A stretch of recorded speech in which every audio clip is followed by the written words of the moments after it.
Off with an agenda for, the introduction of late items, rather. Mr. Ferrero. Thank you, Worship. For item 7A, recording dams updates, we're going to replace the word reduced to increase on page 27 of the agenda package, or is page number 5 of the report. We're going to add 13 delegations: Mr. Wager, Mr. Katz, Ms. Kuziak, Ms. Collins, Mr. Salomon, Mr. Cake, Mr. Gale, Mr. Taylor, Mr. Bolin, Mr. Saraware, Mr. Fuller, Mr. O'Donnell. For item 8C, we are adding delegation for Mr. Gord Fuller. For item 8E, we're adding the following delegations: Mr. Waite, Ms. Plampton, Ms. Broadshaw, Mr. Bennett. For item 8H, we add in delegation from Mr. Fred Taylor. Also for item 8M, we add in the following text: the business license amended by law 2014, number 5351.11, pass third reading. And also for item 9I, property maintenance by law, we're deleting 648 Harborne Street. In addition, for item 6A, under the mayor's report, I believe the mayor is going to make an announcement about the BC Summer Games proclamation. That is all, Your Worship. Thank you. That's great. So with that, we have Councillor McKay. Did you have something? Yes, I do, Your Worship. Go ahead. As per our procedure, our council procedure bylaw 19.1, 19.2, I will be bringing forward under notice of motion a notice of motion on behalf of Councillor Bestwick. Okay, so that notice of motion will be under number 13. So we'll call on you at that point.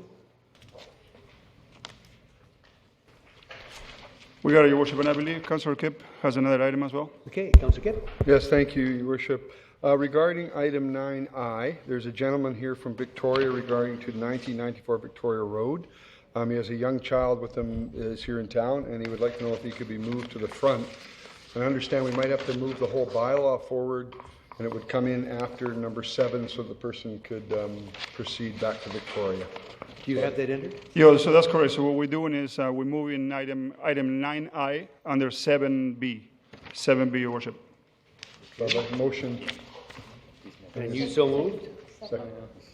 All those in favor? Opposed? Thank you. So let me just get up to 7B. And I'll call on you, Mr. Farrow, to walk us through the update on 7B then. That's correct, Your Worship. Okay, so we'll ask then for... Move adoption of the agenda as amended. As amended. Moved and seconded. All those in favor? Opposed? Motion carries. Move adoption of the minutes as circulated. Seconder. Moved and seconded. All those in favor? Opposed? Carried. And the first presentation tonight is 5A, Mr. Richard Harding, the Director of Parks, Recreation and Environment, to provide a presentation regarding the 2014 BC Summer Games being held here in Nanaimo, July 17th to the 20th. Mr. Harding. Thank you, Worship. Thank you, Worship. As you know, it's only 3 more days now till the opening ceremony of the BC Summer Games. Just have two short videos to show council and the community to kind of get people revved up for it. And there's a number of, we can ask some questions afterwards, but two short videos. One's an overview of what the games really are as a community game throughout the, well, just the Nanaimo community, but throughout the province over the years. And then the next one we have is a song that some local artists put together, local young artists, for these games. So we'll play the first one right now. Please. It was an amazing experience. It is excitement. It's a mini Olympics. Competitive, emotional, powerful, passionate. If you have an opportunity to go to the BC Games, go for it. They'll take away memories from those games that they'll have forever.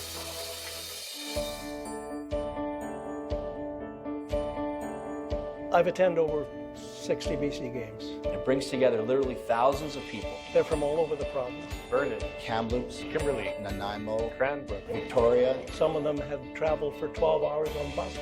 We're champions and we know it! It is amazing the number of people who come out of the woodwork to help out. They have an unbelievable sense of pride. They want to make sure that that particular event is the best event ever. All the volunteers are gold medalists. People give up their time, they give up their effort. They see the joy of kids competing, of kids meeting new friends, of going into a new community. They feel better about themselves because they've contributed to something as good as the BC Games. The experience you have, even with opening ceremonies and closing ceremonies alone, is inspiring. Walking in was just amazing. So many athletes. It's those kids coming into the stadium. This is the time of my life. I still remember it today. It seems like it was yesterday. Those kids full of wonder and excitement.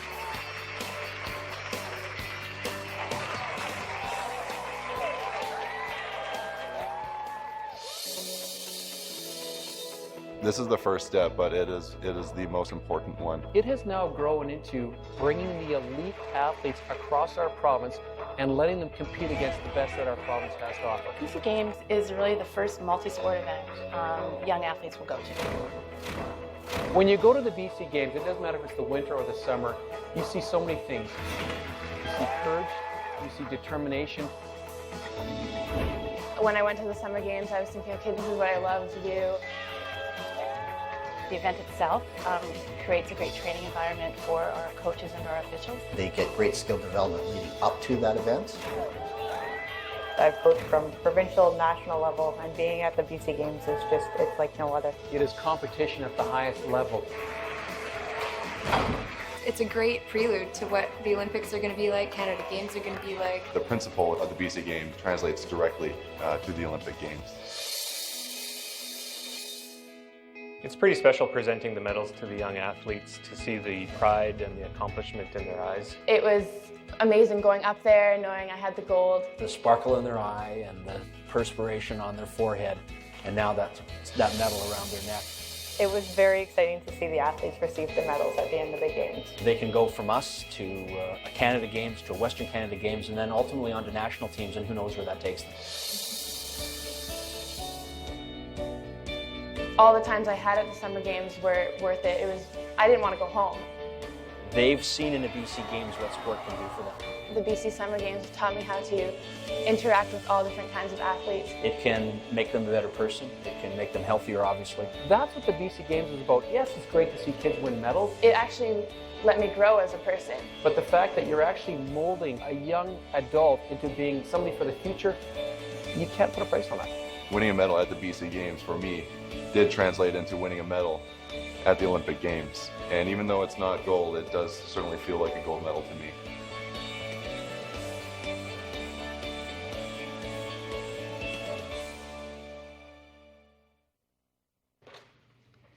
So again, Your Worship, Thursday night is the opening ceremonies at Rotary Bowl, starting at 7 p.m., so many people can come. We'll be hosting over 3,400 athletes.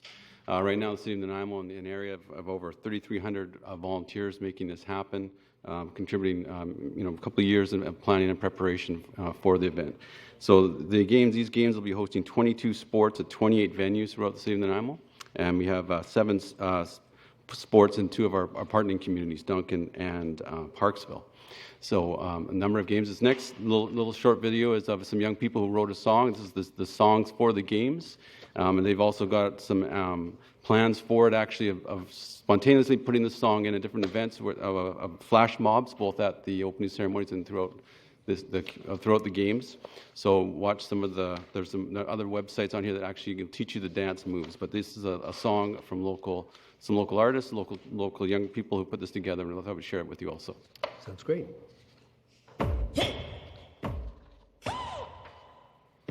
It's the game. It's all in the game. So get in the game. Come on, get in the game. Now you're here and it's your time. Nothing's in your way. Horizons rise, you realize how far you've come today. Looking out into the light, you see what lies ahead. Time for you to show them how it's done, go and knock them dead. Show them all that drives you higher, all your heart desires, all that takes the world by storm and sends you even higher. Get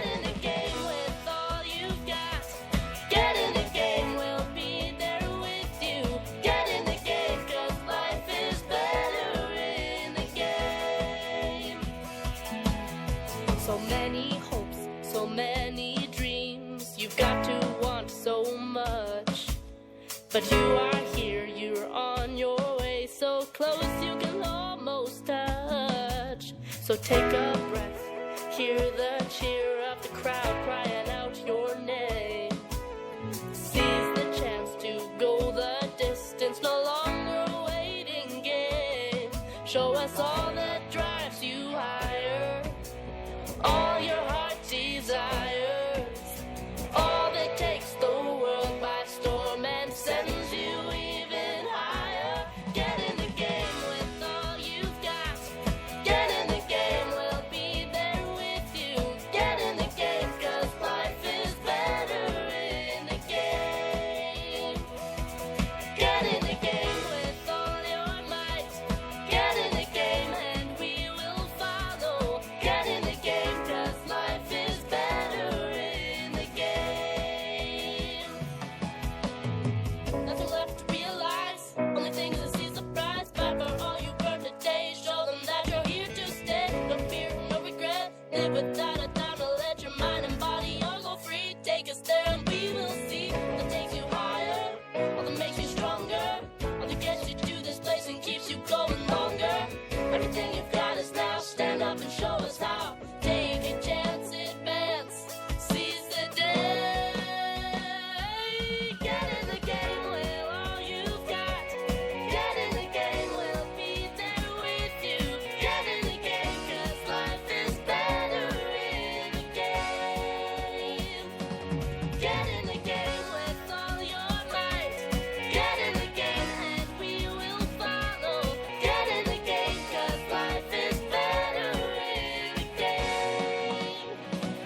So get in the game. Very impressive. Yeah.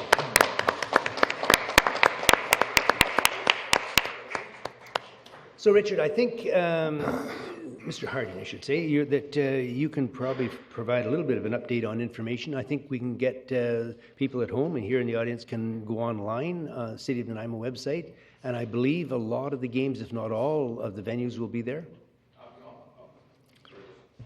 On the CNM website, we'll give a link to the BC Summer Games website, which is bcgames.org, and all the schedules, all the events for the schedules for this coming week, plus the opening ceremonies, closing ceremonies, and all the different areas that go around. So it'll be a very, very busy week coming up. Well, it's great. And of course, just remind everyone that the Summer Games start this Thursday, and it's going to be a huge thing for Nanaimo. I think we are expecting some 3,000 athletes, and probably with support and family and friends, that number could easily rise to 6,000 or more people. So it's going to have a huge impact on Nanaimo, and I hope everyone works hard to make the people feel welcome and encourage them to come back when they have time. Now, I have one thing I was just going to show. I received last night at a function the Province of British Columbia proclamation, and this is from the BC Summer Games. It's quite a lengthy one, so I won't read it all. But the last things, whereas the BC Summer Games encourage and motivate athletes, coaches, and officials to attain a higher level of skill and competitive achievement, and are stepping stone to Canadian Games and international competitions such as the Olympic and Paralympic Summer Games. And whereas BC Summer Games alumni Carol Hunt, Brent Hayden, and Donovan Tilsley, are just a few BC Games alumni who have come to inspire many young British Columbians to achieve their best.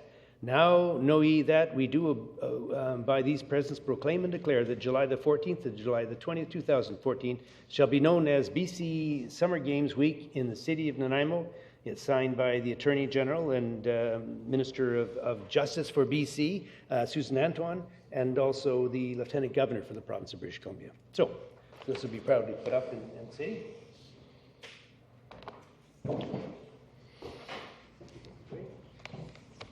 Okay, now carrying on with... Your Worship.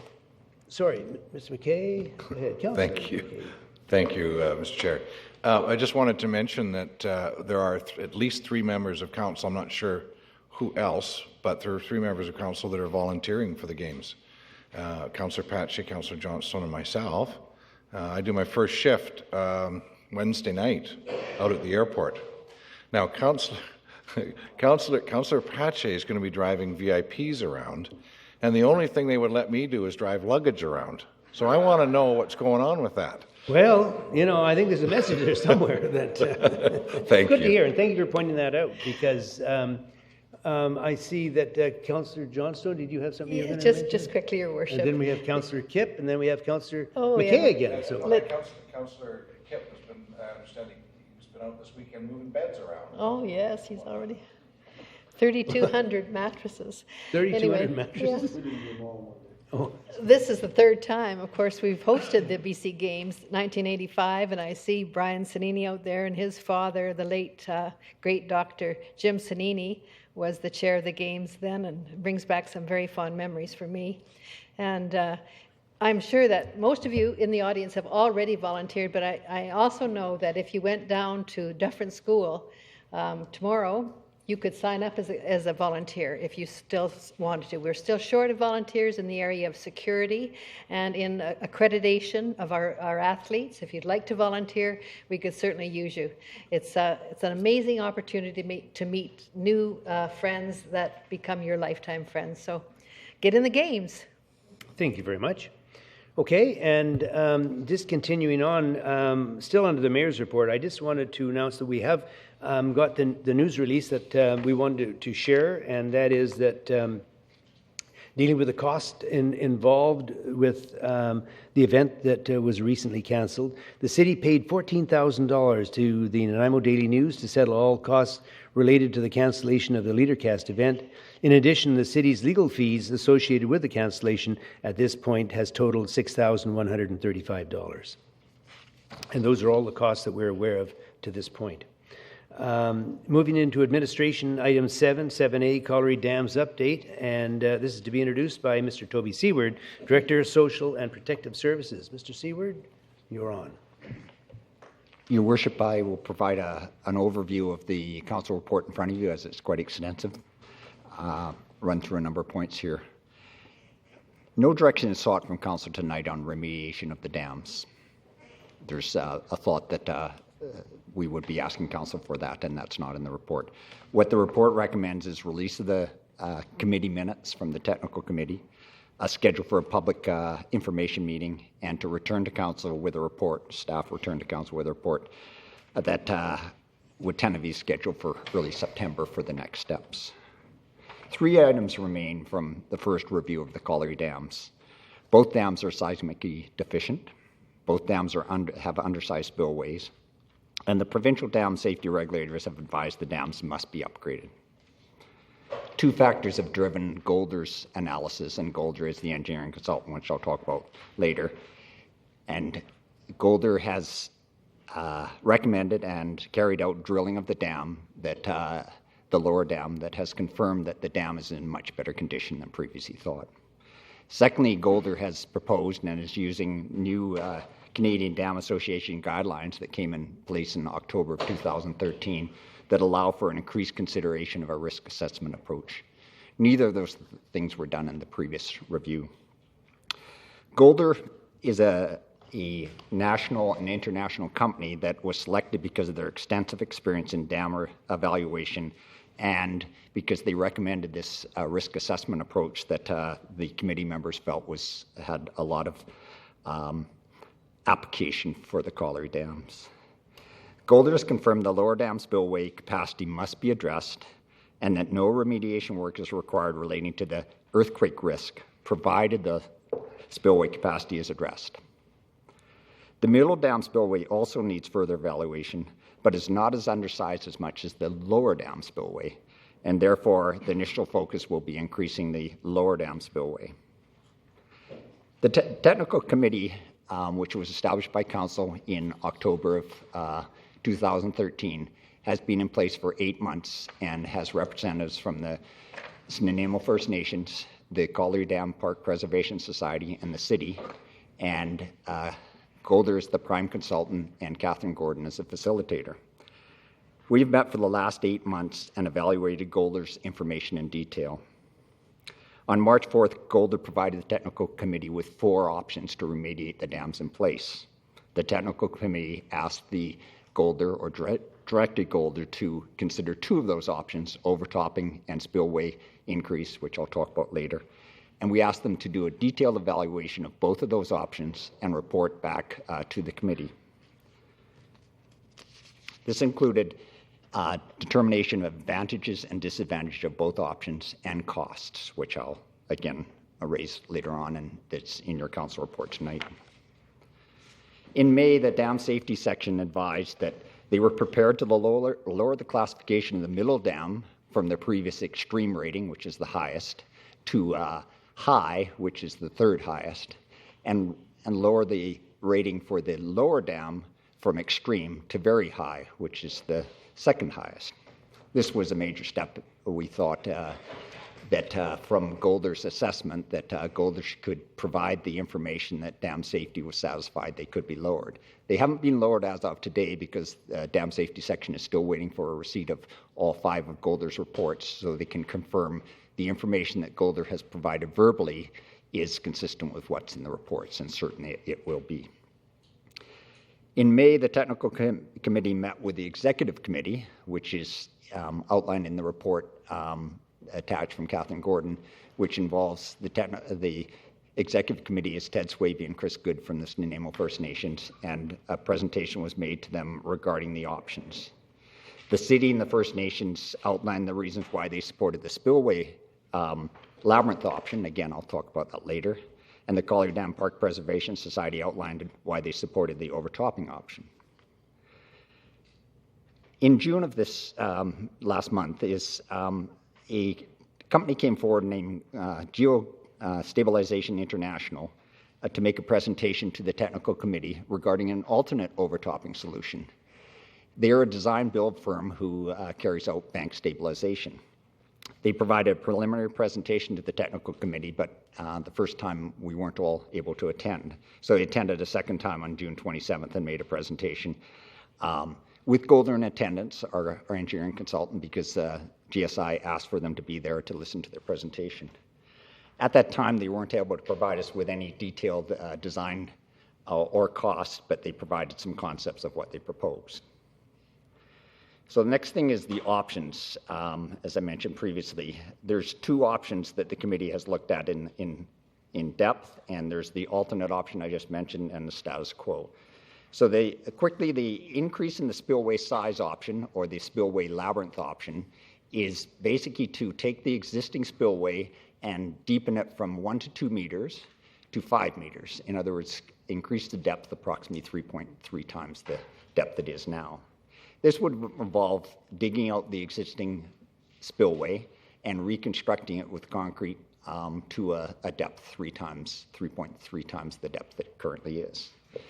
The estimated construction cost for this is $5.4 million, and the total cost with contingencies, permits, and various other costs, city costs, would be $8.2 million. Again, these are estimated costs that would only be borne out by actually going to tender and determining the actual costs. The overtopping option is a solution Golder proposed that is basically to dig out the top 1 to 3 meters of the existing embankment, take that soil to the parking lot, mix it with concrete, and transport it back in and place it over the entire face of the embankment above the dam. The advantage with this solution is that if the dam overtops and water flows over, which I'll note in a moment, that the embankment behind the dam will not erode away and lead to destabilization of the dam.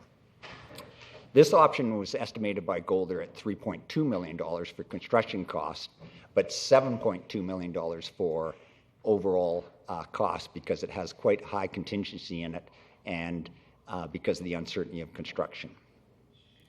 The alternate option proposed by GSI I explained briefly, but they have a variation of stabilizing that bank by laying concrete mats and anchoring it through multiple anchors into the soils.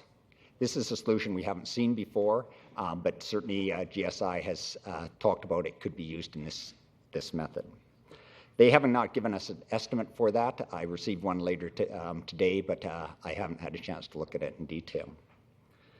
In the report outlined from the information they previously gave, the estimates were in the same range as what the other two options were. The status quo option has been talked about by a number of parties, which is meaning do nothing to the dams as they sit. Our consultants, Golder, again, a very experienced firm, said that is totally not an option from their perspective. As an engineer, they cannot recommend the status quo option of do nothing. And the dam safety section, who is the regulators, have also said they would not accept doing nothing to the dams. The next thing is Middle Dam. I'll just briefly mention is the Middle Dam also has an undersized spillway, but the belief is if we put all our energies into the lower dam, the need to increase the size of the spillway in the Middle Dam will be lessened and maybe something that could be delayed for a number of years, if not indefinitely. We're still proposing to allocate $2.7 million in the 2019 budget in case this needs to be upgraded. The process to select a remediation option has 4 steps. The technical committee, as I mentioned, which recommends to the executive committee, and stepping up through the process from the executive committee, which is the senior staff from the city and the First Nations, would recommend to the respective councils, City Council, the Snuneymuxw Council, and the Dam Safety Section.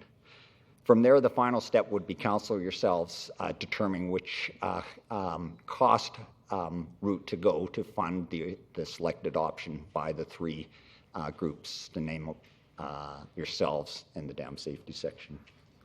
The issue of signage is also being quite contentious and certainly a concern to the neighborhood, and we certainly understand that. The signage was put in place on Councilor's direction last September because there was concern about failure of the dams that would lead to a catastrophic failure of flooding downstream. We believe that's decreased from a seismic perspective and therefore not nearly as concerned. But because the spillways are undersized, there is still a concern, lesser, but still a concern that there could be flooding, severe flooding downstream if we had a severe storm. So what we're doing right now is Golder is providing us with a revised mapping that decreases the area we believe will flood downstream, and we will be decreasing the signage in that area, but not all of it will be coming out until such time as the dams have been upgraded, the spillway size has been upgraded. The release of the Golder reports, there's a concern that these reports have not been released as yet, and these reports are extensive reports that only one of them has been released as yet, and that's the geotechnical report, and it'll be on the website tomorrow. But it is about 250 pages. It's very technical in nature. The information in all 5 of the reports is what the technical committee has heard in detail. There's nothing new in the Golder reports that the technical committee has not heard, but we've heard it verbally, we've heard it through PowerPoints, and we've seen it in written reports, but not the detail that Golder is going to provide. They have to provide reports in detail that at the end they sign it and they stand behind those reports in detail. And the reports are geotechnical, hydrology, which is the water flows, stability, which is seismic, risk assessment, and the options. The next steps, as outlined in the council report, will be a public information meeting if council endorses the recommendations to be held next week, and then staff would return to council in September to consider remediation options, funding, and such things as that. Lastly, the budget for the project. Originally, council set aside $2.5 million for the project in 2013. And approximately in 2013, when the previous study was done, $1 million was spent on engineering studies and relating consultant reports. Since we've hired Golder and various other consultants, we spent another $1.1 million with an estimated $250,000 further to complete all the reports for a total of $1.35 million this year. So between last year and this year and a small amount in 2012, a total of 2.35 of the 2.5 million that council has allocated would be spent into the majority of that money. That's all I have to report right now, but certainly I will be open to answer any questions as we go forward. Okay, thank you very much. Councillor Kipp. Yeah, some questions. Thank you very much. Thank you very much, Mr. Seward. In your report, you said there's quite extensive info that will take a lot of time to assemble. Am I correct with that? Quite extensive which? Information. One of your first statements tonight was, this is quite an extensive amount of information. Yes, in the council report, and that's why I provided the overview. And you did state that the previous policies and the information to remove because of seismic risk and the October, or was it the December motion to have the dams removed has now been proven to be premature. That the seismic risk, this 3-minute failure of the dams does not exist from a seismic perspective. That the dams would actually just crack up a little, right? Yes, by drilling the dams, and we only drilled the lower dam, the original thought is they could crack and break apart very quickly, as you mentioned, as low as 3 minutes, but certainly thought in the 3 to 15 minute range. Now there's. Thank you very much. I appreciate that. And the information that you based all of your exercises and that on was that the dam would crumble, that there was no steel in it, and the information was taken forward from 2009 to 2010 when council found out, and it was based on no steel in the foundation and very poor groundproofing. Am I correct? It was based on analysis that didn't involve drilling, so they didn't know what was in the dam at the time? No, that's why I say they didn't involve any groundproofing. Once the groundproofing was done, the two dams were built by the same people. The lower one that was drilled was proven to be very stable, considering that it was going to flop in 3 minutes before. You're correct. It wasn't considered that it would flop in the terminology you use in a it would flop inward, they said. Earthquake event. Yeah, but that's not going to happen now. Correct. It's going to crack, just as you mentioned. It may not hold water, but it will crack and may have to be repaired or removed or replaced. With most of the stuff in the community under a seismic event has the same capability. Any infrastructure in the city could be cracked by an infrastructure. And the point there is that, yes, the city owns this dam. They're responsible for dealing with it, and that's why we're here today. One more thing, or two more things, if I can. Very high contingency on these estimates. Yes. Very high. Unknowns. The issue with status quo to me is a bit of a misnomer. I've never said, well, I thought a long time ago we should have really done nothing, especially with those first reports. They were very flawed in my mind. But the status quo means that ongoing maintenance, means ongoing vigilance, means stretching repair to me of continual infrastructure maintenance and R&R over the period of life. So status quo doesn't mean do nothing. Status quo to me would mean continue along a path like we have from 2011 and 2010, done inspections and they all turn out fine. We continue to do that, so status quo. And then the issue with the signs. With your logic that there could be a flood in that area, and you said, but there could be a flood and we want to keep that warning, then I would suggest those signs are removed in Harewood and signs put at every entrance to Nanaimo that say you could be entering into a flood zone. This is a risk, excuse me, no clapping. This is our whole community's risk, a big rainstorm, not just Colliery. So we need to remove those signs, stop stalling with that, and remove them and put them at the entrance to the community, say you're at risk of a flood entering Nanaimo. And there's probably then 4 roads leading to Nanaimo. We don't need 80 signs. And we've been continuing to fight with that. And I don't know why we continue to leave that in the report, that it's very important. It really is shocking to me. So I just... Okay, you done? Let people speak. Councillor Johnston. Thank you, Your Worship. Question through you to staff, if I may, please. The spillway size was of interest to me in keeping the depth the same, perhaps, but in increasing the width to 12 or 18 meters. There's a 6-meter difference between one width suggested and the next width, which concerns me a little bit because of the huge swath of trees that might have to be removed, which would really damage the park. When you sat in at the technical committee meetings, Mr. Seward, was there a closer range of how wide that spillway might have to be, or? Your Worship, the overall volume of the spillway has to be a certain cubic meters. You can do it in a number of ways, just as you mentioned. You can go wider, or you can go deeper, or you can go a combination of both. What Golder has proposed is either 12 meters, which is the existing, which was certainly what we hope to pursue, or 18 meters wide. But to go deeper triple the size of the depth, 3.3 times the depth. The advantage with staying at 12 meters is there's much less disruption to the park on both sides in that option. There will be construction, and therefore there has to be safety measures put in to excavate back a certain distance to provide safe working areas, but that area would be rehabilitated and planted again once that work has been carried out. So would the recommendation by the technical committee be that they go deeper rather than wider?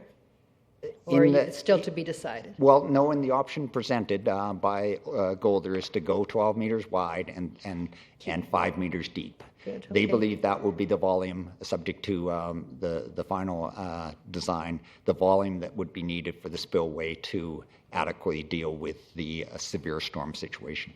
Good, thank you very much. Okay. Councillor, you're not there? You are there, because you're off the screen, but go ahead. Thank you. To Mr. Seward as well, if I may, Your Worship.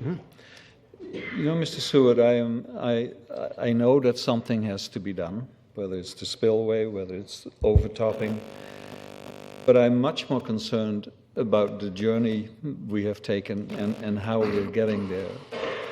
And I first of all would like a bit of an explanation from you, or a timeline as to how much was heard of the GSI overtopping program.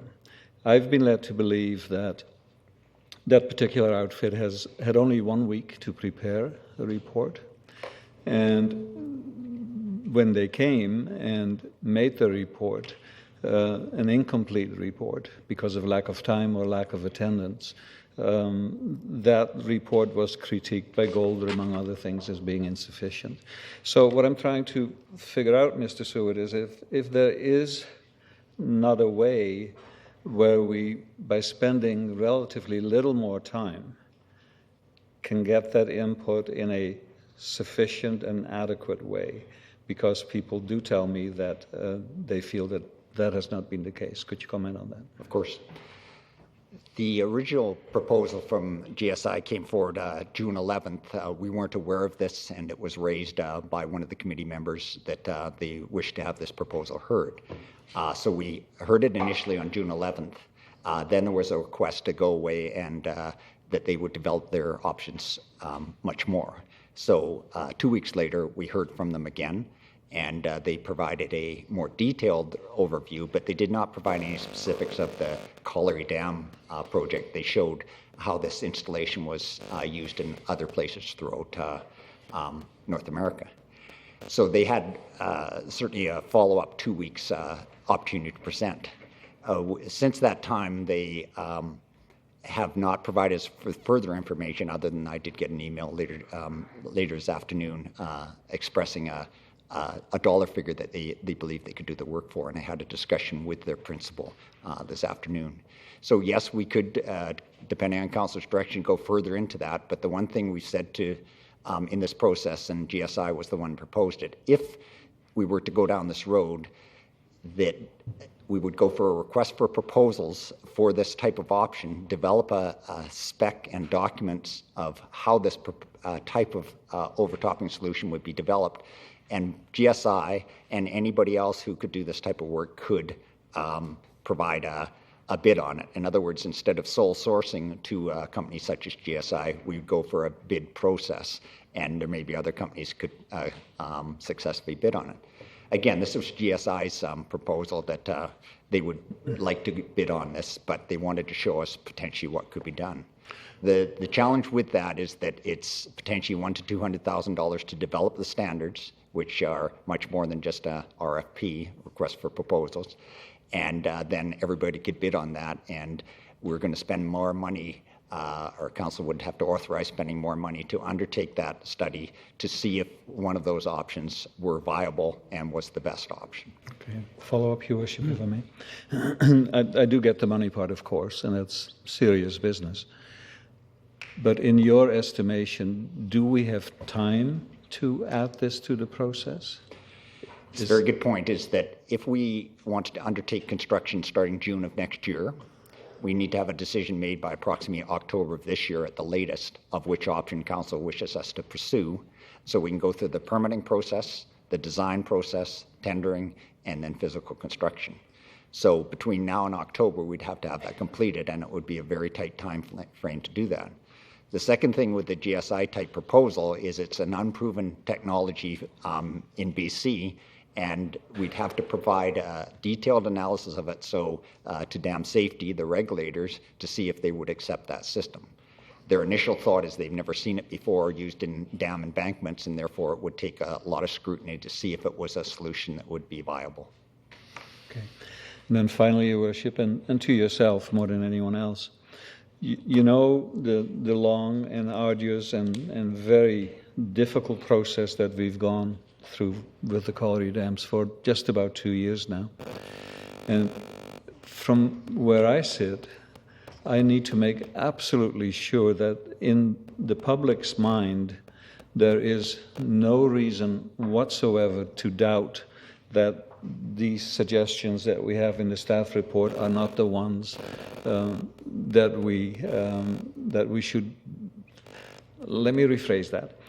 I want to make sure that there's no doubt in anybody's mind once we make a decision.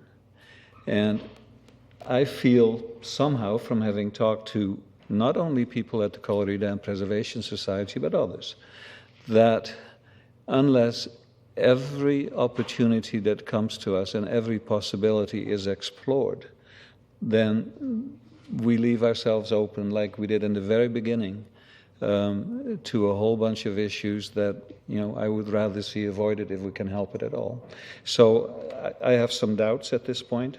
I know that Mr. Seward in particular has done a tremendous amount of work, and obviously I trust what he says, but not everybody is convinced at this point. And in order to avoid trouble that I see lurking at the horizon, unless we do every last possible thing, I'm still uncertain, in spite of all the good work that you've done. Thank you. Okay, I might just mention, it was my understanding that one of Golder's 5 reports have been prepared, and all 5 ultimately will be sent down to Dam Safety for their review and consideration? Yes.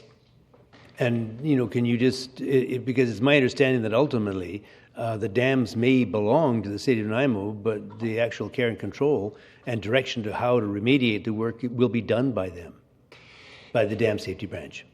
Yes, the regulators for dams, 1,600 dams in the province, is the dam safety section, and they're the provincial regulators, and every dam owner has to work with them. And we all do. We have 9 dams in Nanaimo that are looked at on a regular basis as per the dam safety regulations, and we and the engineers we hire work with them to determine what the best route is to keep our dams safe. Well, I guess the point that I'm trying to get to here is that before we spend a great deal more money, and we've spent a huge amount so far, there's no doubt about that, can we not get an indication from Dam Safety that this direction that we're now taking will meet with their approval, or is there some way short of starting into the process before we can get an opinion from them? The proposals that Golder's Associates has put forward, the overtopping or the Labyrinth spillway proposal, they have said, Dam Safety has said in general they agree with those 2 proposals, and they've sat through the majority of our meetings that we've had with the technical committee. Their first comment on the proposal from GSI was it's not proven technology, and it would have to have quite a robust review to determine if it's even going to be acceptable. Because if we went ahead and installed it without, we couldn't install it without their approval, because they're one of the approval agencies that we have to get approval before we can work in the river. Okay, thank you very much. Councillor McKay. Thank you, Mr. Chair. I've just got a couple of questions I'll ask now, but I'll ask the other ones later. So GSI are not being paid. They brought an unsolicited proposal to the technical committee. Am I correct? Yes. Okay, so it's always a difficult situation when you're doing something unsolicited, that whether you make a decision that you're going to spend significant countless hours preparing a bid for something you don't know if anybody would even consider. So I can certainly understand that. Everybody else that's involved in this project is being paid, with the exception of some of the members of the technical committee. That's number one. What is the volume we're shooting for here? I kept hearing numbers, we're at 35 or 25 cubic meters a second, and we need to be at 100. Are we at 100? Is that what we're trying to deal with? Sorry, in regards to the spillway? Correct. What kind of volume are we trying to accommodate over that spillway? So the current spillway is accommodating approximately 35 cubic meters per second. It has to be in the range of 143 cubic meters per second. In the very worst case scenario, peak maximum flood, but which we're not designing to, it's 205 cubic meters per second. So that's for the spillway. In other words, what we're saying is it has to be upsized approximately 4 times the size it is. For the overtopping option, that's a different calculation because it's not dealing with cubic meters per second in the same way the spillway is. It's a different review, and what we're trying to do is prevent the embankment from eroding in that solution to deal with any type of flood condition. So 100 cubic meters per second, just for as an example, just supplemental, Mr. Chair, 100 cubic meters per second, what is that in terms of likelihood event over X number of years? Is that a 200-year event, 50-year event, 1,000-year event? So this is one of the things of having a public meeting with Golder and them doing the presentation. They're the engineers who've done the detailed calculation, but what engineers designed to is, just as you finished mentioning, is the 1 in 50, 1 in 100, 1 in 200, and up from there event. And that's the amount of rainfall that would be determined in the most extensive rainfall in that period. So the engineers have determined in the 1 in 50-year storm event, the dam will overtop in a small way. And as you go up from there in the 1 in 200 year, for instance, it will start to be a more of duration of water and for a longer period of time. As you get into the 1 in 1,000 or higher, it's again higher duration and higher volumes. Okay, thank you. Councillor Kemp.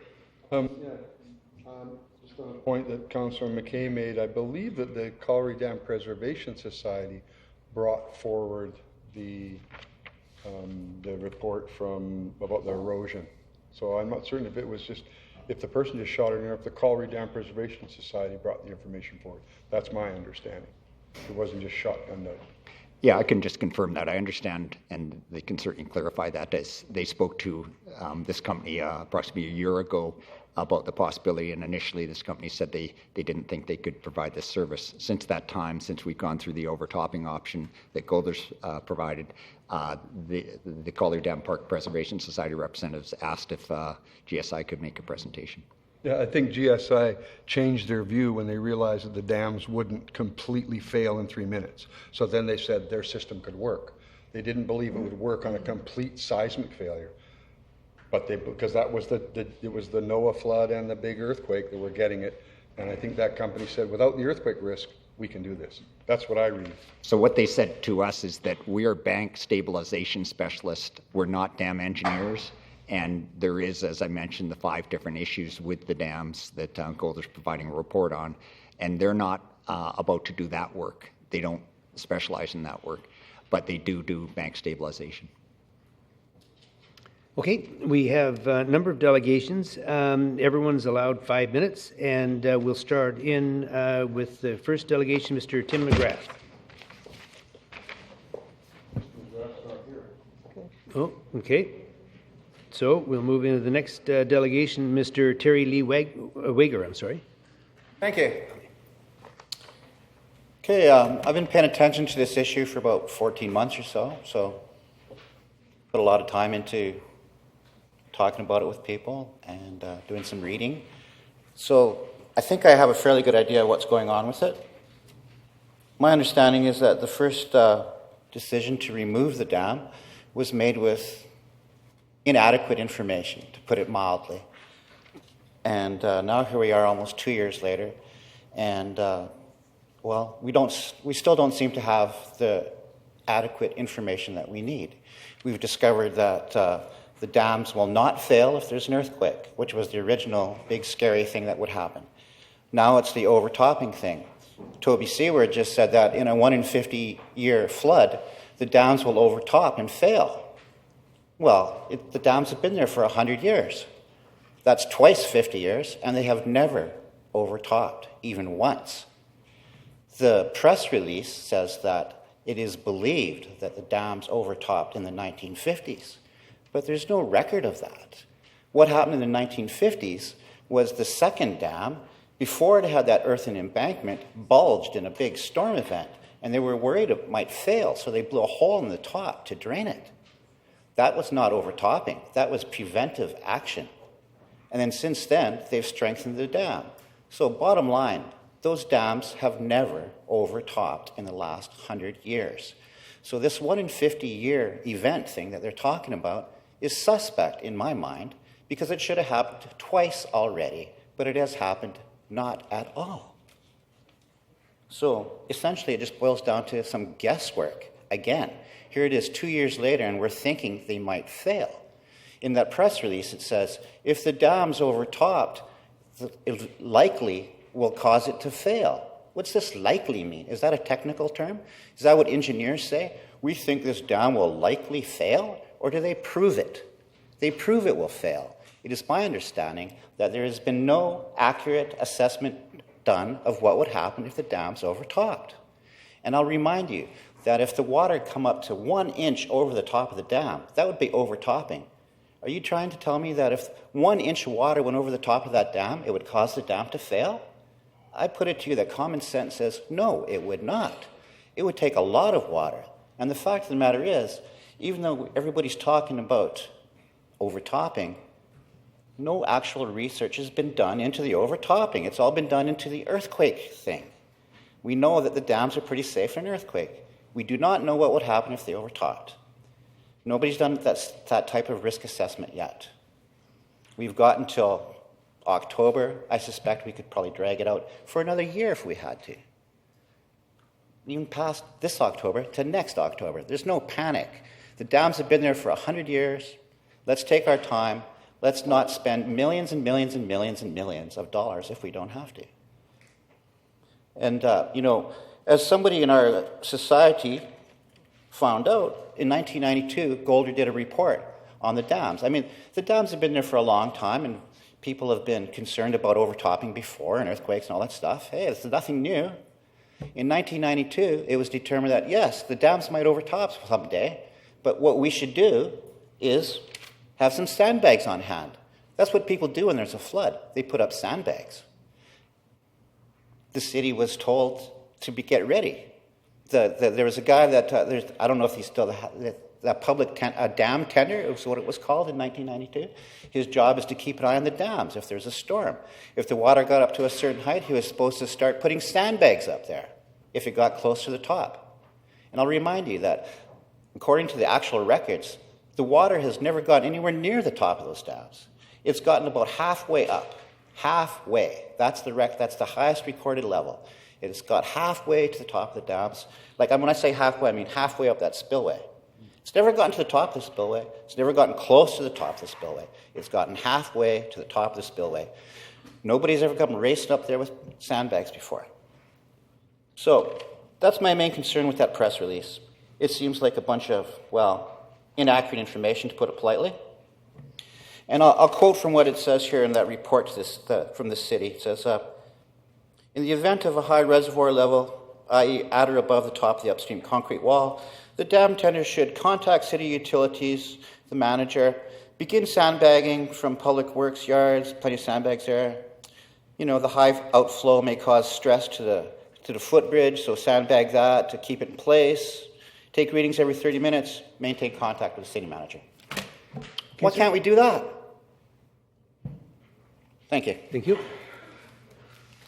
Now, the next delegation, Mr. David Cutts. Mr. Cutts, are you here? Okay. Welcome.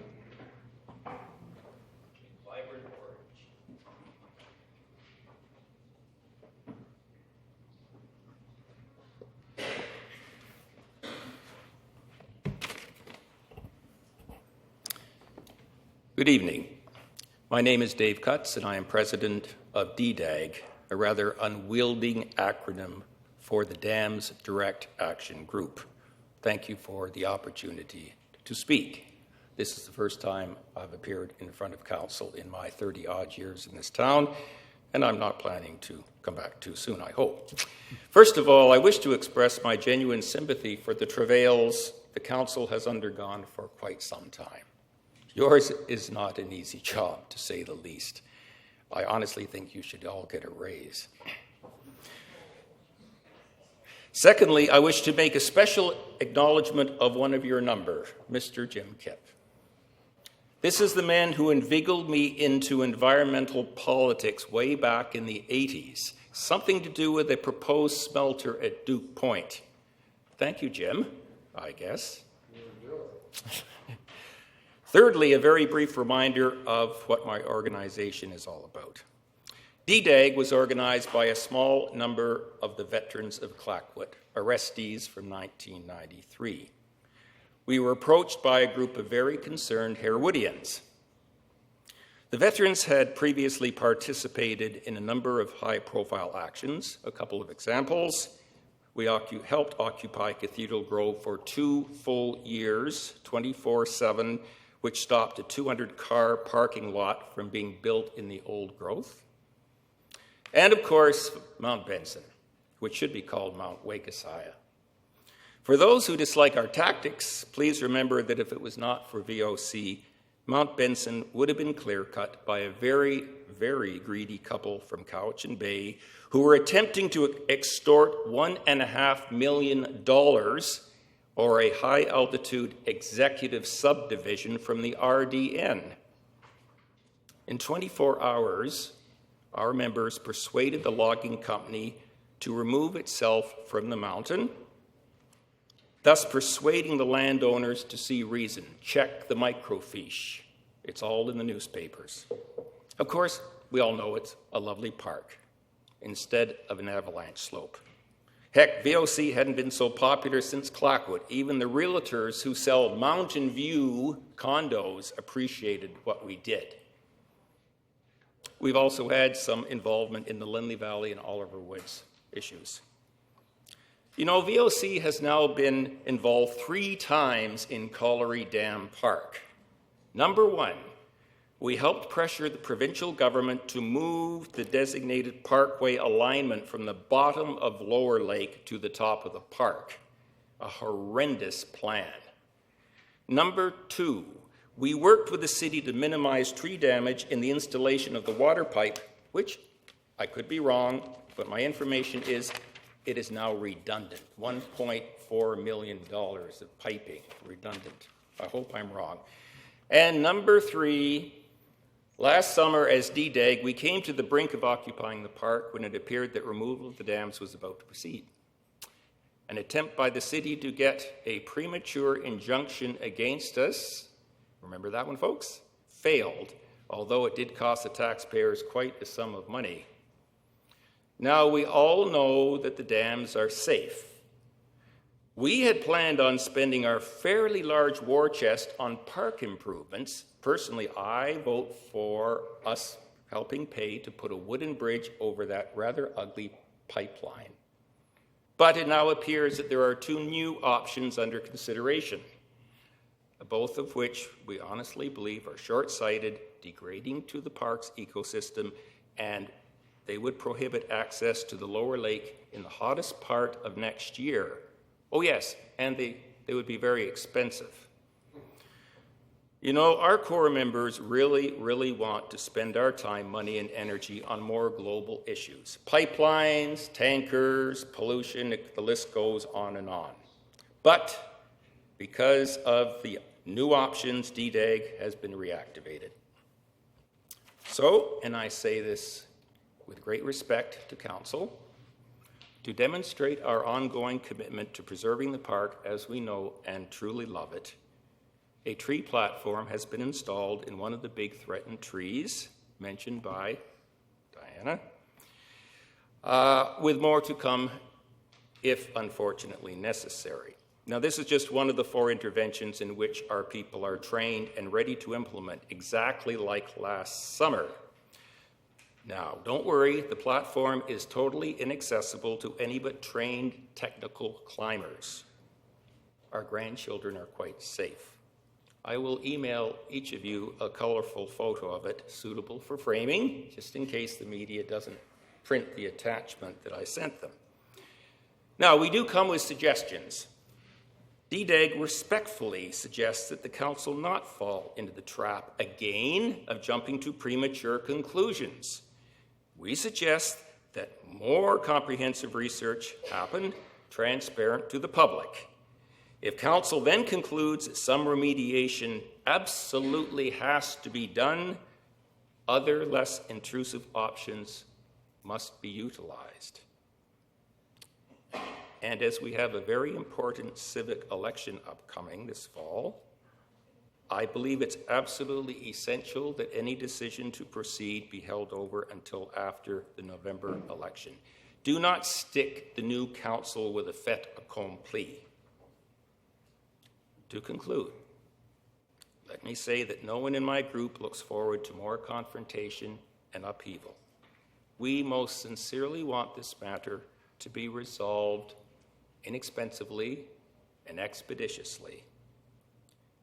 Otherwise, it could well be an even longer, hotter summer in the park in 2015. Thank you, I sir. thank you for your patience. Thank you very much.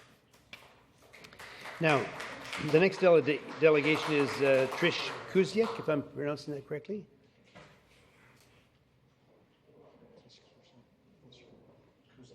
Kuziak, I'm sorry.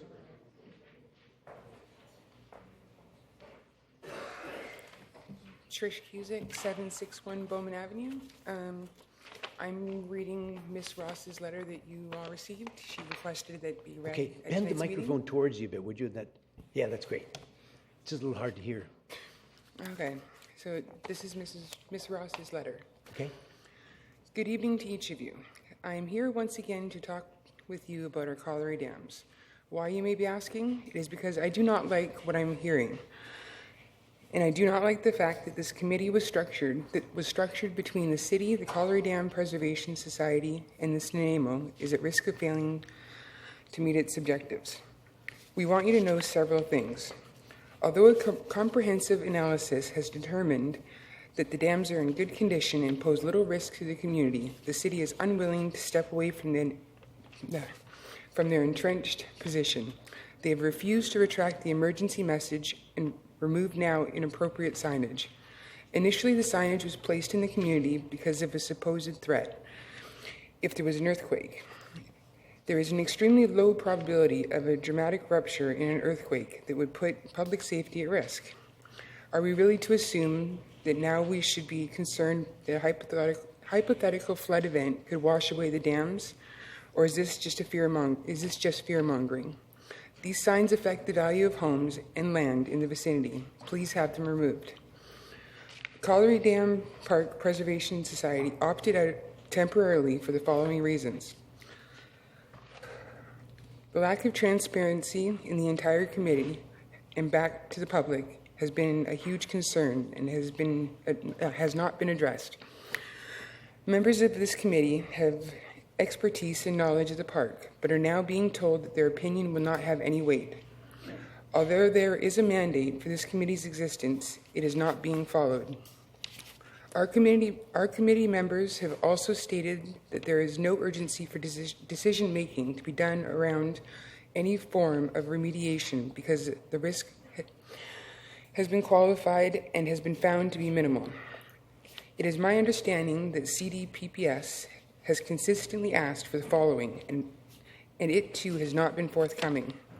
Number one, they have asked for the release of the Golder Report and all the minutes from the meetings to be released for public consumption. Why is this problematic?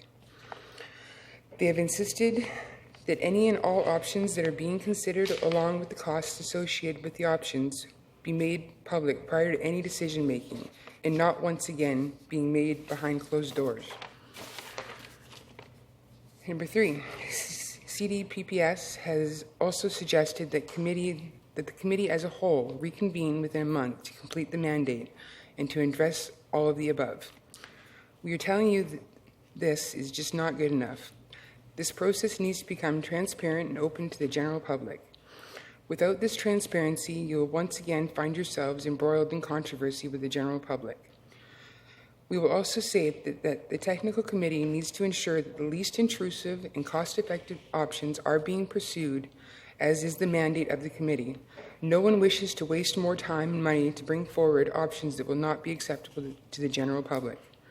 As council, you can insist on the public release of all documents, and you have the right to insist that all parties that are involved in an initial wrong-headed decision are not held out to ransom with incorrect information being supplied to the press and possibly individual council members.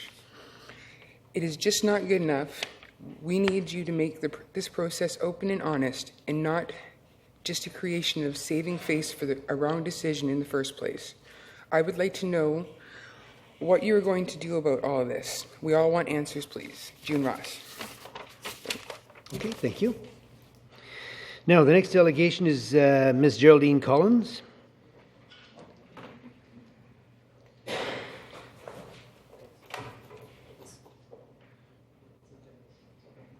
I wanted to ask Council if we could all just stand here together. We're all members of the technical committee. Would that be okay?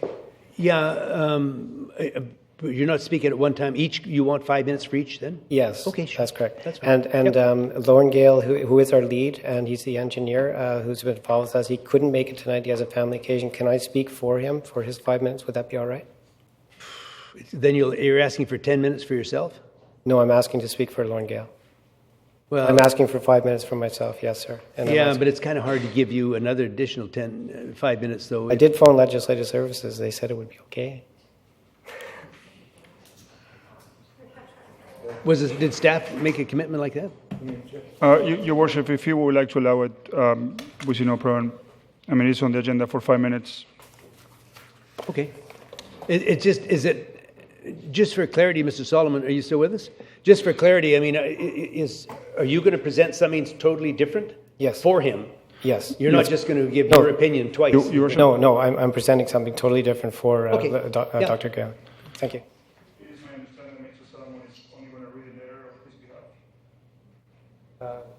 Are you reading the letter from him? That's pretty much it, yes. Oh, yeah, sure. That's fine. That's fine. And talk to a few options, yes. Yeah, sure. No, that's fine. Not a problem. This is Geraldine Collins. Hi. Geraldine Collins, 110 Canterbury Crescent, a member of the Colliery Dam Park Preservation Society and a member of the Technical Committee. I'm here today to give you a summary of what we have done in the past 8 months. First of all, as a committee, we had a mandate. Our mandate was to ensure the safety of the Harewood residents, to satisfy the dam safety section requirements, respect committee and the community, respect the environment, and produce options with that are cost-effective and least invasive to the park. Of course, we had a process, and part of that process was who are the participants?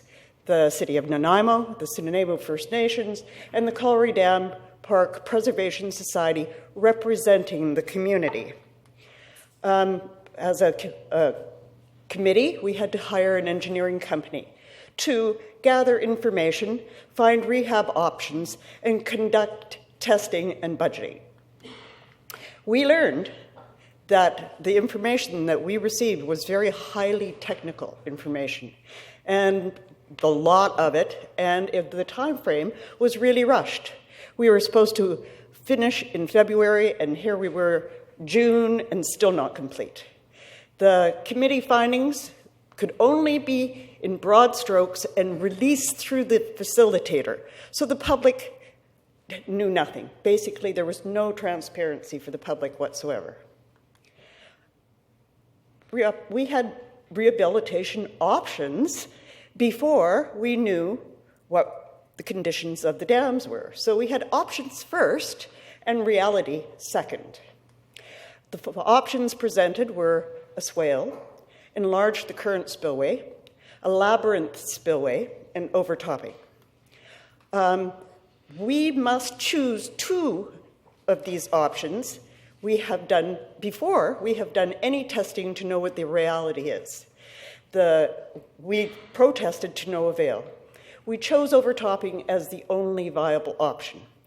In the final analysis, overtopping and the labyrinth spillway were chosen.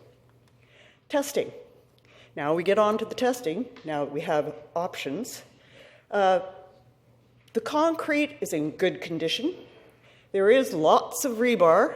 It's large, abundant, and good shape. The buttressing is made up of large rocks, and it also is abundant and good condition. The lower dam is pinned into massive bedrock. We also learned that through seismic testing, the dam will not fail, only crack. In an unlikely failure will take hours, not minutes. And the same with the hydrological testing. Unlikely failure will take hours, not minutes. And no deaths will occur and little damage. Flood failure testing was not done. The results, the dams are in good condition. The risk analysis determined not one death will occur and damage to the community will be minimal. For the two options chosen, the first estimates were $1.5 to the $3 million range and are now suddenly become between $7 and $8 million. And there's really no clear understanding of how these costs got inflated. So these costs are no longer cost effective. Least invasive. Both options chosen require large constructability. They require shutting down the park to the public, bringing down water levels, work directly in the river, or impact contaminated soils. Both of these options are very invasive to the park.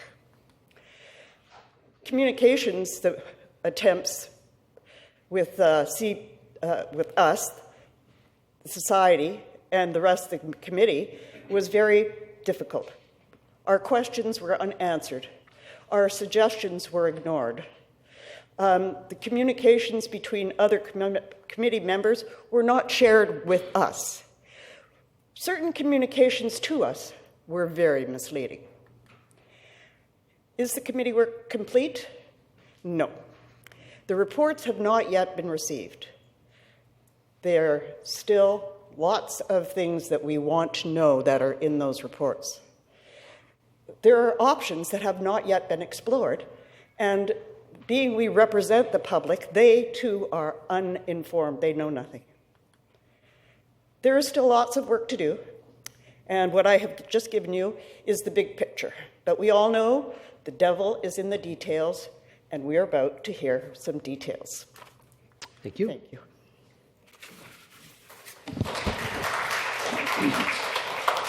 Thank you. My name is Leon Kate, part of the technical committee, and I'm just going to give you a 14-bullet form of what $1 million looks like to spend in 8 months. Your Worship, I'm on the screen.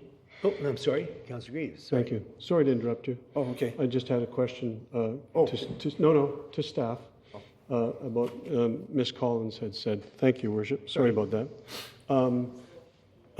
Mr. Seward, the last delegation mentioned that the costs were inflated from $1.5 to $7 million.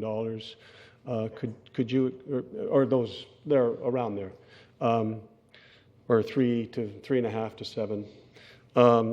Could you explain that for me? Yes. When Golder first came out with their cost estimates, they were in the range, as noted by the delegation, 1.5 to 3 million. They said those were conceptual costs at that, or costs based on conceptual design at the time, and were not explored in detail.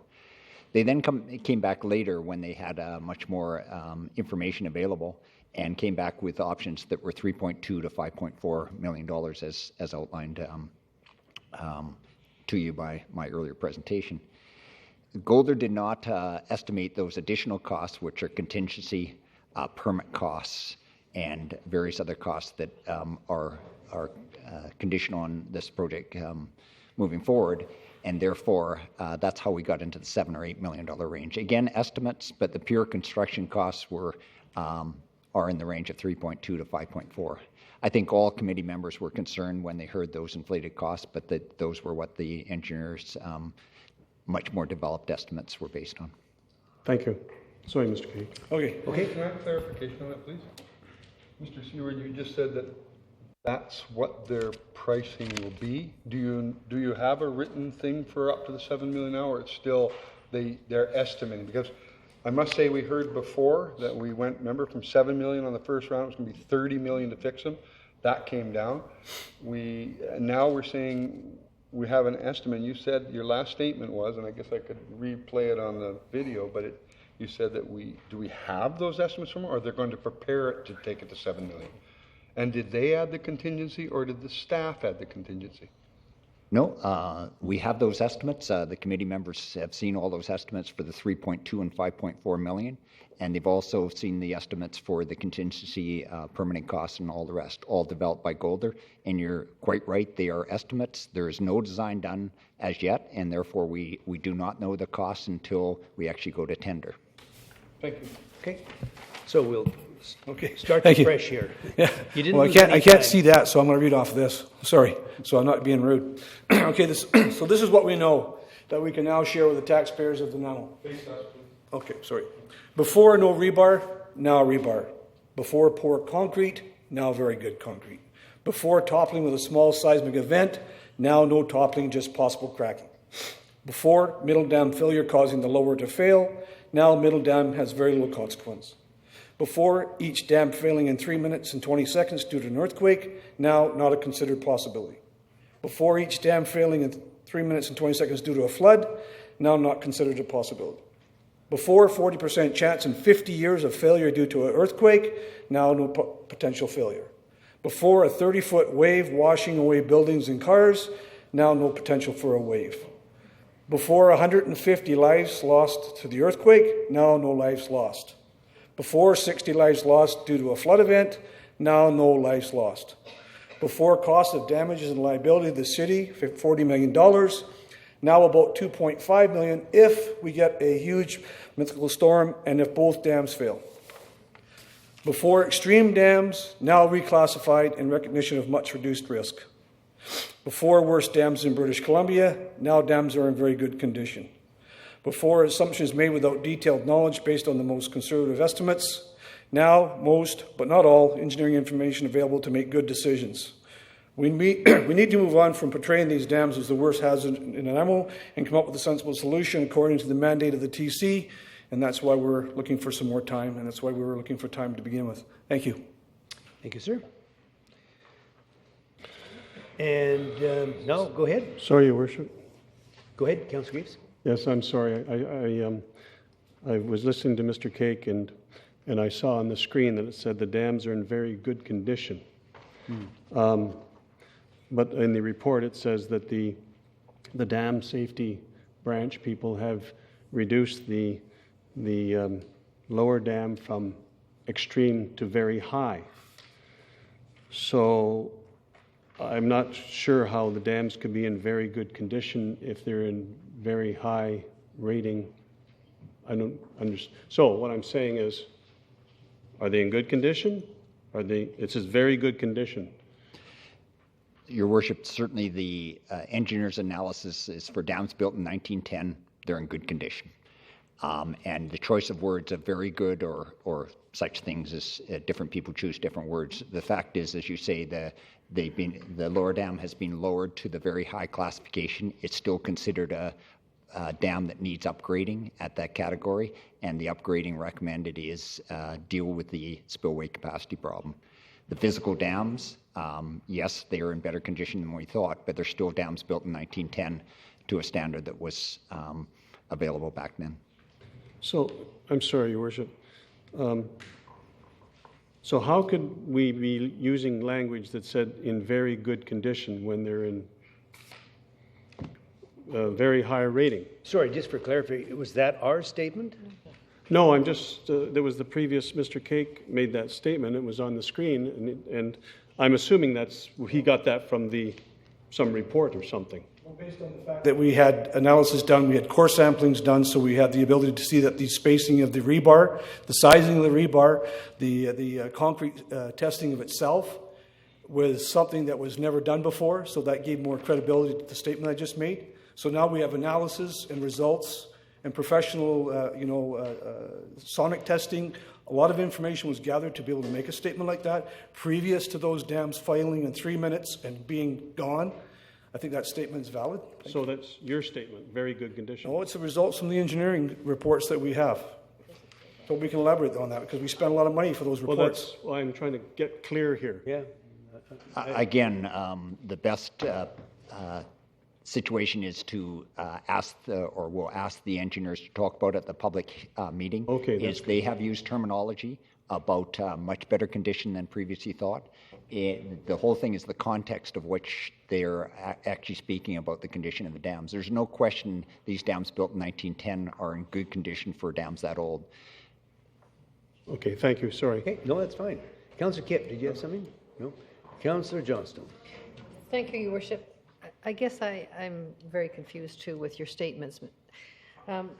From Catherine Gordon's report and from the technical committee's work, they've all put together their energies and their time, and we're grateful for all that time. But 3 very clear bullets are stated in the report. Both dams are seismically deficient and will likely be damaged in a significant earthquake. This is what it states.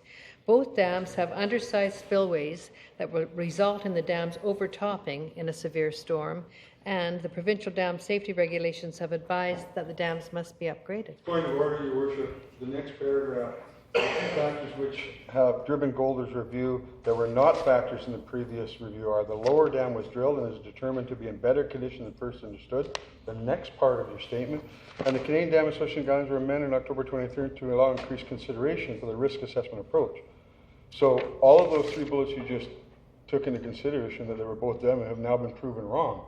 You have to read the report. Sorry. But I'm sorry, Mr. Kipp, if I may, 3 factors that remain the same, it says clearly in front from the first review, and then it goes on to state From those the bullets. first review of 2013 are that, but the seismic capability from the reports do not state that there's significant earthquake. And I don't know the term significant earthquake exists in emergency management. Anyway, let's move along. Mr. Seward wanted to say something, Your Worship. Mr. Seward, do you want to make a comment? Yes, just clarification of the wording is the 3 issues that still remain the same. Yes, they do remain the same from the previous study to this study. They are deficient. There's no question from a seismic perspective. They weren't designed to a seismic standard in 1910, and the spillways are definitely deficient as well.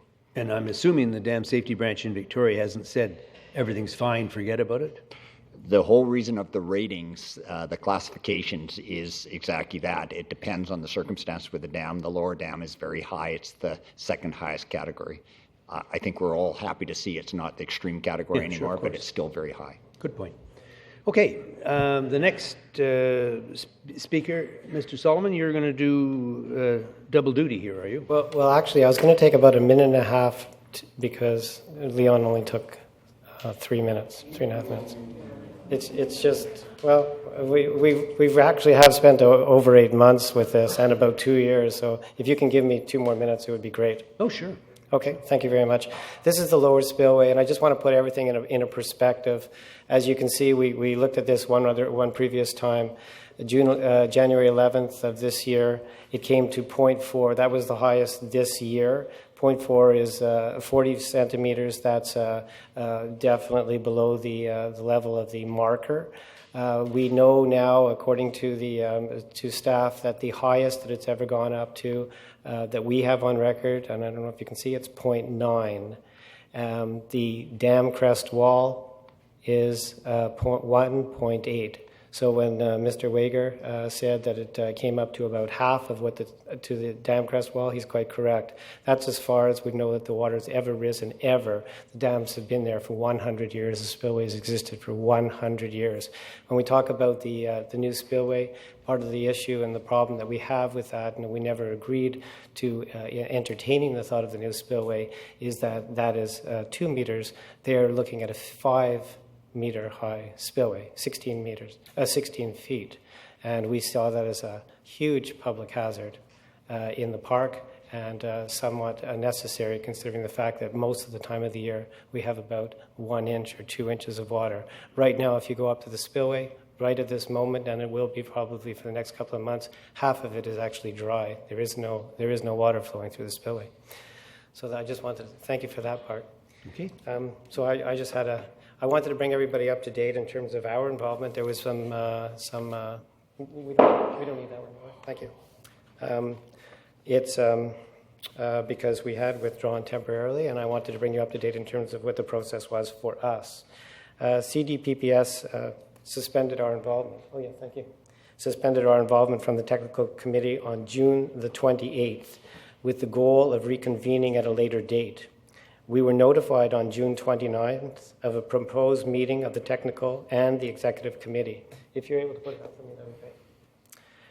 We declined to attend and said that we would be asking for a meeting with Mr. Swaby. This request was made on June the 30th. The meeting of the executive committee went ahead without our involvement on July the 3rd. Our goal was to meet with the city manager to address our concerns regarding process of the technical committee before any recommendations were made. We did not receive a response to our request until yesterday. As many people know, we are a part of a group of concerned citizens who have dedicated thousands of hours in an effort to reach a satisfactory conclusion for our park, and we continue with these efforts today. Following is part of the text from our letter of June the 28th, suspending our involvement. It has become increasingly clear over the last few months that the technical committee no longer is directed by the objectives of least invasive and cost-effective measures for dam remediation. Our questions are no longer adequately answered and our input disregarded. We do not believe that the current process is credible and warrants support. After qualifying the risk and finding it to be extremely minimal, we are once again rushed into a decision that does not have any consensus from all members of the technical committee. Our purpose for being on the technical committee is to represent our community and its best interests. The current process does not allow for proper public input. Mistakes have been made in the past regarding this issue, and it is imperative that the public have sincere input into any changes for our park. This issue is not the public safety hazard that had been previously considered. There should be no fatalities related to the dams from either a seismic or a flood event. We have therefore suspended our involvement from the technical committee and asked for it to be reconvened at a later date. Currently, even members of the technical committee have not received the final documents from Golder. To this date, the public and the council have had no access to this information. All of this needs to be finalized and released. We wish only to make this process successful and to reach a reasonable and logical conclusion for everyone involved. To make any recommendation at this point from either staff or the executive committee absolutely contradicts the previously well-considered intentions. Please understand that we have not taken this stance without considerable thought. We have always wanted this process to be successful, and CDPPS have acted as representatives from the community, which has not yet been fully informed and engaged, according to the mandate of the TC. We recognize this void and will take initiative to satisfy the requirements for public involvement. This is from the report to council that was dated that made this all possible, 2013, October 21st. Proceed with a communication strategy that will inform and engage the public and all other government agencies with respect to this process. Engage the Nanaimo First Nation and CDPPS and the public, and return to council with a youth strategy to deal with the long-term mitigation risks associated with the dams. In addition to representatives from Nanaimo First Nation, CDPPS, DSS, members of the public, organizations and government agencies may wish to provide input into the process and options being considered. These groups include local, provincial, and federal agencies, residents, and businesses. There is obviously no consensus regarding the options that are being considered. Both have dramatic cost and impact factors. The TC have not completed its work, and options have not been truly exhausted. Without further investigation and a clear determination of how the dams would react in a flood event, we consider an overtopping option as the only reasonable solution currently being discussed. There is nothing in the motion that would disallow GSI an opportunity to provide a thorough solution with pricing. In fact, the October 21st report to council states that the additional engineering studies can be undertaken by request of the committee. There is no cost to the city to allow time for this proposal to come forward, and there is no urgency. The presentation from GSI was a preliminary outline of what they can do. They are 100% confident that they can engineer, design, sign, seal, and deliver a cost-effective overtopping solution for the dams. They are offering this proposal free of charge. Why shouldn't they and everyone else have this opportunity? Therefore, we would like verification there is a commitment by all TC members to rededicate our efforts to achieve an appropriate plan. We want the respect to be accorded at the committee level and not token placation. To invite our group to the table and then ignore our input shows very poor intent. Working committees have common objectives and work to a mutually accepted solution. The objectives set out at the beginning are no longer being adhered to, and we take very strong exception to that. To forge ahead without a consensus for any work that is planned 1 year from now makes no sense whatsoever. And please give this matter serious consideration and recommit to a successful conclusion. And I wrote that, I guess it was June 30th. I did want to speak briefly for Dr. Gale. Thank you very much, Mayor Rattan. This has to do. Golder. What happened with Golder is they brought us two options. They were rushed. They brought us two options. They're both viable engineered options, and they brought them in March, and there was a rush deal, and it was 1.5 to 2.5 million at that time. Our group said no to the at that time, absolutely no to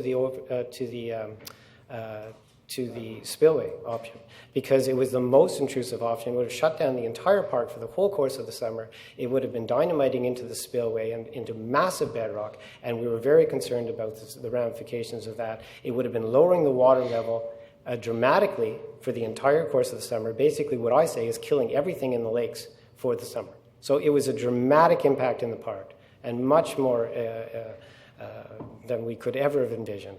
The overtopping option that they brought forward at that point was a viable solution, and we did accept that, and we thought that that was the most appropriate. It has changed dramatically since that point in time, and I want everyone to understand that. What they brought to us in March is not the same option, exactly the same option that they brought to us in May.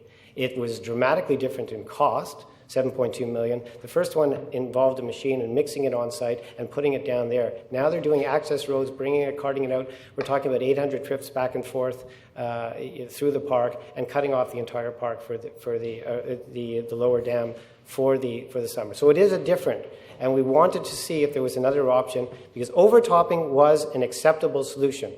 It was. It was decided that that was acceptable by the dam safety section, by the city, by everyone involved. We were okay about that. What we did, but we had objections to some of the issues in terms of what they were presenting at the end. Golder's a good company. What they did was very acceptable, would work, not a problem. But we were concerned about other issues. So we did approach GSI because we had spoken. Actually, I'm not sure if you remember, Councillor Johnson, but you and Bill McKay had actually spoke with this fellow at one of the conferences in Vancouver, and we got the referral through Councilman McKay. So this is from a GSI, and I'm just going to read his letter. You have most of it now. I think there's some of it was added here. Dear Mayor John Rattan and Council, I understand there is a City Council meeting this evening where the Colliery Dams is to be discussed. Please accept this clarification to the Council, as I noted a misinterpretation of the GSI service and fee estimate in the above-mentioned public information update. Since I last met with the Collieries Council, I have been able to further refine the preliminary cost estimate.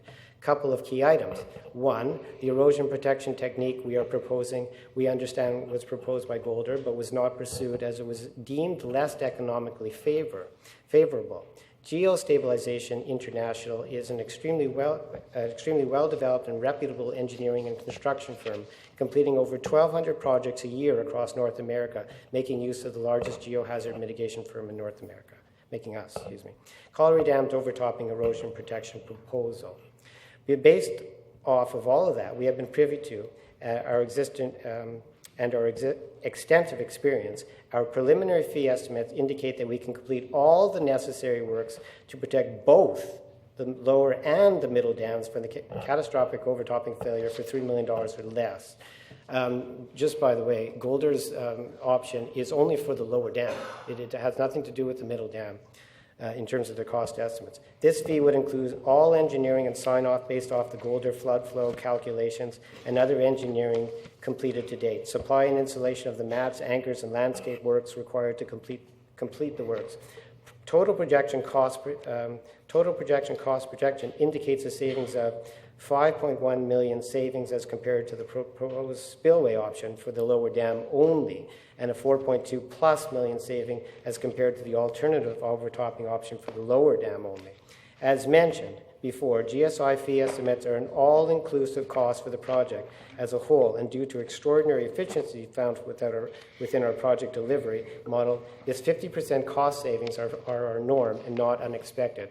If the city was to give us confirmation that they would entertain our proposal, we would be most pleased to complete the final design and fee estimate pro bono, present the proposal to the city in a document format, and present our proposal in a live presentation meeting. Thank you kindly for your consideration. Sincerely, Peter Bullock,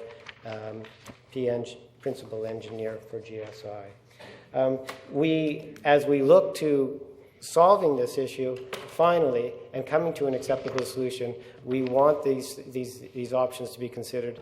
It's a proposal that shouldn't be ignored. It should be brought into the equation. We have nothing to lose. Remember, we have time. There is not the sense of urgency. I brought this stick, I forgot to show you. But when we're talking about overtopping, it doesn't mean if the water ever goes over the top of the dam's going to fall down. If you look around this room, this is a small pittance of what's behind the dam. We're talking thousands and thousands and thousands of truckloads of rockfill behind the dam. The dam wall doesn't just fall over. This is the size of the dam wall. It's a 4-foot concrete reinforced dam wall pinned between massive bedrock, and it's 70 feet down. That has to erode for a wall to fail. That's what we mean by overtopping. If it goes over the dam doesn't fail. It doesn't work like that. Anyway, so I'm talking about lack of urgency here and making a final decision that it's okay. We're not saying nothing needs to be done. We're understanding that. There's been a lot of play. A lot of people would say, don't do anything, you don't have to, and they're probably correct. However, if we have to do something, we want to make sure that we keep to the standards that we set in this committee. Least intrusive, cost effective. Let's get done, and let's make sure that people understand that this is okay. By the way, GSI, they weren't going to shut the park down, which makes a big difference for us. And when they put the mats over, you're not disturbing anything. You're putting it over, you're stapling them down, and everything grows up in between. You don't see anything after the fact. It's a lot less disruptive. It has some merit. Anyway. Okay, sir, did you have a question, Councillor Greaves? Yes, I do, for the delegation. Thanks, Mr. Solomon. I took a snippet of what you said and wrote it down. Now, in the recommendation, it says return to council, number 3 recommendation on a report here, return to council with a report outlining next steps / decision process on options and funding at a future council meeting. So one of the options would be overtopping, I'm assuming. Well, there was... So should I answer? Yes, could you answer? There were the only 2 options that were presented. What we've taken strong objection to, Councilor Grace, is that in both the staff report and the report of the Executive Committee, they came forward, we consider to be very premature. They came forward very strongly advocating for the spillway option, which is the only option that we never considered as being a viable one for the park. Thank you for that. So, and you basically, correct me if I'm wrong, you said that you consider that overtopping is the only option. It was one of the 2 options that was presented, and yes, we have said that the overtopping was a solution that could work for the park. Yes, that's correct. So, the technical committee has the city on it, the SFN, and the Colliery Dam Park Preservation Society. That's correct. Am I right? So if you want to reach a consensus, and I'm assuming 2 of the 3 don't agree with you, you cannot reach a consensus. Okay, so what you're saying is majority rules. What we're saying is that there's it means working out a solution that actually works for the public, works for the park, works for everybody involved. When we are saying what we would like to see is that we could turn that around and say the city only looked at the possibility of the spillway and never wavered from that. What we have heard from the SFN is that they would consider the overtopping. They had said that at different meetings, and we would like to see whether or not they would consider it at this stage. We would like to see why people would feel that the spillway, which is definitely the most invasive and definitely the most expensive option, is considered to be the best solution. We would want the public to be involved in that process as well. Thank you. Thank you, Your Worship. Okay, Mr. Stahl, I'm just going to ask a question myself. What the staff recommendation here, and council will debate this when the speakers are finished, has three parts to it. And the staff recommendation is a motion the council directs staff to, number one, release the Colliery Dams Technical Committee minutes to the public. Number two, schedule a public information meeting on the Colliery Dams. And three, as Councillor Greaves just read out, return to council with a report outlining next steps / decisions, process on options and funding at a future council meeting. You're comfortable with that, with those three? No, we're not, sir. We are very comfortable with the idea of releasing all the information, not just the minutes, but all the presentations and everything from Golder. Okay. Absolutely. We feel, again, it's very premature to have Golder come in at this point in terms of a presentation. What we want is everything to be brought out first, so that information has an opportunity to be digested by the public and to understand what this process has been and what the options that are being looked at. So that was the primary one. We wanted time for sure, but we didn't want to rush into anything at this stage of the game. Okay, fine. Thank you, sir. Okay, the next delegation I have is Mr. Lauren Gale. Is Mr. Gale here? Your Worship. Sorry, that was... Mr. Solomon spoke on behalf of... that was the one he read for him. That's Sorry. correct. Mr. Taylor is next. I missed the name. Okay, the next one is Mr. Jim Taylor.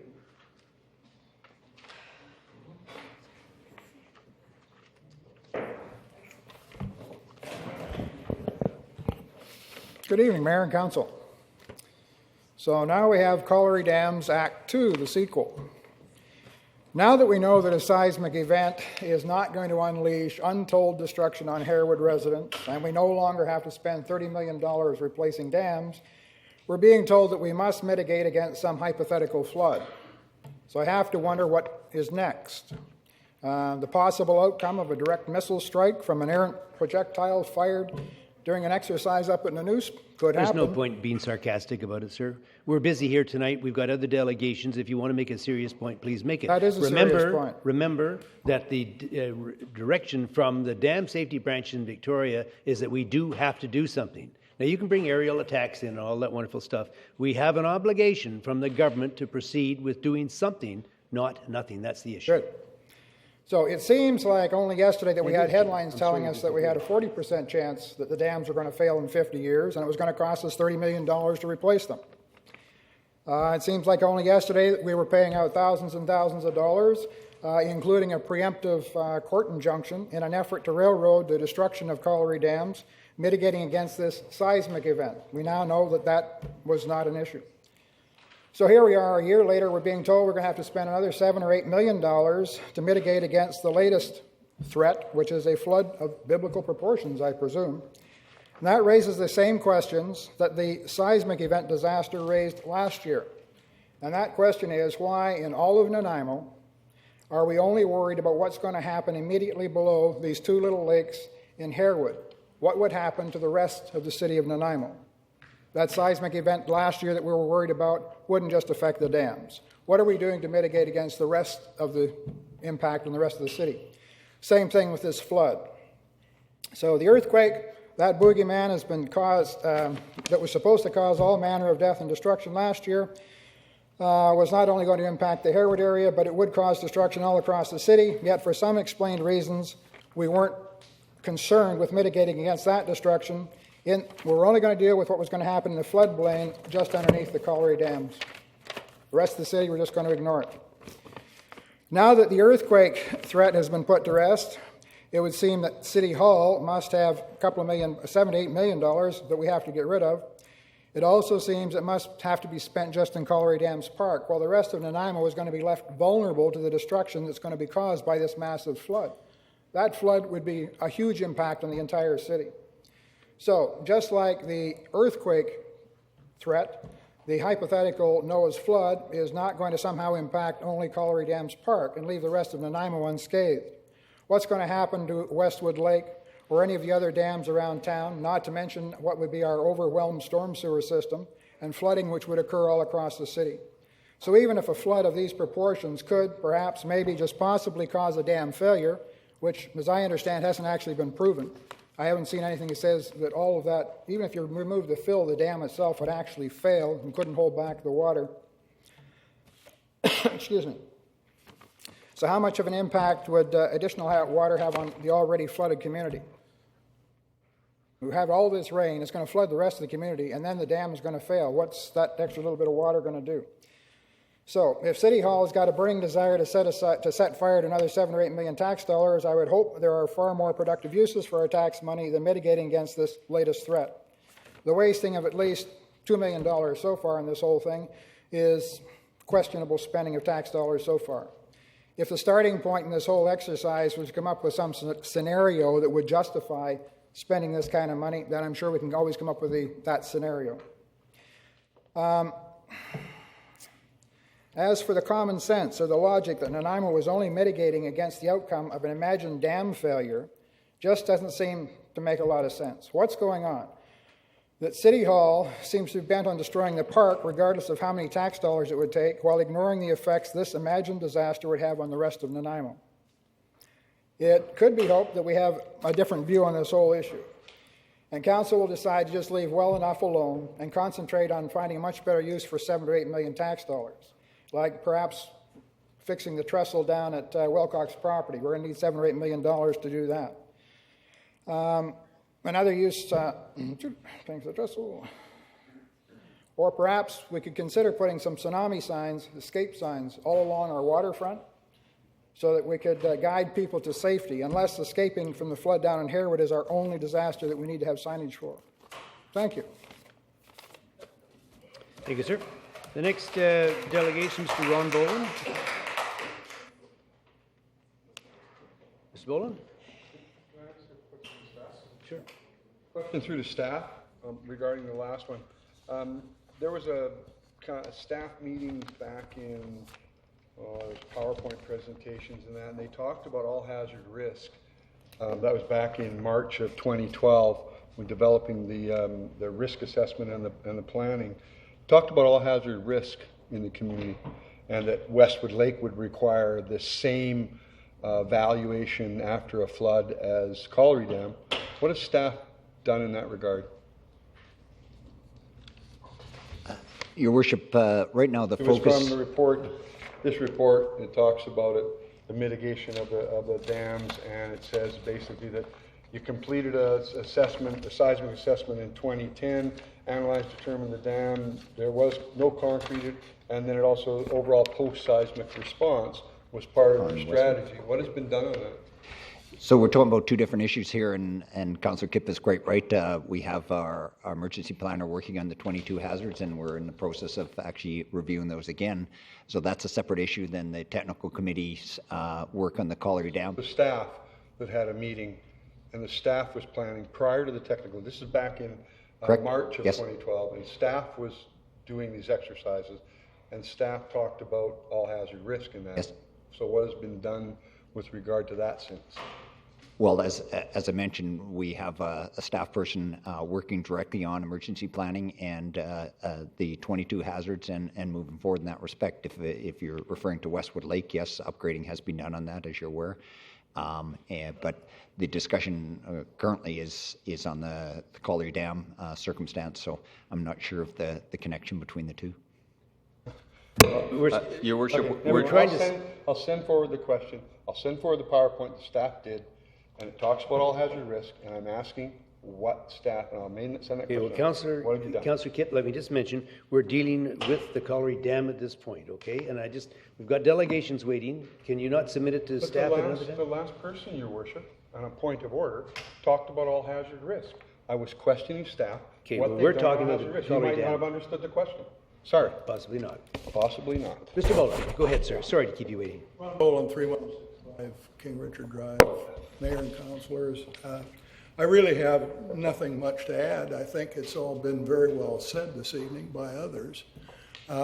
We started out here a couple of years ago with For years, we'd been getting reports that our dams were okay, and suddenly, because of a dam collapse somewhere else in the province, everything went sky high, and suddenly we were faced with this problem. Because it's coming from dam safety, there is no doubt that there is a problem of some kind. But what do you do when you have a problem? You try to find an adequate solution to that problem.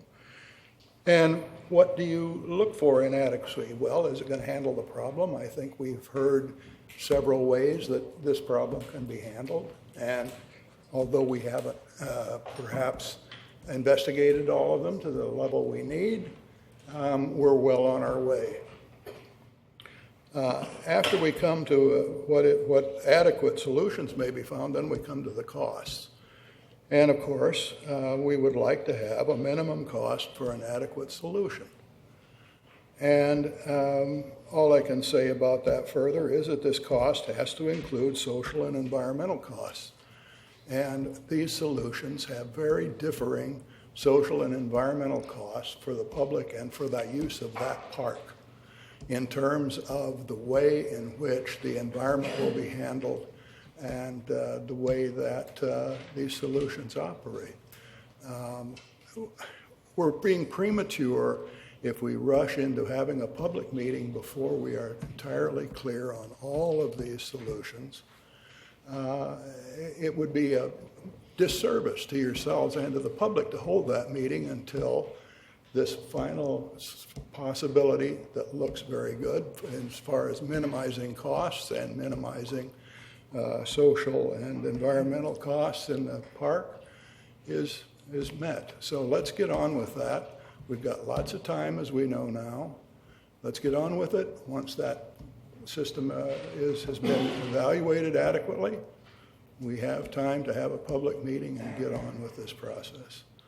So please get out those reports, get out the minutes. Part of the problem we're dealing with tonight is there's been far too much secrecy in this for no reason that I can understand. Let's move on. Okay, thank you, Mr. Bowman. Now, the next delegation is Ms. Joy Sauer, and am I? That's pretty good. Pretty close? Sorry. Pretty close. It's a difficult one. Hello, Mayor and Council. I'm just here with a very small synopsis.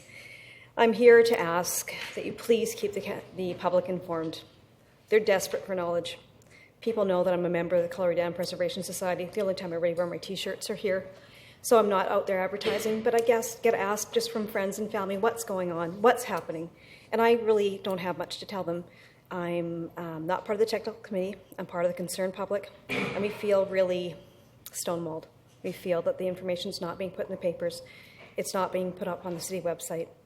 I agree, let's get the reports out, some time to digest, some time to look at it.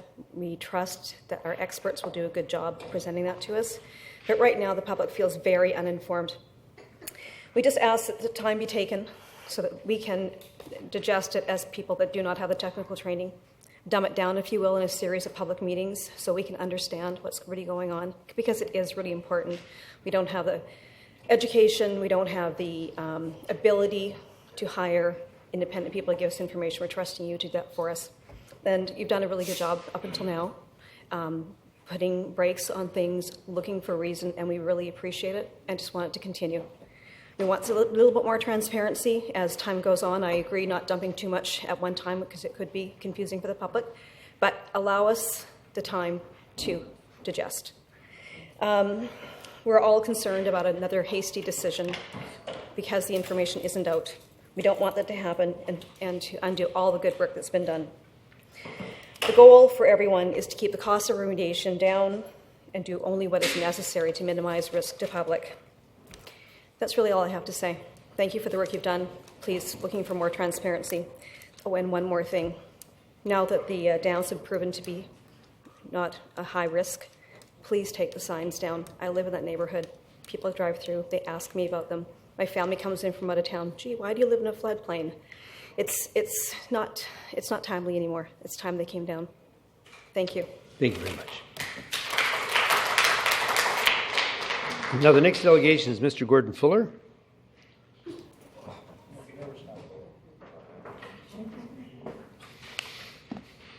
Gord Fuller, 604 Nichols Street, and a lot of the stuff I was going to cover has been covered, so I'm not going to repeat it. It had a lot to do with the overtopping, the lack of a report on overtopping, what that would consist of, etc., etc. Initially, I picked up this report, and the first thing that dawned on me, I went, whoa, this is deja vu. This goes back to late 2012. There's not really a lot of detail in here. And then I was reading it, and I noticed it talked about the spillway being 12 meters. And I went, wait a minute, I had heard 10 meters. So if the spillway is 12 meters, then I've been wrong. So I'm going to go down and measure it. And so I did that. And what's interesting about the spillway is there's actually two parts to it. There's a divider in the middle. And so at the bottom of the spillway, it is actually 10.8 meters if you take those two spots together. But it also goes up on a little bit of an angle. And so at the top of the spillway, once you get above that divider, which is actually 0.9 meters high, it's not even a meter high, and so this is another thing that's wrong. It talks about the spillway being 1 to 2 meters. It's actually 0.9 to 170 centimeters. So, or 1.7 meters. Too many little numbers here. It was a lot of fun doing this. So when you get to the top of the little thing, you are actually at 13.5 meters.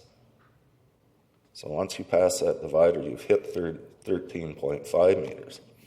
And when you get to the top of the dam, and what would roughly be the corresponding side, because the dam is actually higher than the spillway at that point, and you look at the bridge acting as a bit of a spillway, you're then at 13.75 meters.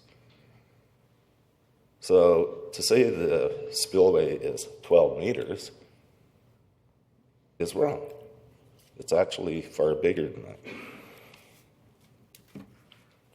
If 12 meters will work,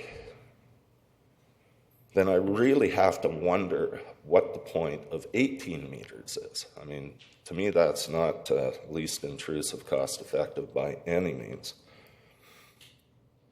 Hey, if you wanted to increase the capacity of the spillway, you could actually take out that little 0.9 meter box of concrete in there, and which is 210, or yeah, it's 210.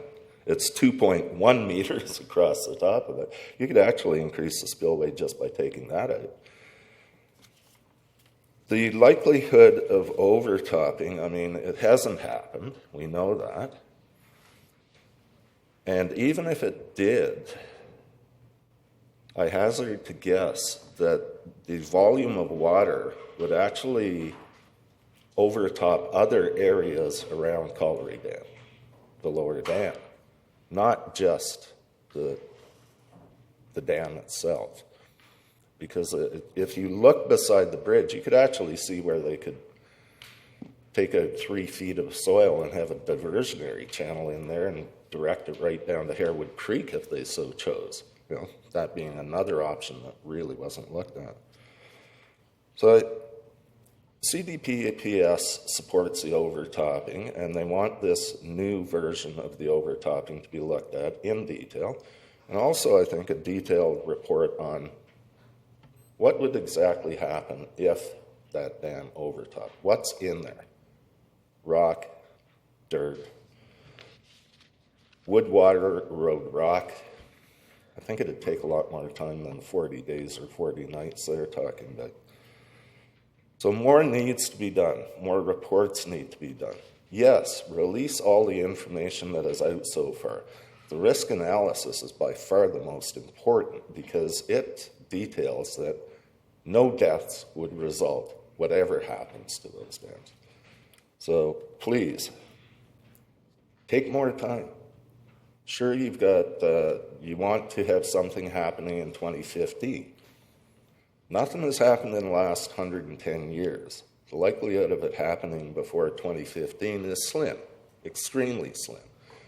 I mean, just in the last few years, it seems to be getting drier and drier.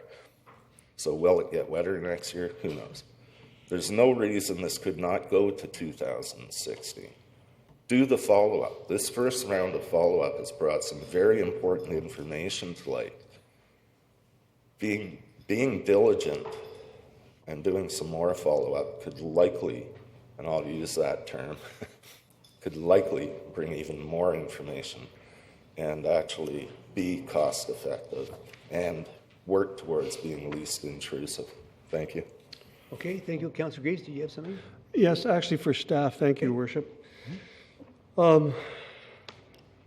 Mr. Fuller has brought up a lot of technical points here, and I hesitate to ask you this, Mr. Seward, and perhaps you can't because Golder did the stuff.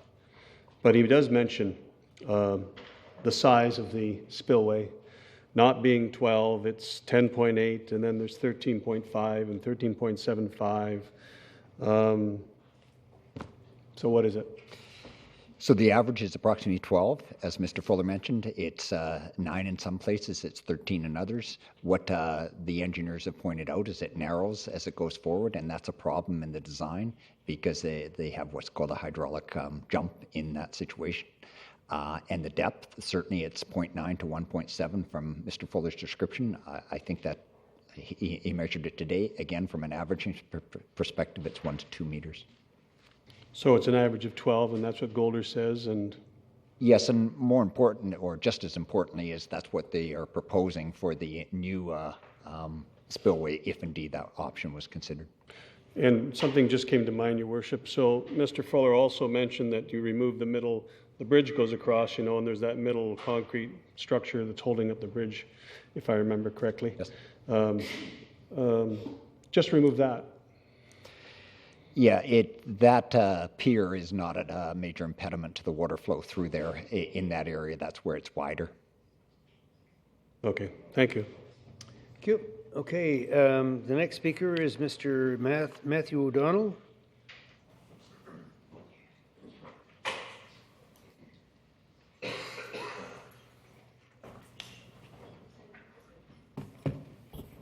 Hi there, Matthew O'Donnell here. Okay, so I consider myself a political activist. The major reason why I got involved in this form of activism was due to witnessing countless examples of wasteful spending of taxpayer dollars on all levels of government.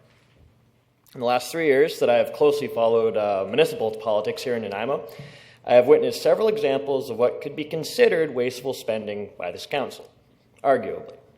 For example, there's a Port Theatre, Nanaimo Centre Stage, unfair tax breaks that do nothing for smaller local businesses or hotels, legal costs relating to Dave Cutt's Dam Direct Action Group, Occupy Nanaimo, the Daily News' Leadership Conference, and other practices of free speech. The list could go on and on.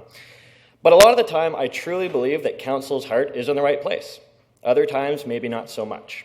But even with good intentions, we see a trend of council spending taxpayer dollars where maybe they shouldn't have, or should have been given some sober second thought to. With that said, I ask that council really take some time to consider all options on mitigating the risks to the dams, even if you have to consider these options past the upcoming election season this fall.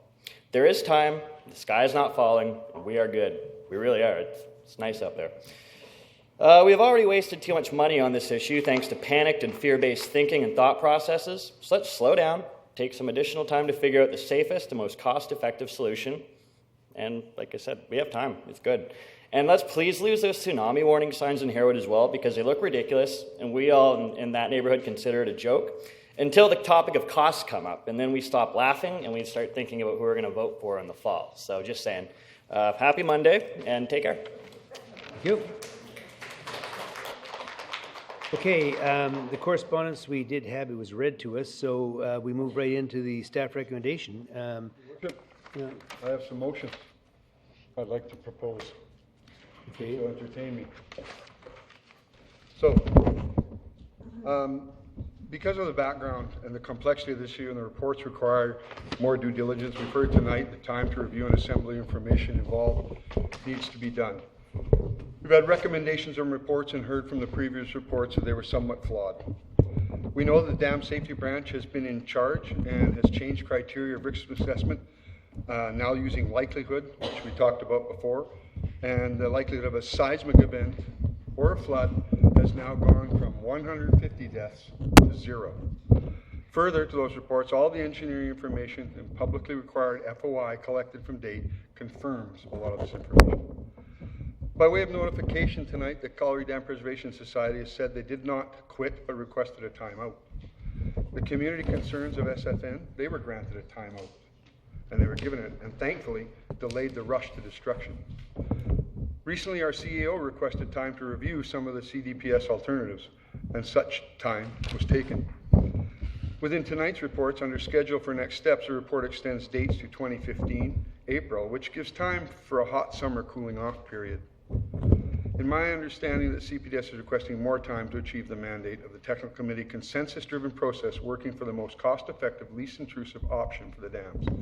Therefore, I make the following motions that Council direct staff to release all the Colliery Dam Technical Committee minutes and information to the public. I direct staff to postpone all activities and actions related to the Colliery Dam Technical Committee work, regular monitoring to continue, including the planned July 24th public information meeting.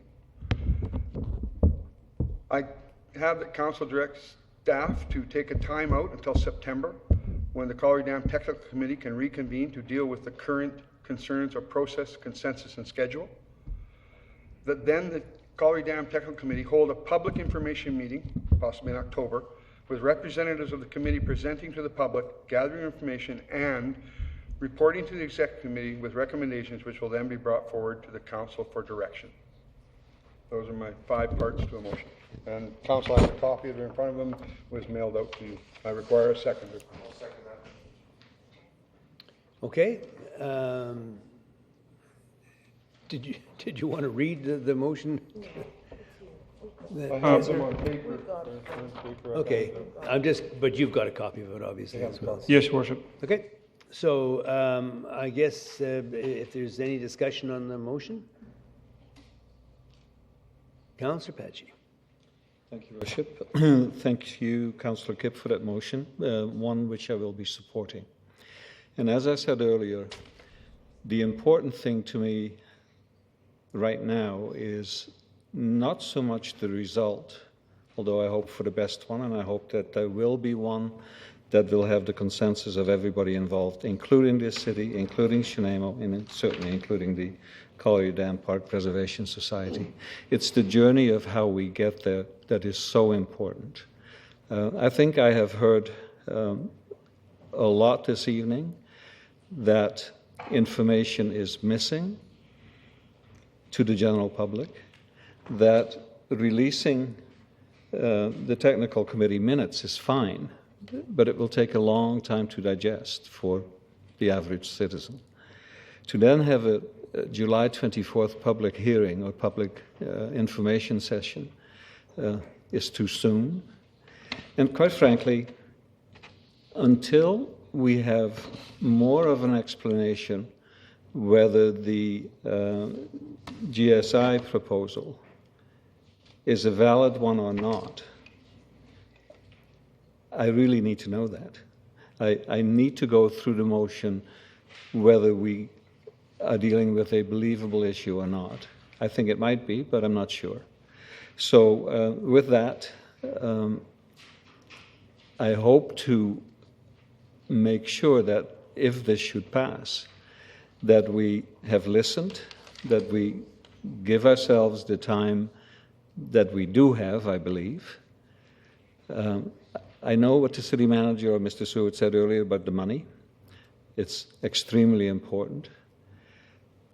But there's this road that we have to travel, and there's this destination that we have to come to. If we pass what is on the agenda tonight, we are not having, we won't have been serving our public very well, I don't think, because it will leave questions in their minds whether we have looked at everything that we possibly could look at. So it is for that reason, how we get there, how we should get there, that I will be supportive of Councillor Kipp's motion. Okay, Councillor McKay. Thank you, Your Worship. One of the, when we were at FCM a month or so ago, surprisingly enough, I went to a presentation that was put on by Dr. Blair Feltmate. He was from the Faculty of Environment at University of Waterloo. And the topic of his presentation was extreme weather. Why must we adapt? And one of the things that he talked about was the fact that we do have climate change happening. We do, whether we like it or not. The challenge that the communities have is we need to address a myriad of different items and disciplines relative to potential damage from extreme weather. They include things like electrical distribution, transportation, electrical substations, commercial and residential real estate, city infrastructure. And his final slide at the end was advancing flood resiliency in communities. The best money we can spend is to figure out how to adapt our communities. He talked about developing up-to-date floodplain maps. He talked about weather hardening the municipal and suburban infrastructure. In other words, it might be flooding 2 miles down the road, but when a manhole pops up in your neighborhood and your neighborhood starts flooding because of that, because the sewer system can't handle it, you got a real problem. He talks about weather hardening houses. How many homes in our community have one-way valves in their homes to prevent sewer backup into the homes? Very few, I would imagine, other than what we're seeing on some of the new codes. So what happens is that the sewers back up going into the homes from our infrastructure. This is a far bigger picture than what we could ever imagine relative to these little dams here. He also says we need to launch a home adaptation audit program. Point of order, Your Worship, I'm sorry, with all due respect. Okay. All well and good. You're very, very experienced, very knowledgeable in all this stuff. Well, I'm sorry you consider it to be stuff, my learned counselor. Okay. However, I'm trying to make a point here. Please get to the point. We are looking at these dams by themselves, in a silo. Yes, we are. We have a much bigger problem in our community, and I would like to know what we're doing in our community, across the community, not just with 2 little dams. What are you going to do?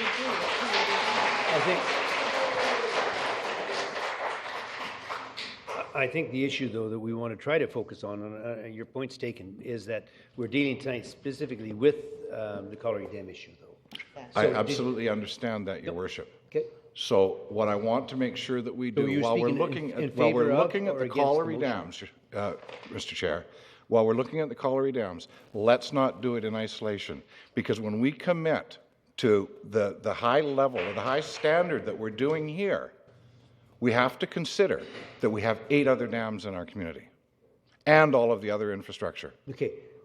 I just have a question. Councillor Kipp made a motion that's been seconded. Are you in support of it or opposed? Absolutely. In support. Okay, good. Okay, Councillor Johnstone. Thank you, Your Worship.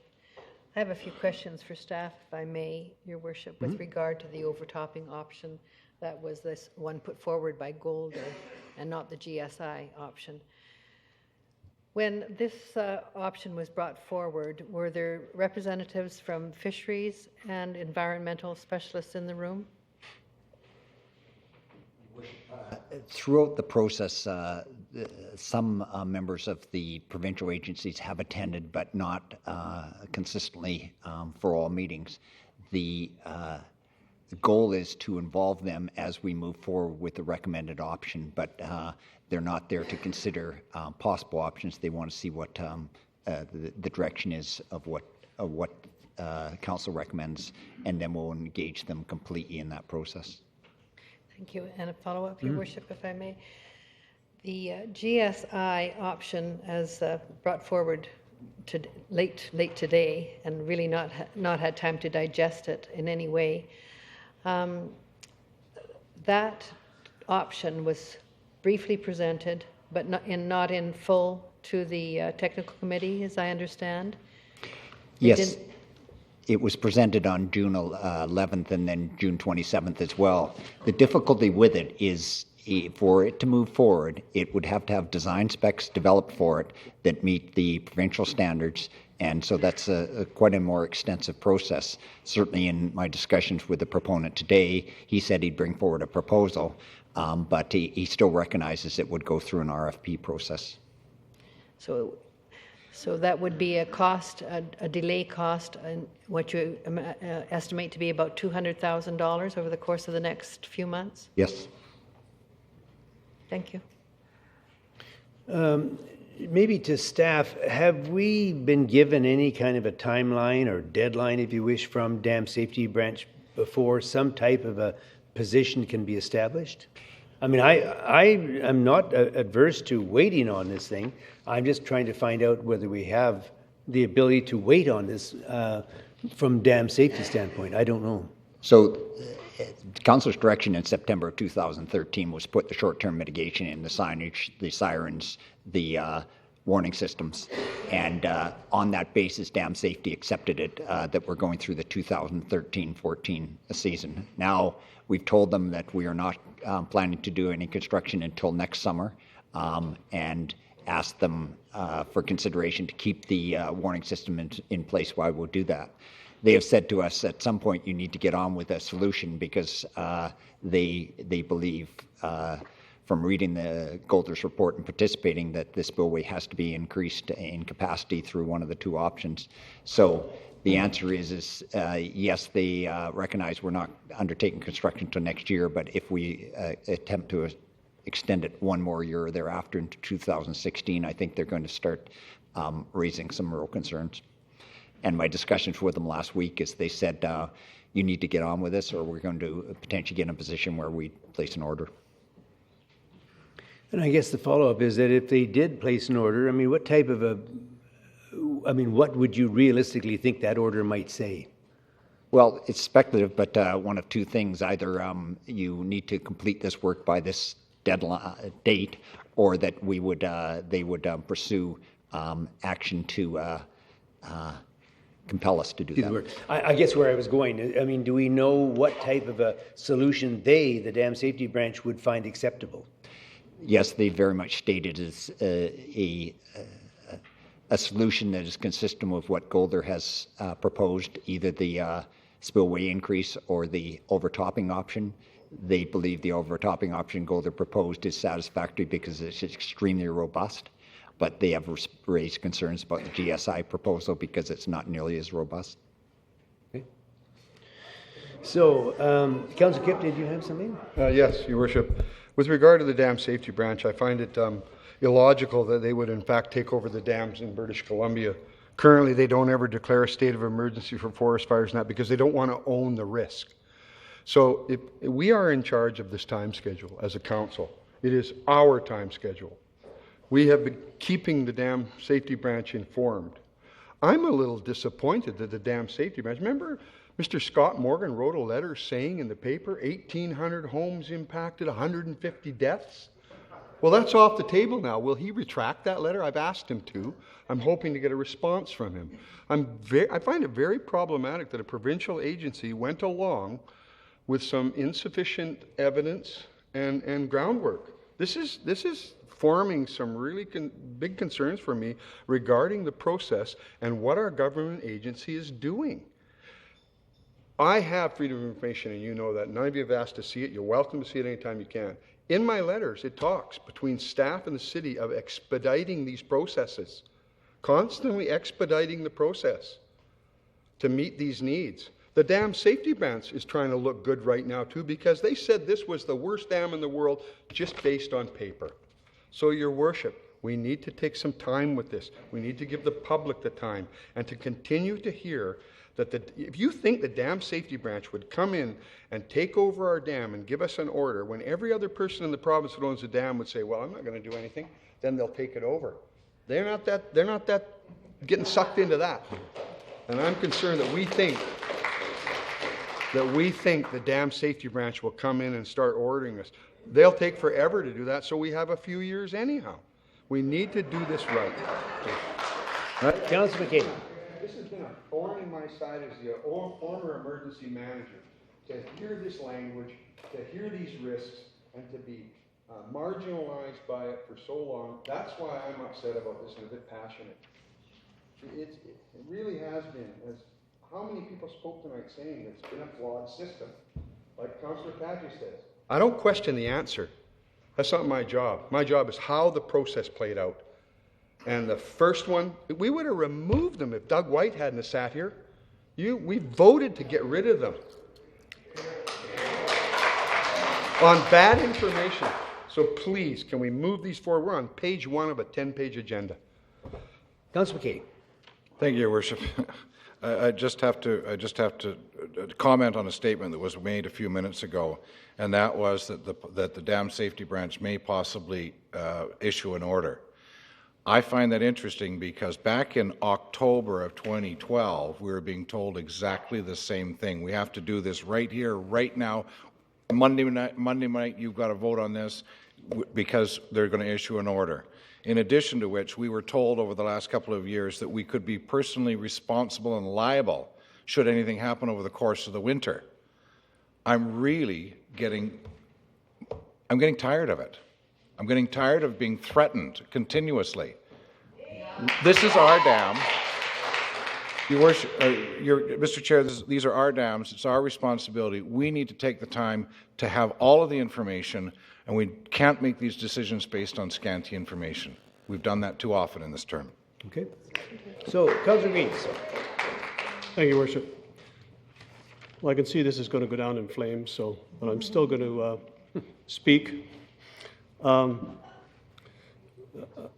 was listening to all the delegations, and I really didn't see much or hear much that convinced me strongly that it was a bad process. Well, there's a lot of amateur engineers. I think there was one engineer, and his letter was read out.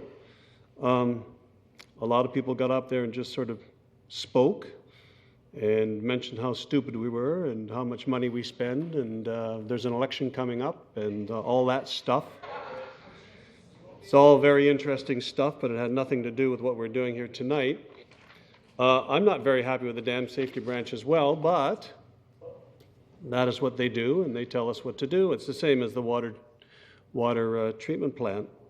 They basically forced us to spend $70 million. Had to do it. Dam safety branch has the hammer, holds the hammer, and they tell us what we have to do, and they say that we have to do something. I was in favor of tearing the dams down. I voted in favor of it, and well, we didn't. And I was in favor of not postponing, but we postponed, and then we did these extra engineering surveys. So up to this time, we spent $2.35 million.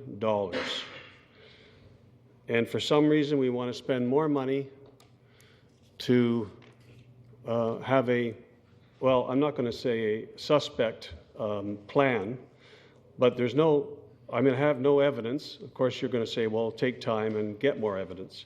But we've already taken 8 months extra, and I mentioned the 2.35 altogether that we've spent.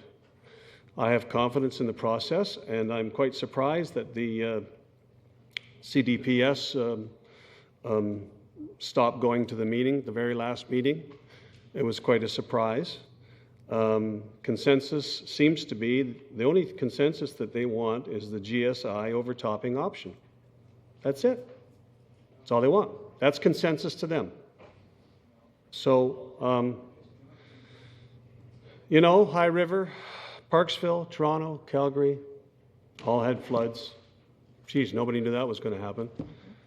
I'm not an engineer, and I don't have a crystal ball, and I can't tell you that we're not going to have a flood tomorrow.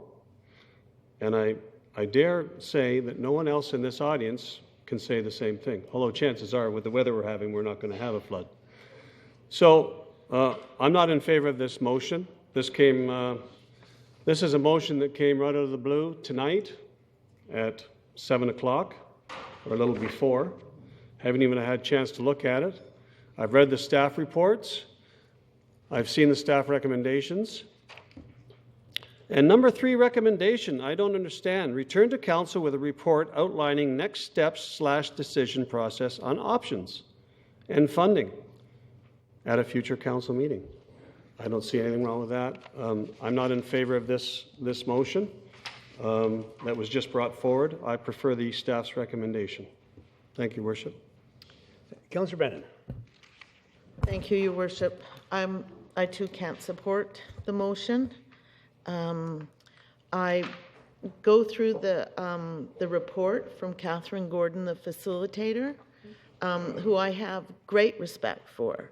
Catherine Gordon is well respected throughout the province and in fact nationally for the work that she does. She mentions that in her report, in her estimation, all members of the technical committee appeared to be fully committed to the process throughout. They cooperated on scheduling and developing joint public information updates.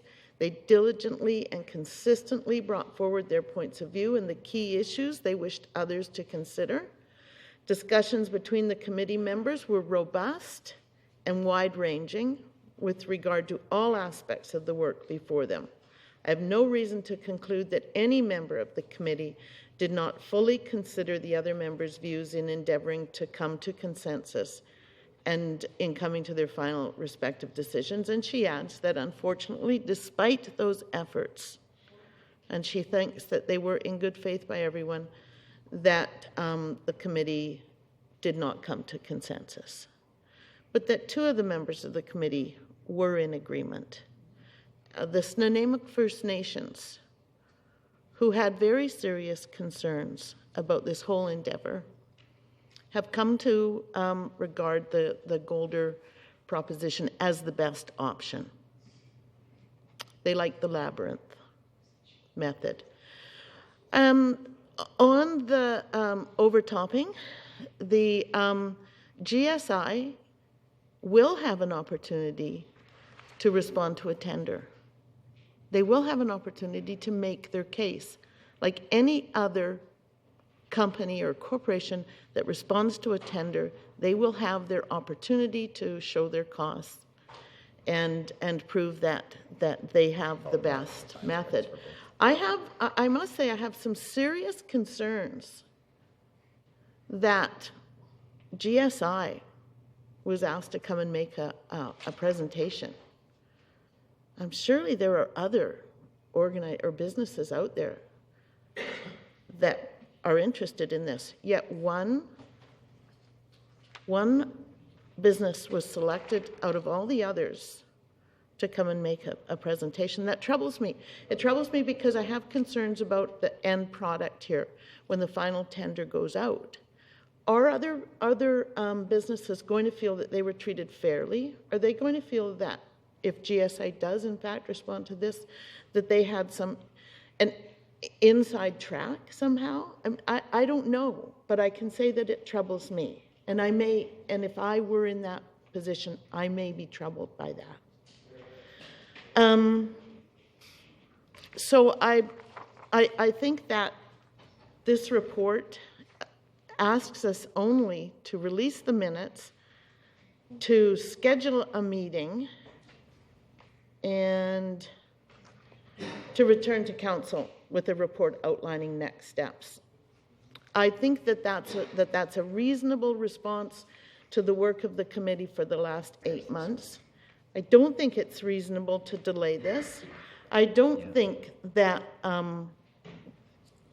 we need a whole lot of more time. I don't think we need to spend another $200,000. We've had 2 engineering firms, at least, who specialize in dams, review these dams, and come up with proposals. It's time that we made some sort of steps towards making a decision, and I think tonight is the first night, and I think we should do that. Okay. So I think we have all pretty well worked it out. Has anyone not made up their mind? Is anyone unable to vote at this time on council? For my part, I'm uncomfortable with the motion. I don't have a problem with the timeline, and I don't really feel that it's something that we have to move on in any great hurry. But I would like to have the opportunity to speak more with First Nations, who are our partners in this thing. They've been very, very supportive throughout, and as Councillor Kipp mentioned, their views are important to us, and I would really be, I think, unfair to them if I participate in a vote that eliminated them at this point. I think they need to be aware of what changes are happening, and so unless we get consent from them, I'm not able to support the motion. So I think everyone else has spoken several times. So can we call a question on? Staff clarification on costing. The 2.35 million. Do we have that divided up? How much was done prior to 2010 and the removal plans versus the technical committee? Was there a separation of those? The technical committee with Golder and the other consultants is 1.35. The previous study done by the 2 other engineering consultants was approximately 1. So this process is not 2.35 for the Colliery Technical Committee. Correct. That was only 1.35, yes, or as estimated. Thank you. Okay, so can we call a question on it? All those in favor of the motion? We have Councillor Pachi, Councillor Kipp, and Councillor McKay opposed. We have Councillor Brennan, Councillor Grace, and Councillor Johnson, and Mayor Rattan, so the motion fails. So we'll go into now, maybe, do you want... Sorry. Yeah, I was going to say, did you say something too? That okay. So, okay. And is there a seconder for that? Moved and seconded. Discussion on that. All those in favor? Oh, Your Worship. You are going to speak? Yes, I'd like to speak on this. Okay, sorry, but just one sec. What? You said something? I'm sorry, Your Worship. I pushed the wrong button. Go Okay, ahead. sorry. I have everything I can take concern. Of course, the price was pumped up for the last part by $1 million, which is typical. We add everything into this one session we're worried about. The Colliery Dam did not ask just for their idea, Mr. Greaves. Oh, sorry. They asked for consideration of other options. So this, Catherine Gordon's job was to mediate and facilitate and reach consensus, which she didn't do, which is a bit concerning. And the opportunity from GSI was brought forward because the Colliery Dam Preservation Society wanted to hear options. We've turned those down. I cannot support the motion on the floor. Okay. You know, I just would like to say that I'm, uncomfortable with any comments about Catherine Gordon's performance in that she wasn't able to reach consensus, because I do believe she did try very, very hard. She's an extremely respected person. And if she couldn't reach consensus with 3 parties, 2 in one position, 1 in the other, I think it's unfair to blame her for it, because I think she did put in a lot of good work. I have a great deal of respect for her, and I think she did the very best she could. We'll see. So, on the motion, Councillor Pachi? Yes. Oh, sorry, Councillor Johnson next, and then... Yeah, Your Worship, thank you. Point number 2, schedule a public information meeting on the Colliery Dams. Would that or could that include information with regarding to the GSI proposal of overtopping as well? No, not next, but there's no date. It doesn't say.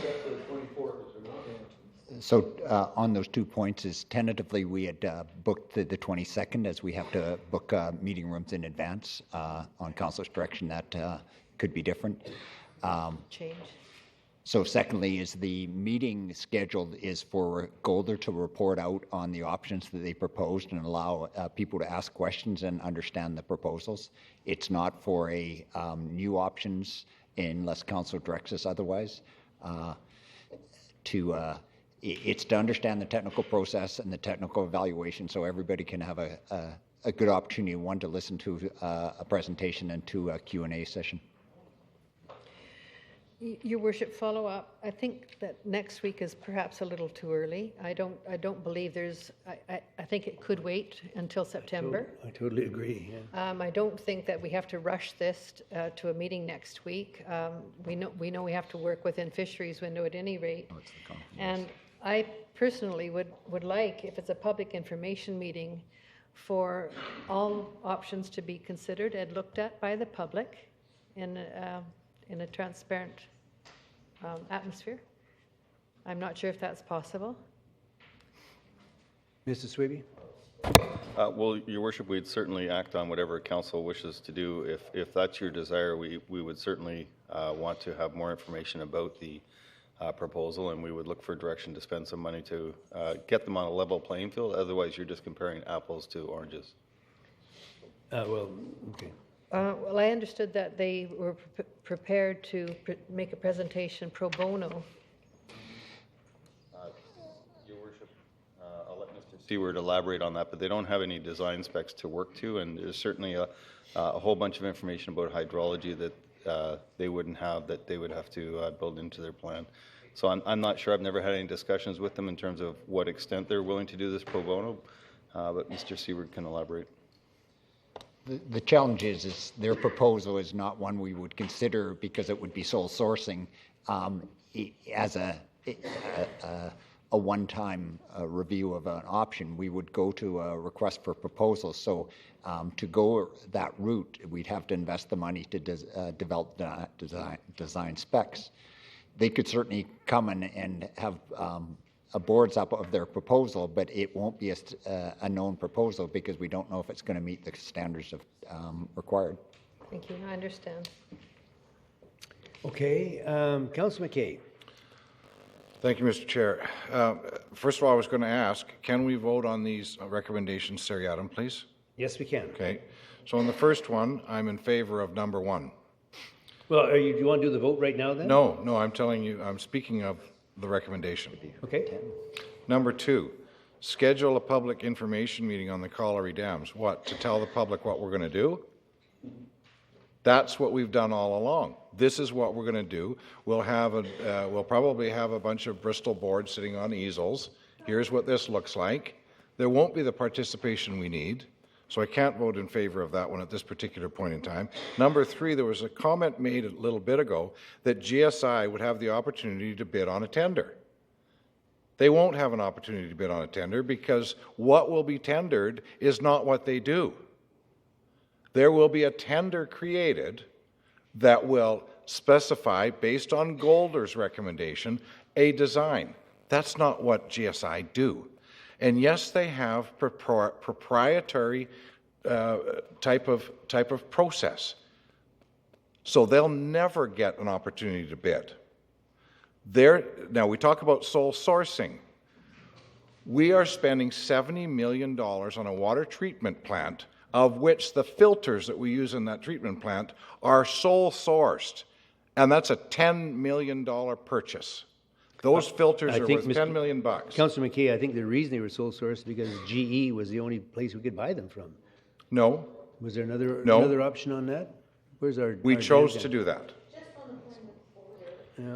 We are discussing the Colliery Dams, the 3 motions. We aren't discussing anything else in terms of, sole sourcing, et cetera. It's to release the information, to schedule a public information, and to return to council. So items. It is very late, Your Worship. Yeah. The reason, Mr. Chair. Just one second. The motion is the 3 options. Then it's moved and seconded. That's correct, Your Worship. So you were speaking to the motion or against? I was into number 3. Return to council with a report outlining next steps. We haven't no information on what GSI could propose. Yes, they have proprietary. We've bought proprietary before, sole sourced before, so I don't know what the problem is there. we need to investigate that option further. Okay. We're being told it's not proven. It's proven all over the world, and in fact, we use it for erosion abatement here in Nanaimo. They're doing a project out on Hammond Bay Road. So we use it here. It's used all over. The question is whether or not we can look at what their design says and how it might work in this application. We have to investigate that. Okay, Councillor Greaves. Well, we don't have to investigate that, and that's just what we've discussed. We've just debated that whole issue, and now you're revisiting that issue. We've just discussed that, and we've defeated the motion that was previous. The motion now is 1, 2, and 3. We're not discussing GSI now.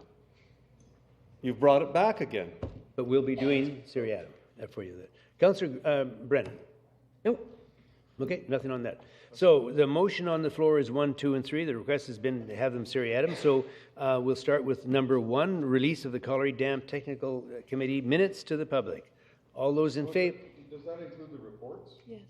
My understanding is Presentations. the answer is yes. Okay, thank you. Again, all those in favor? Opposed? It's unanimous. Item 2, schedule a public information meeting on the Colliery Dams. And I at this point, I really want to be specific that I cannot support if it's going to be the 22nd of this month. That's out. I think at a date to be advised, unless anyone wants something other than that. 7 days is just not going to work. Your Worship, we can look at other dates. The reason we were doing this was not to tell the public what anything other than what reporting out on the committee's work, and it was to be as current as we can rather than let time pass so that you can ask questions. We need more time, is my point. And I think the date should be to be advised. Okay, so the second one, then schedule a public information meeting on the Colliery Dams at a date to be advised. In September. Well, I don't know if it's that thing. It could. They'll announce. That staff will look at that thing, and it may be. But we're just going to say to be advised at this point. So, on the motion, Councillor, Mr. Swaby, do you have something? So, on the motion, all those in favour, opposed. We have Councillor Padgett, Councillor McKay, and Councillor Kipp opposed. Balanced council in favour. The motion passes. And the final one, return to council with a report outlining next steps / decision process on options and funding at a future council meeting. That's been moved and seconded. All those in favour? Your Worship, Sorry? I have a question on that one. Okay.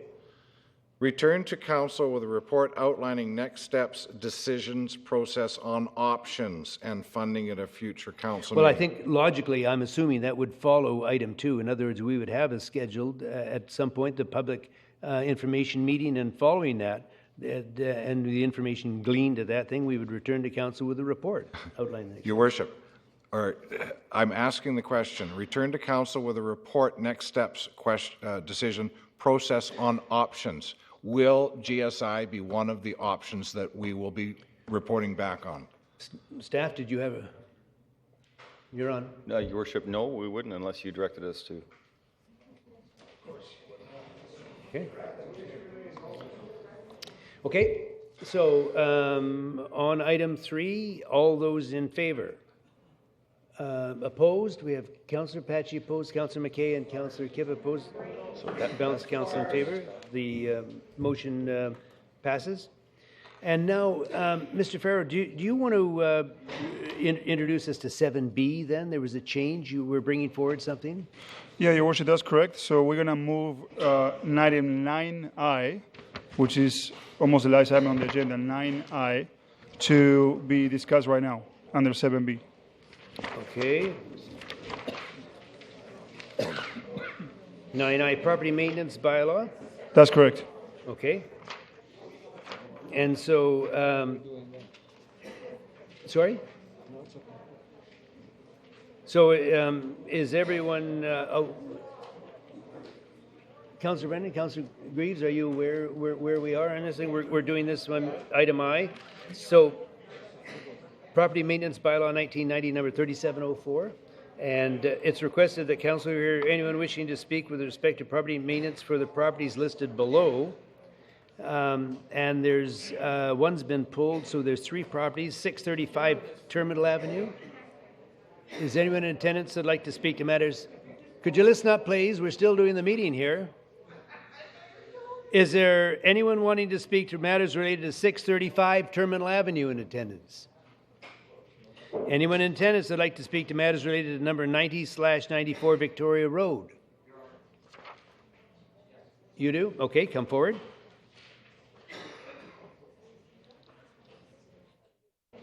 Hi.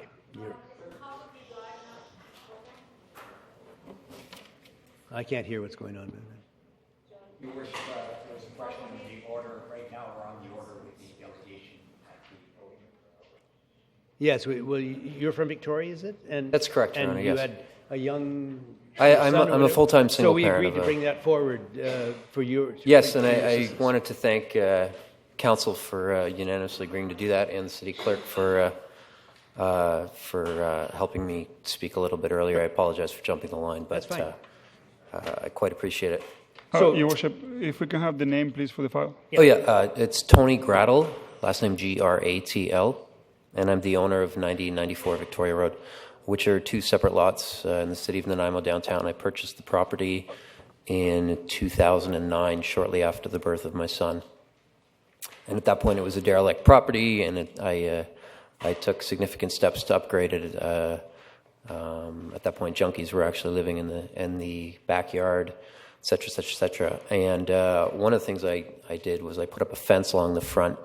The area, it's basically a large square lot separated into 2 with a house on one side, and then it's fenced on 2 sides from the neighbors, and there's a large fence at the back as well from the neighbors that's approximately 8 feet high at the back.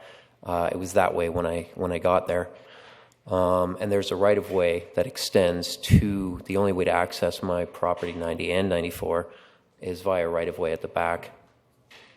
And I received a letter from bylaw in January of this year stating that an RV that was parked in the laneway, which is mine, could not be parked there, and that there was another vehicle in behind as well, which was not authorized to be there. Sorry for interrupting, but no problem. The issue here is at 90/94 Victoria Road.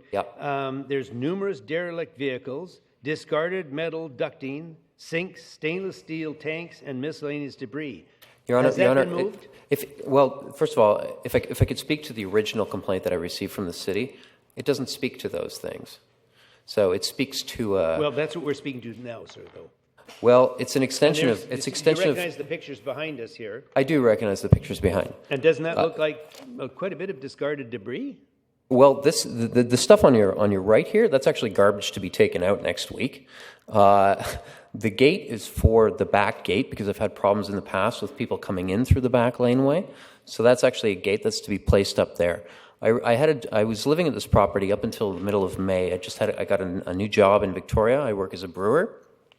So essentially, what I've been doing is I've been dialoguing with the bylaw enforcement officer, Les McGrath, and our initial conversation was actually quite difficult for me. He wasn't very polite, shall we say. So we patched that up. I spoke to one of the city managers in bylaw about that, and we worked that out, and we continue to correspond via telephone. At one point, 2 other bylaw officers came by. I was assured that if I continued to take steps to go into compliance, that everything would be fine and good. Well, can you give me a timeline? If I may. So May 17th I moved. In the middle of June I get a letter which all of a sudden states that there are numerous derelict vehicles. I received this. I spoke with Les McGrath last week. It's actually signed by Randy Churchill, the manager. I spoke with Randy Churchill. I said, look, I've been dealing with Les. I haven't heard anything from him on the phone in 2 months. The last I'd heard, everything was kind of flowing along fine. There was no issues. The discarded beer kegs that he mentions in the first letter, which there should be a picture of. I don't know if you have the more contemporary pictures, but as you get there's an original picture of the discarded beer kegs, which were supposed to be between the boat and the stainless tank. His concern was more regards to fire issues. If there was a fire somewhere, that the fire department would be able to get in. So that's now kind of been taken off the agenda because I did address that issue. I called Les last week, or the week before. After speaking with Randy, Randy said, look, just talk to Les. Shouldn't be a problem. We'll get you off the agenda, and we'll keep pushing towards finishing off compliance. I speak with Les, and Les says, no, I'm not dealing with it. I said, look, I'm living in Victoria. I come up every weekend to Nanaimo. I'm in the process of selling my house. I'm trying to clean up the yard, obviously. I've been living in this property for 5 years. I'm on excellent terms with all of my neighbors. I speak to every one of my neighbors. None of them has made a complaint about stuff in my backyard. That's the first part of it. The fences are too high, rather. I then say to Les, look, I'm coming in on Saturday. I've got my kid. It's quite difficult for me, but I'm coming in on Saturday, Sunday. Can you meet me on Saturday? I know that he works Saturdays. Can you meet me on Saturday? I notice your new letter says that the vehicles are delinquent, which means that they're towable. I'm like, they're not delinquent vehicles at all. They drive perfectly well. One of them is a moving van that's actually being loaded up with stuff. Are they licensed? They are not licensed, but according to the bylaw letter that I was sent, I'm allowed to have up to 2 unregistered vehicles per lot.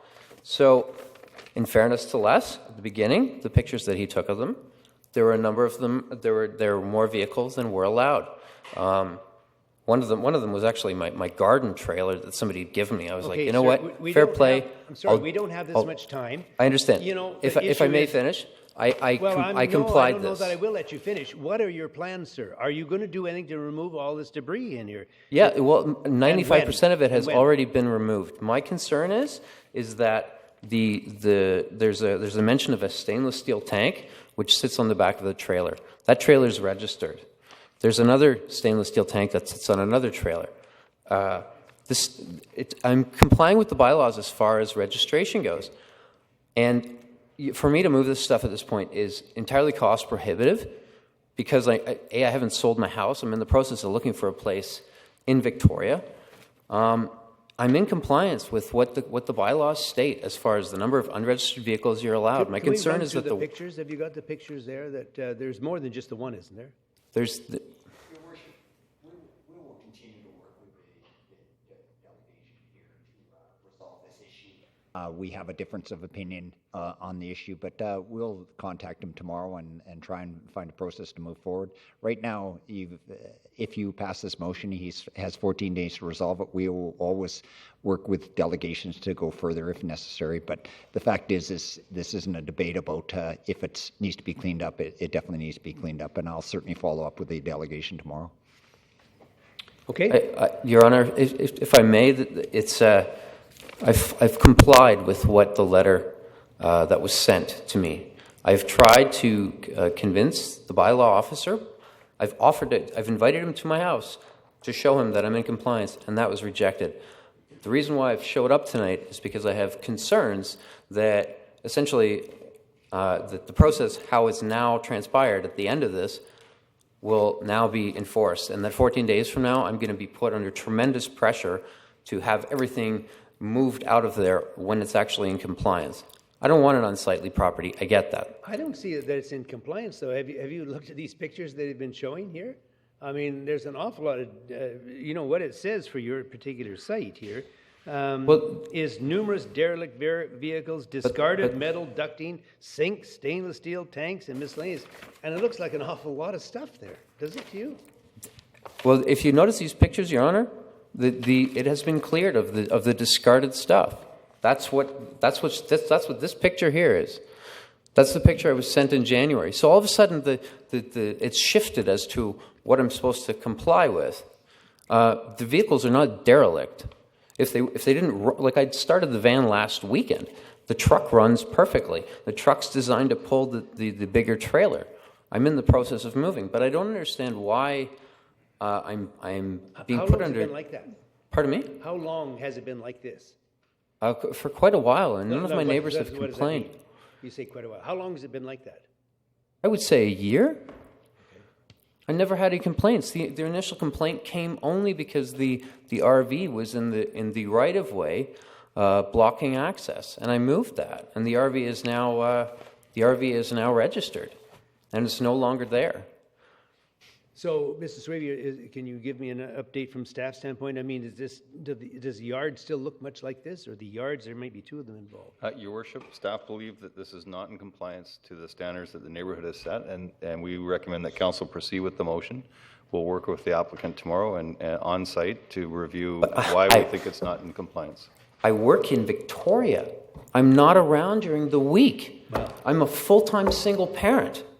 You're putting tremendous pressure on a situation that doesn't Your warrant Worship, it. we have bylaw officers on Saturday as well, so we'll work with the applicant and Colum in Victoria to try and find a schedule to get this resolved. Then let's extend it to 90 days. This is. It's not going to happen. You know, we advanced this for your benefit tonight, and I appreciate that. And so I truly appreciate that. Now it's taken that. a huge amount of time, and I feel that it isn't really in compliance with what we're looking for, sir, respectfully. But anyway, we've got some other questions. Councillor Kipp and then Councillor Brennan. Yeah, just because of the distance the man travels and the situation tonight, the current pictures, could we extend this for a 30-day period to give him, because he lives out of town, I can on the support 30 Saturday, the days. ability to, at least 30 days for him to try and rectify this with staff?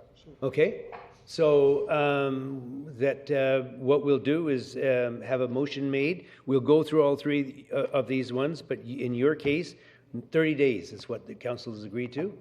And So does that mean that the trailers have to be moved? 30 I'm days. just curious, because 30 it days. actually, the bylaw states 30 that I'm days. allowed to have And then two tomorrow, trailers. staff can go over with what the details are. Sure. We'll give you 30 days to try So and rectify your situation. let's do this one and do a motion on, if someone would like to move a motion on number 3, we'll deal with them seriatim. Moved. Okay, For a seconder 30-day extension. for 30 days. Okay, it's been moved and seconded. All those in favor?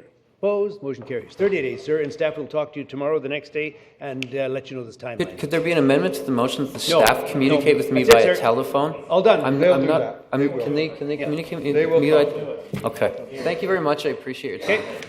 And the remaining property is 1812 Montana Road, overgrowing blackberry bushes and dumped yard waste. Is anyone in attendance that'd like to speak to matters related to 1812 Montana Road? We're from 635 Terminal?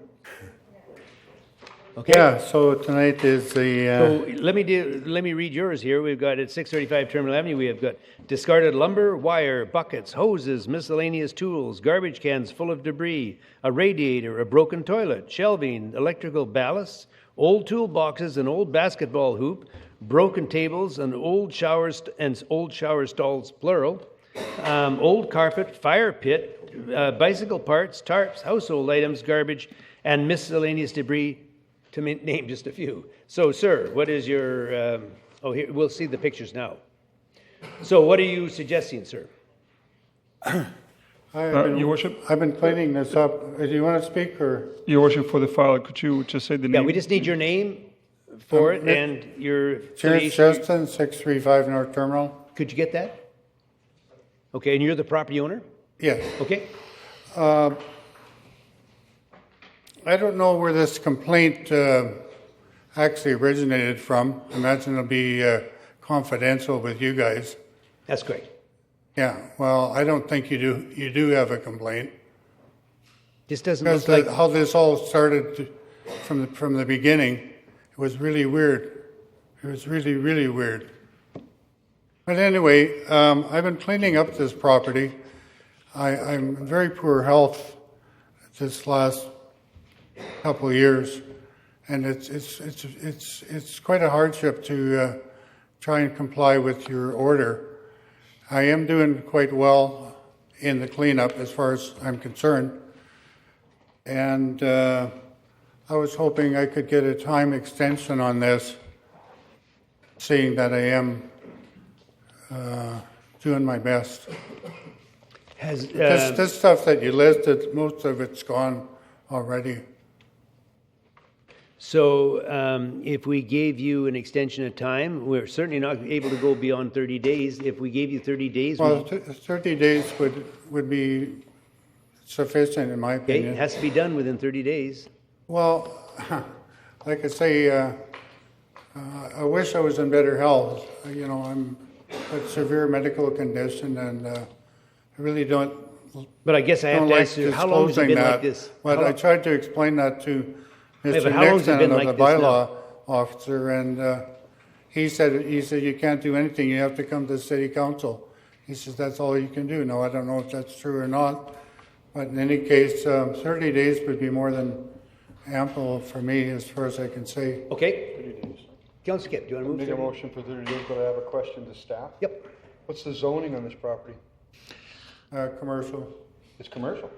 Yeah. I believe so. I don't have that information in front of me. Is there a difference with commercial property, outside storage and that? How do we fit into that? It's not residential property. Under it's the current commercial. zoning, this is an unsightly property, and that's why we're to the stage. We sought voluntary compliance, but we haven't achieved it. I built 8-foot fences on the back. This property is 200 feet deep. And the back part, I figured I could use that for my own enjoyment. I built 8-foot fences around there because of these complaints. And that wasn't cheap. It cost me a lot of money. And in any case, 30 days. But you can work with 30 days, you tell us. Yeah. Okay, and it's been moved by Councillor Kip and seconded by Councillor Greaves to allow 30 days. Any discussion on that? All those in favor? Opposed? Motion carries. 30 days, sir. Thank you very much. You're welcome. Now, the only other two we have here, I'm sorry, the only one rather, is Montana Road, 1812 Montana Road. Recommendation. Okay, seconder? Sure. Moved and seconded. And staff motion that they be given the 14 days in this case. All those in favor? Opposed? Motion carries. So that, and number 2 has been withdrawn, so we'll move in back now. So where are we exactly? What number are we on? So we're back to 8A. 8A, okay. Move the motion. Hang on, I'm still struggling here. That request to steer and speak. My God, I think Donna Smith numbered these for us. That oh, I'm sorry, she's still here. Holy God!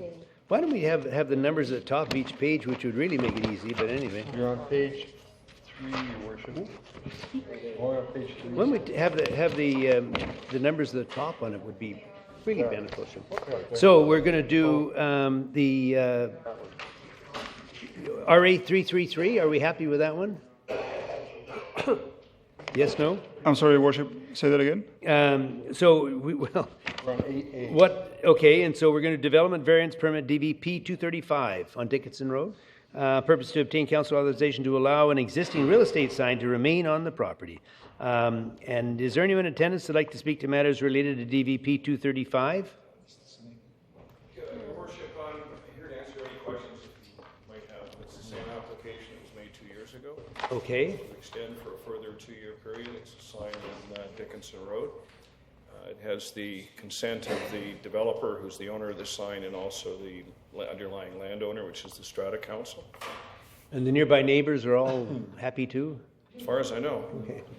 So we have Councillor Kip, did you have anything to add to that? No?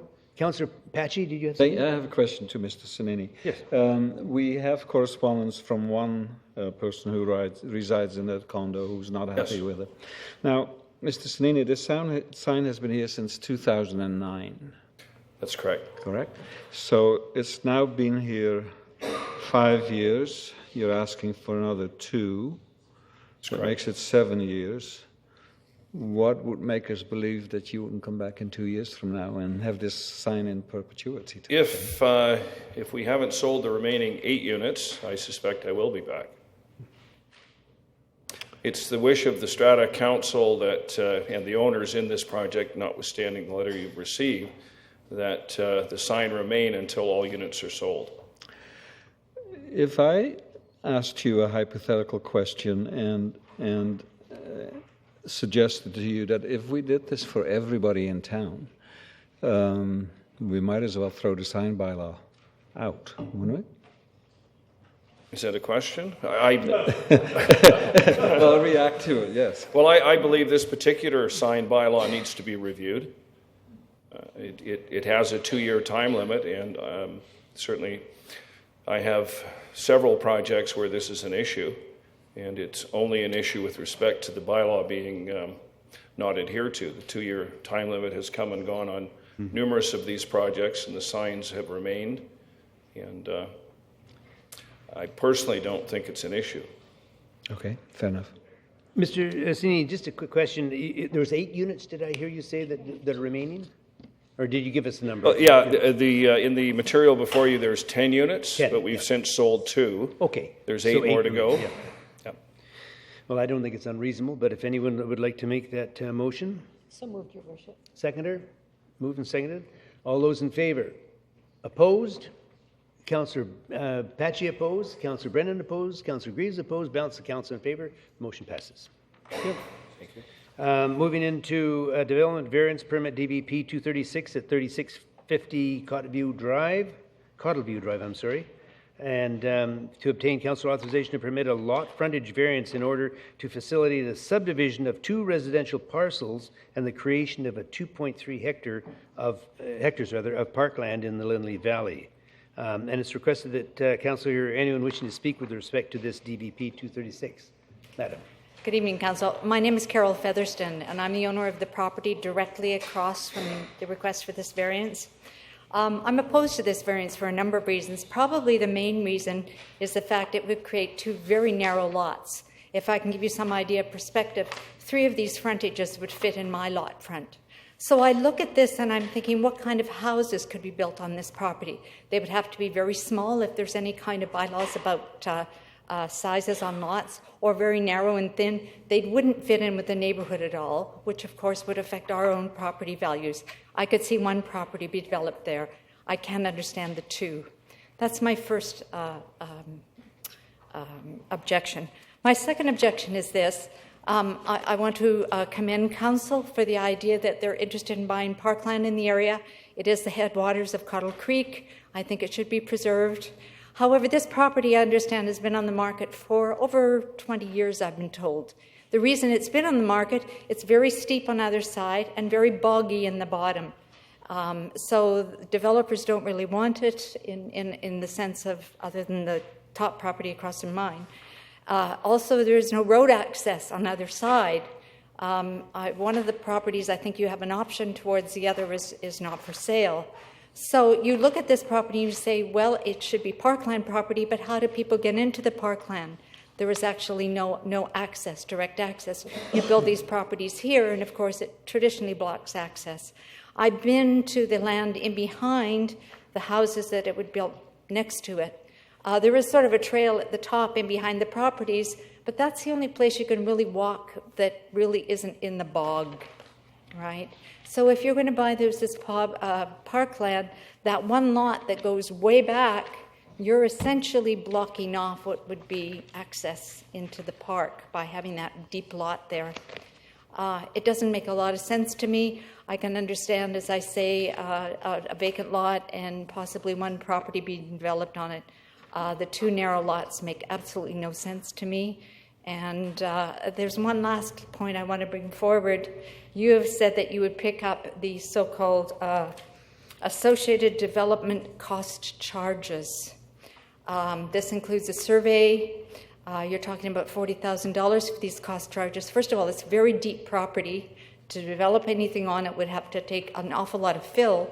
But secondly, it's been a dump for many, many years. There's discarded trucks there, cars, oil tanks. You don't even know if the property is contaminated or not. There's garbage. I wonder if your associated development cost price includes the cost of removal of some of these things. So I think it's much more complicated than that. That say, listen, we can get this parkland for only $1 by doing this. It's a little more complicated than that, and I think you need to see the big picture. I hope you can acquire some of the lots beside it and develop into parkland. It's definitely a beautiful area, and it should be preserved. But I think we have to do it wisely, and people have to have access. So, and again, I think the neighborhood is very adverse to these tiny, narrow lots that don't make sense to the rest of the neighborhood. Thank you very much. Okay, the questions, Councillor Grace, is it for the delegation? Perhaps. Okay. And Councillor Patchy for the I'm going to ask delegation? Your Worship, I'm going to ask Mr. Corson perhaps to respond to some of these things that Ms. Featherstone? Featherston, yes. Yes, Yeah. Featherston has mentioned. Now, she mentions that they're narrow lots. Give me an idea of how narrow these lots are. These lots are 11.4 meters wide. 11.4 meters? Yeah, and the average lot width in the neighborhood is 15 to 20 meters. So it's about 9 feet, 3 meters short of an average lot. There's no road access. I don't know what that is. It a response to the parkland? No road access? To the lower that's right. parkland, Now, yes. we've going to purchase other parcels of property in that area. Would there be other access to that parkland other than through there? Yeah, so right now there's informal trail network on either side of the marsh, and right now it stops at this property because there's one more property. Matthew, could you put the slide up? So there's one property we have left remaining to acquire in that area. So we're looking at the gray property on the bottom left. So Right. when that property comes in for development, the one that's not colored, in between the green and the gray, that piece will donate park. At that point, we'll get the trail connection. So it's a future park planning So process. there'd be access through there? Yeah.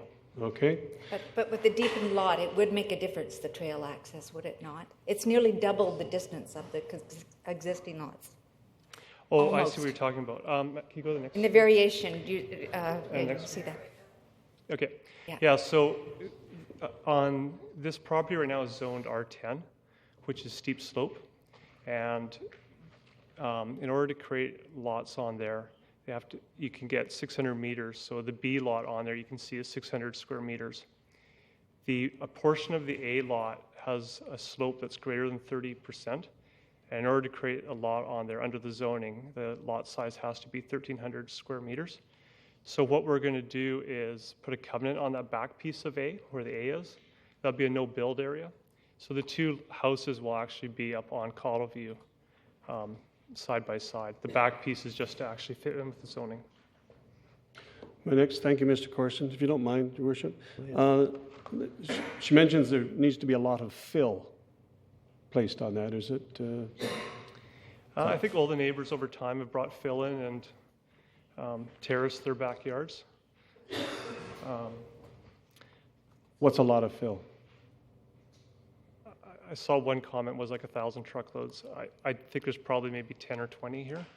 Okay. I'm not. And I don't want to put you on the spot, but I have no idea. I haven't seen that property. So, and the last thing, whose responsibility is to clean up the yard?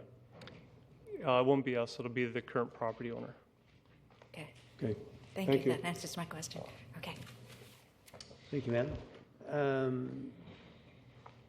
Councillor Creech, you're done? Yes, thank you, Your Councillor Worship. Johnson.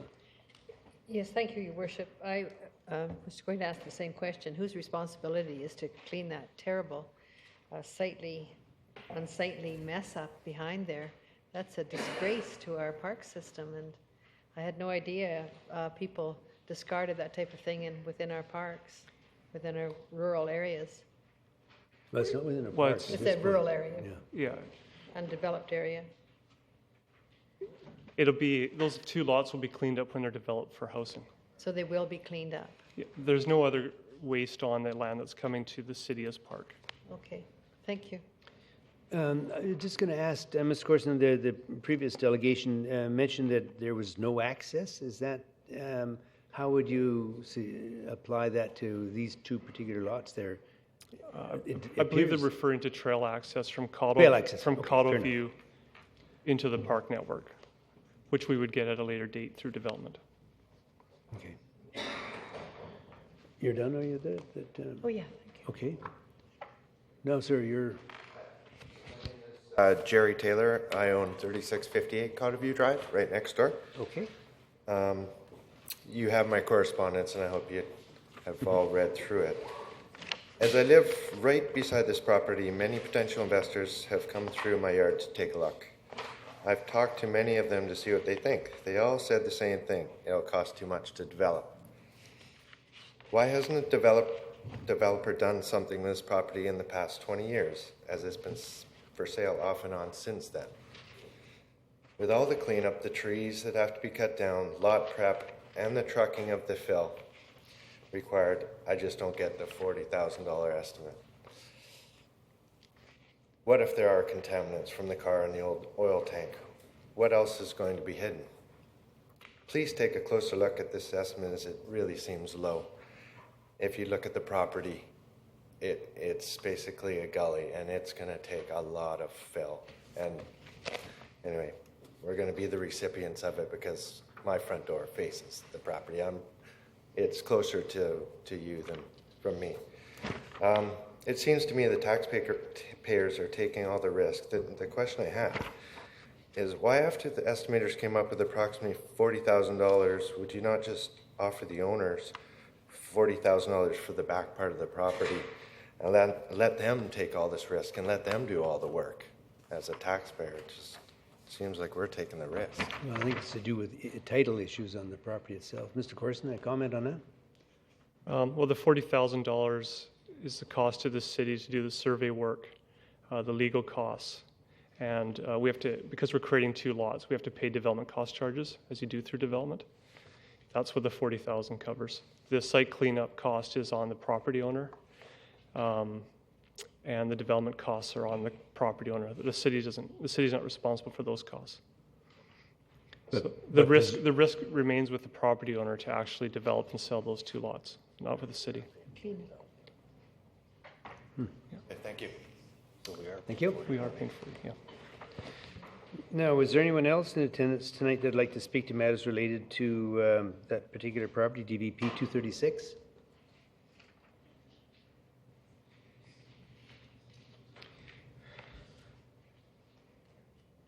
Okay, I think we just have the two on it. And we had, there's 4 pieces of correspondence, I think, as well on related to this property here. A staff recommendation, motion that council issue development variance permit DVP at that address to vary the minimum frontage requirement of steep slope R10 to 11.4 meters for 2 residential parcels. Any further comments on it, Councillor? So moved, Your Worship. Moved and seconded. Okay, any further discussion? All those in favor? Opposed? Motion carries. So we're doing into rezoning application RA 333 at 839 Old Victoria Road. And we have a delegation here. The purpose is to present a zoning bylaw amendment, text amendment, application to allow for a minor text amendment to the Highway Industrial I-1 zone. The bylaw, if adopted, will replace the existing use of refund container recycling depot with recycling drop-off center. The amendment will apply to all I-11 zone land, including the subject property at 839 Old Victoria Road. We have 2 delegations. The first, you're each allowed 10 minutes. And Ms. Belcher? Yes, I'm right Welcome here. to see you. Thank you for letting me sit down here rather than wheeling over to the podium. Good evening, Mayor Rattan, members of council, members of staff, ladies and gentlemen. My name is Maureen Pilcher, and I'm a land use consultant in the Central Vancouver Island area. I normally don't speak to you about my applications at first and second reading because I really believe that the debate should be held at public hearing, as you know, and the time is getting late. So I will not do a PowerPoint presentation, and I won't keep you long. However, I think it's very important that I clarify with you this evening exactly what we are asking for through this text amendment application. For city administrative purposes only, this application is listed as a rezoning. It is, in fact, a request to update the Highway Industrial Zone, I-1, in the entire city to better reflect how far we have improved our recycling goals as we work towards a more sustainable Nanaimo, which is Goal 7 in the OCP. Quite clearly, a business that collects only bottles and cans does not meet the needs of our now recycling sophisticated citizenry. When I go to the recycling depot, I want to get rid of my bottles and cans, my husband's old electrical components, the broken toaster, and the paint that's been in my garage for 10 years. I only want to make one trip. I don't want to go to a bottle and can depot, a paint depot, an electrical depot, and a broken toaster depot. I just want to go to one place. And that's what regional recycling does, as we well know. Mr. Shorting has previously demonstrated to us that his company is an effective, clean, and successful business in other municipalities, and more importantly, in our own municipality at the Kenworth and Hayes location. During the development of that location, we clearly heard that the South End residents want a recycling drop-off centre too, and we firmly believe that it is in the best interests of the city if this enthusiasm for recycling is encouraged. This small but important text amendment will update the zoning bylaw and will also provide for the adaptive reuse of an existing empty 14,000 square foot warehouse at 839 Old Victoria Road, which will become a convenient, well-run recycling drop-off centre. This amendment will update and modernize the zoning bylaw and will meet the goals and objectives of the OCP in improving access to recycling by providing opportunities to reuse, reduce, and recycle. Thank you for your attention. I will be pleased to answer any questions you may have this evening, and I will be pleased to answer more questions if you see fit to forward this to the public hearing. Thank you very much. Okay. We see Councillor McKay. Go ahead. Thank you, Mr. Chair. Ms. Pilcher, so that we're all clear, and the folks that are watching or in the audience, there is no such thing in today's world as what we have in our bylaw. That is correct. Very, very few. I can't see anyone opening a bottle and can refund depot anymore. It is an old-fashioned way of doing business. People, if they have a few bottles and cans, take them back to their grocery store. But we are more sophisticated than that now. I'm sure all of you sitting at that table, and certainly myself, I have recycling cupboards in my kitchen. Like, it's not just one cupboard, there's 3 or 4 to make sure that I reduce and reuse and recycle as much as I possibly can. We need convenient places. That's what the South End residents are saying, and that's what regional recycling is bringing to you. Thank you. And in the process, supplemental, Mr. Chair, and in the process, we've discovered that there is no such thing that covers our current That's correct. Recycling depots. That's correct. Thank you. This amendment, this text amendment, is to replace an old-fashioned definition of a bottle and can depot, if you will, to a recycling depot. Thank you. Okay, just for clarity now, this is not really related to that potential site use initially. It's related to all I-1 zoned Yes. properties in the city of Nanaimo. But I mean, at some point, there'll be a public hearing presumably, and you'll want to come back and speak more to the matter. I guess the old Victoria Road site that has the Clay Tree property on it is a bit of a concern for me from a traffic standpoint. But what we're doing tonight does not impact that particular traffic. Actually, if I may clarify for you, Sure. Mayor Mertan, what we are looking at is only a text amendment. We are not here to apply for a rezoning of 839 That's what I'm Old saying to you. Victoria I'm saying Road. the same thing. That this won't affect it. You'll be back at some other point, presumably, to discuss. No, sir. Okay. This is a text amendment. This is For what that, we have okay. been advised to apply for, is a text First. amendment Yeah, I have to the no I-1 problem with zone. this. I have no problem with that. Good. Okay. So, would someone like to make that motion? Your Worship. Yeah, Oh, there's- sorry. We also. Sorry, Mr. Fuller. Sorry, I missed your name. Gord Fuller, 10 minutes? 604 Nichols Street, and I'm also the chair of the Nanaimo Neighborhood Network, defender of neighborhood plans and official community plan future land use policies. Love recycling. Wish I could get my stepson and his family to do a better job of it. Both the OCP and the Nanaimo South End Community Neighborhood Plan future land use of the area that 839 Victoria Road sits on are for corridor and corridor residential, respectively, not for light industrial. The more you add uses to zones that conflict with what the future land use policies are of the OCP and neighborhood plans, the less likely those land uses will ever change. Do I have a problem with putting this proposed type of use on light industrial? No. But if you can site specific properties for permitted use, then surely you could site specific for which industrial one zones that this permitted use would be allowed on. South of 8th Street and north of Bowlesby, in both the official community plan and the South End community plan, is light industrial. Throw that permitted use on those properties. Throw it on any other light industrial properties that don't conflict with future land use of the official community plan and neighborhood plans. No. Don't have a problem with it. Yeah, good, okay. Councilor McKay, did you have something for the delegation? Yes. So, Mr. Fuller, if this was as we all know, this particular property is I-1 right now.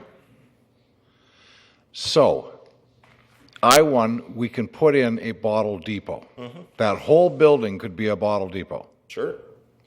Did you have an issue with that? Not a bottle depot. You understand there's no such thing as bottle depots anymore? Well, no, there are bottle depots. Actually, these guys run one up on Hayes Road, I believe. Somewhere in the middle end. No, that's not a bottle depot. That's exactly the facility they're talking about here. No. What they're talking about here is one that's immediately across the road from the Nanaimo the Nanaimo Recycling Exchange. That's what they're talking about for this spot. That's not a bottle depot, though. Well, no, it isn't. But that's what they're talking about for this place. Could they put a bottle depot in there right now? Certainly they could, because it's a permitted use of light industrial. But if you allow more permitted uses, what's next that will come into that? When will that area ever meet the objectives of the OCP and the South End plan? The more permitted uses you put on it, the less likelihood there will be. So if I'm getting this correct, it's either, what you're saying is, it's either a bottle depot only, or it goes to the future land use of that facility. No. In other words, what was intended. No, currently there are a number of uses that it can be other than bottle depot. There's a number of uses it could still be as light industrial.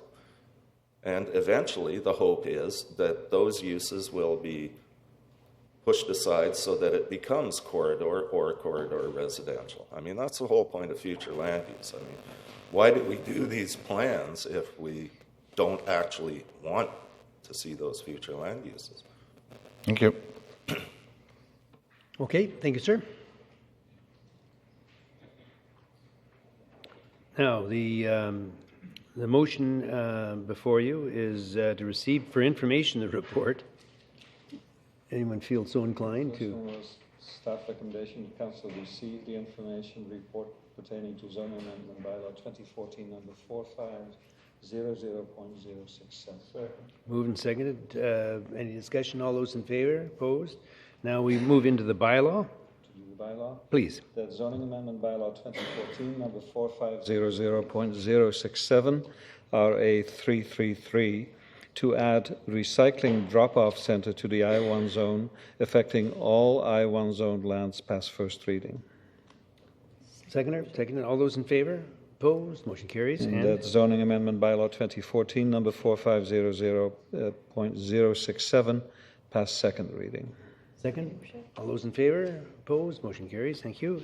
Moving into small lot policy. Purpose to advise council of a proposed official community plan policy as endorsed by the Development Process Review Committee to address small lot subdivisions, and the committee recommendation, the motion that council receive the Development Process Review Committee's endorsement of a small lot policy and direct staff to 1, include the proposed policy within a future amendment to the official community plan OCP, and 2, prepare a small lot development approval guidelines for council's consideration.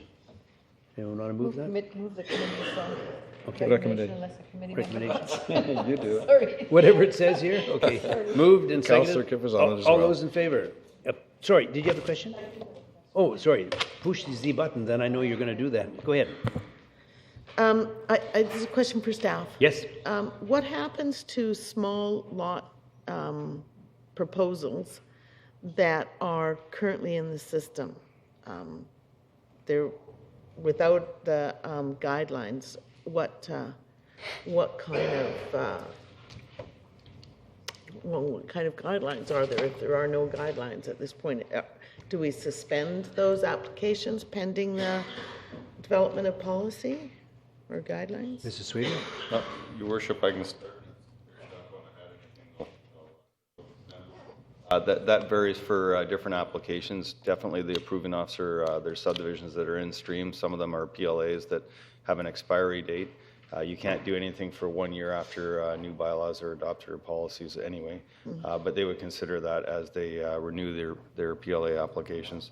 Rezoning applications, as you're going to deal with right after this policy, are subject to council just reviewing in terms of where you're at in terms of your policies. So that would be a value judgment that you would have to determine as part of that rezoning application as you adjudicate it. Are you? Me? Oh, no, I was wondering, Councilor, are you done then? Or you're Yeah, thinking? I think so. Yeah. No, okay. Councilor Graves. Thank you, Worship.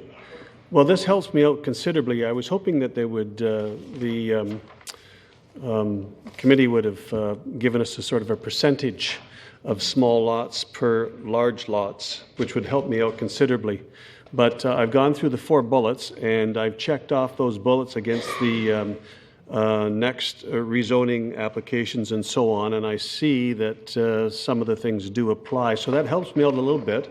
But as I said, Your Worship, I was kind of hoping that they would say, oh, I don't know, no more than 30% would be small lots in any subdivision of whatever. But so anyway, it's subjective. So thanks. Okay. I don't think Mr. Sweeby has anything else. So that it's been moved and seconded now, and discussion, there seems to be none. All those in favor? Opposed? Motion carries. We're going into E, rezoning application RA 336 at 74 Lenwood Road and 1601 Extension Road. Purpose to present a rezoning application for the properties located at 74 Lenwood Road and 1601 Extension Road to permit a subdivision which will include a mixture of small lots R2 and convention R1 lots. And we have several delegations here. You're each allowed up to 5 minutes. And Mr. Tim Waite, you're on deck first, sir. Go ahead. Your Worship, thank you. Through you to the council, I'm here tonight representing the applicant. My name is Tim Waite. I'm a land use consultant in Central Vancouver Island. The first reason why we're here tonight is, or the main reason we're here tonight, is to answer any of the questions and concerns that we've heard from the neighborhood. One of the questions we heard, Your Worship, was, will there be street parking? Interestingly, the small lot DPRC policy that you've just passed encourages a back lane with the goal of eliminating front street parking. This mixed zoning subdivision accomplishes this goal because 75% of the R2 lots are 150 feet deep. What that does is it allows for a very long driveway, similar to the driveways that already exist on Extension Road. So this part of the DPRC requirement is met. The second the second part of that requirement, the DPRC proposal, requires that this site is within walking distance to a local service center or commercial service and neighborhood amenities, such as the 2 parks that exist in this area, one in which the developer is donating a 10,000 square foot park land that is usable land. It's outside of the wetland, it's developable land, and they're going to use it as a neighborhood park. The DPRC also requires that it be walking distance to a school, which this is, and a cultural facility, which it does, the Boys and Girls Club. One of the main questions we also heard outside of the DPRC was that of, will the rezoning dramatically increase the number of residences? Currently, the zoning R1, the developer could start tomorrow, and he could possibly develop 15 R1 lots. Those 15 R1 lots would allow for a suite. which would allow for 30 residences on that neighborhood, starting tomorrow. The proposed mixed R1, R2 subdivision that we're proposing, 6 lots are too small. They're under the requirement of the R2 zoning for the suites, so 6 will not have suites. So of the 19 mixed zoning lots that we're asking to develop here, only 13 of them could have suites, so that's 26 residences, plus the 6 that are too small, or 32. We're increasing this subdivision by 2 residences with this mixed zoning bylaw. Fourthly, this proposed lot subdivision, as per the DPRC report, contributes to a mix of housing types within the existing neighborhood and the proposed development, including a range of lot sizes. The proposed lots range from 3,200 square feet to 7,500 square feet. The proposed development encourages, as per the DPRC, pedestrian-oriented housing. The developer has agreed to upgrade the sidewalk along Extension Road on the frontage of this property. These will be attractive, smaller homes because R2, R1 zoning does not permit mobile trailers. According to the zoning bylaw 4500, no mobile trailers will be permitted on this lot, on any of these lots, as per the city's zoning bylaw. A revised tree management plan, which was provided to the city today, identifying 32 significant trees that will be replaced by the developer by working along with the city arborist, Ellen Kemp. All water runoff, these were other questions, all water runoff will be controlled as per the city's engineering requirements. There will be no flooding. Emergency vehicles, another concern of the neighborhood, emergency vehicles and garbage trucks will be able to turn around at the end of this road because the last 135 feet is a full road. The last 135 feet of the road is a full road with a bullhead as well. So the rest of the road will be 15 meters, which is 3/4 of a road. So I repeat, the last 135 feet of the road is a full road with a bullhead. Emergency vehicles will be able to turn around. Your Worship, I respectfully request through you that Council grant first and second reading to this application tonight and send this proposal to public hearing. This mixed lot subdivision is OCP compliant, including meeting the recommendation of the DPRC small lot policy that you passed tonight. It's city staff supported, and it meets the current and future housing needs of seniors and first home buyers in our city. Thank you. Okay, we do have a couple of questions. Councillor Greaves. Thank you, Worship. Thank you, Mr. Waite. You've answered a lot of questions. Thank you very much for that. One thing that has come up numerous times in the emails that we have received was about the capacity of the sewer, I believe. Could you comment on that? There was a sewer problem or water problem, and it backed up, and the city said it's not their problem, and I don't know. Have you heard that? If I'm understanding the question, I understand that there's a current sewer line, actually it's a SANI line, within the wetlands, that it's uncertain who installed it. It's broken. And our biologist said that if it was connected, the wetlands would dry up. But what we've said is we will dismantle that pipe and reroute the SANI water into the wetlands through the existing pipe, the drain hole or the manhole that's currently there, and it would go downstream.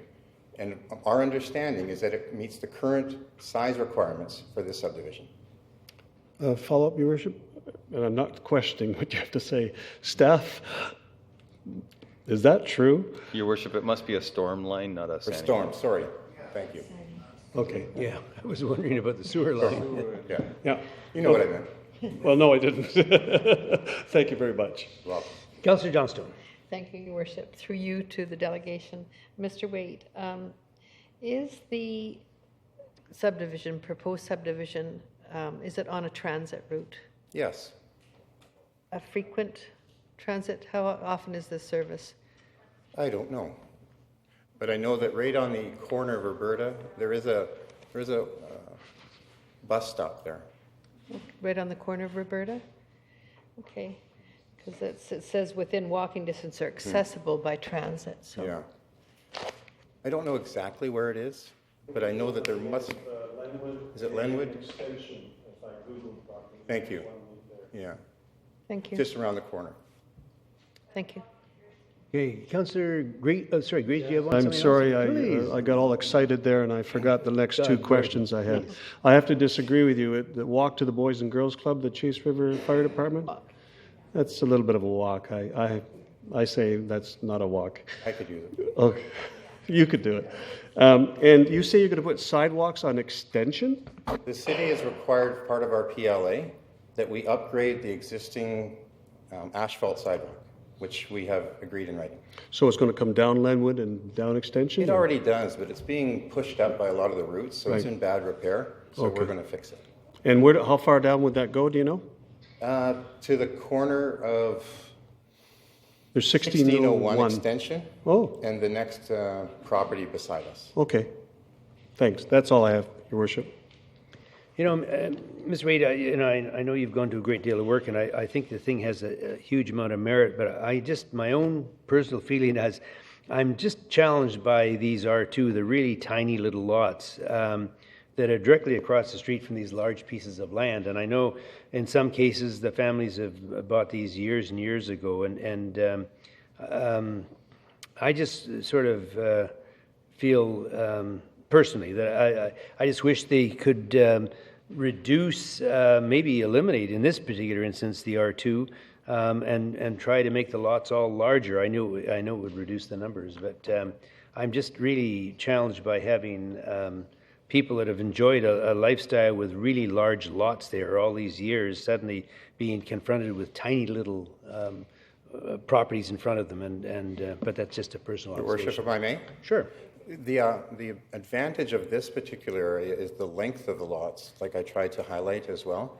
The 150-foot depth does exceed the average city small lot, the Right. R2 lot. Yeah, Some of these you're right. lots are like 425 meters square, so they're larger than, or as large as some of our R1 lots. Yeah. In volume. No, that's fair enough. Okay, Councillor Badgie, go ahead. It's a question to staff, if I may. Assume for a minute that the small lot policy was in place, the one that we just discussed previously. Would this conform to all the stuff in there?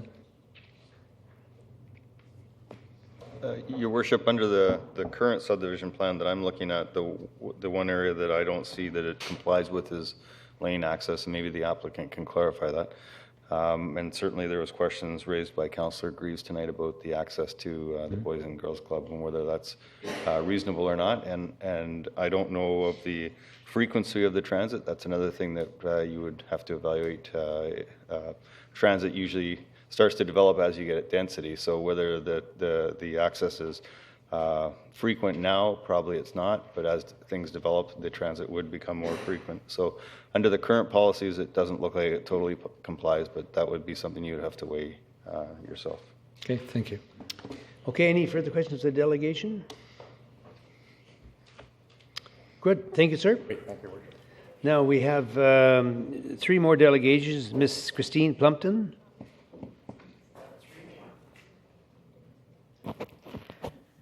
You guys have a lot of patience tonight. Anyway, Honorable Mayor, City Council members, friends and neighbors, my name is Christine Plumpton and I reside at 92 Roberta Road West, just one street over from the proposed rezoning application for 74 Lenwood Drive and 1601 Extension Road. On June 23rd, City Council tabled the rezoning application bylaw 2014 4500-066 because of the ensuing meeting of the Development Process Review Committee concerning small lot subdivisions. As we understand, this process was to be designed for the infill of vacant properties, mainly in the city core, and not for the placement of micro-lot subdivisions in the middle of large rural properties similar to our neighbourhood. We understand Council's time is limited and other matters require attention. So to streamline this process, the surrounding residents in this neighbourhood would like to ask you, the City Council, if the application for rezoning to R2 of the properties at 74 Lenwood Road and 1601 Extension Road was discussed and if a decision has been reached. One word from you, and we can stop this right now. We can save the taxpayers some money, and you can move on with other important business on this agenda. What is your answer? Okay. Have you made a decision, or has a decision been reached on the rezoning to R2 of these properties? I can answer that. Yeah, go ahead, Councillor Lecce. Ms. Plumpton, if this goes through, it will go to public hearing, where we, by virtue of the Local Government Act or the Community Charter, have to go with an open mind or with a mind that is capable of being changed. And so, as far as I'm concerned, and I speak for myself, I have not made up my mind. Thank you. Okay. So the existing block of properties between Lenwood Road and Roberta Road West is 15 acres containing 22 residences. The properties in question for this proposed subdivision is 4 acres, with about 4/5 of an acre designated as wetlands and park. The actual housing portion of this proposed development covers less than 3.3 acres, with a portion designated for a roadway. Again, this microlot subdivision will house up to 32 families and place an estimated 60 cars on a street that is 575 feet long, and it's not even full width. Even though the developer stated tonight in his presentation that, there's 150-foot long lots, people will still want to maximize their backyards. The density of this tiny piece of land will outnumber an entire block of our neighborhood. Residents of Chase River noticed the high density in the north end when realistically drafting up our Chase River neighborhood plan. We implore you to read it over very carefully. It is very specific in directing city staff, council, and developers that consultation with residents occurs early and often, and that trust and respect are imperative in developing property in this area. It is very clear in its guidance that where a conflict exists between the official community plan and the CRNP, designations and/or policies of the Chase River Neighborhood Plan take precedence. Our aging infrastructure is not designed to handle this type of development without a huge influx of taxpayers' dollars to upgrade our hillside, and millions of dollars will have to be injected by the city just to line the pockets of overzealous developers. What will happen to these 150-foot lots if they decide to allow for a laneway at the back of these lots because maybe they want to put in carriage houses? We have to think of all this. I respect that you will take this decision carefully. Thank you. Yep. Now, the next delegation is Ms. Elaine Bradshaw. Ms. Bradshaw.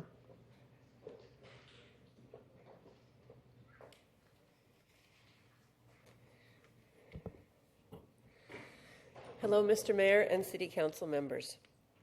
My name is Elaine Bradshaw, and I live along with my husband and 4 children at 105 Lenwood Road, directly across from the proposed development.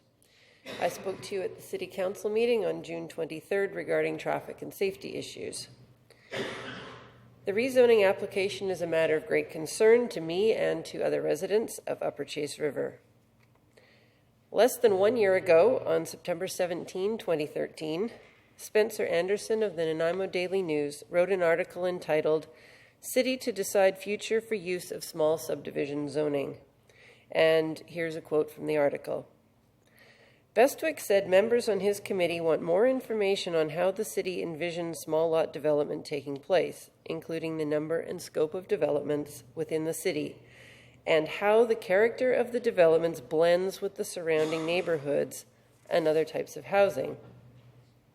A second quote, Bestwick said it is important to review how the city handles the transition into more small lot developments so as not to give the development community false aspirations of redeveloping what might look like small lot trailer courts.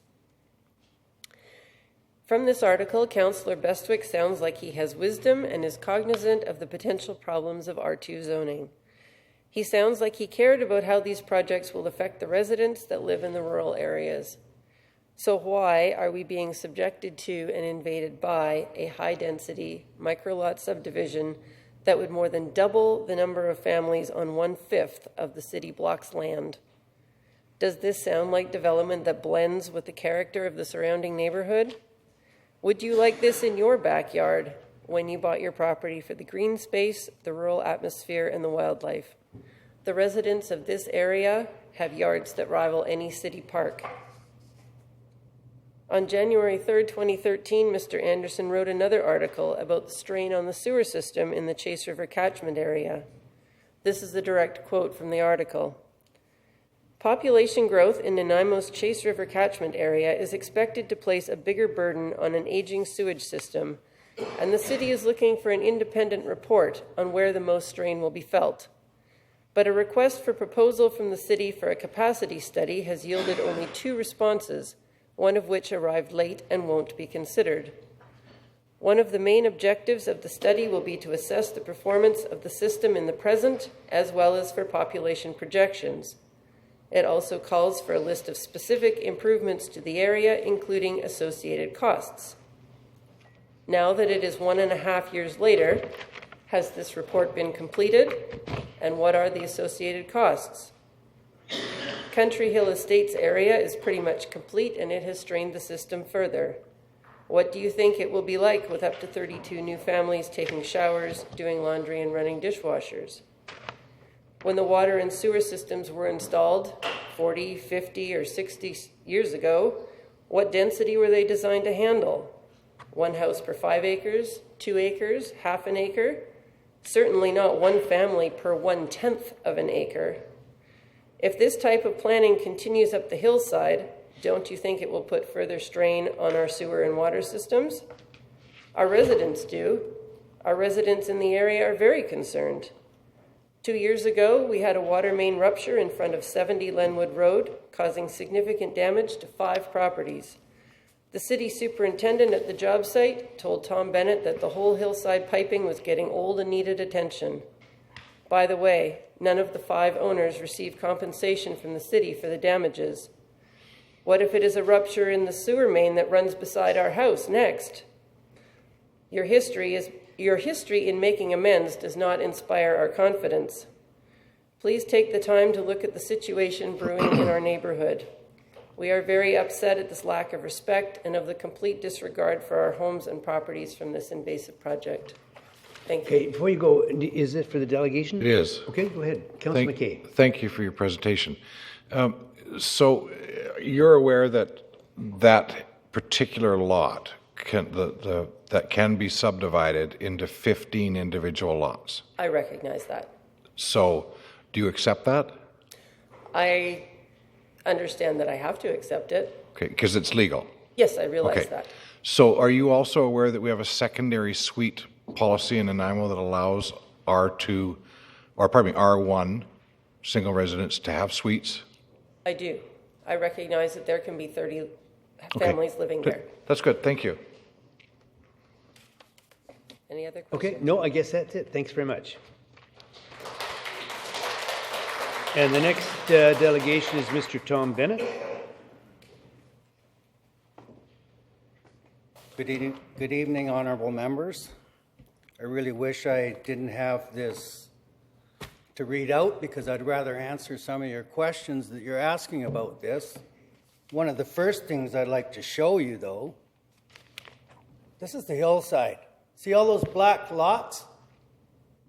All the black lots there, those are people that voted Just show us- against R2. Yeah, show us this side, sir.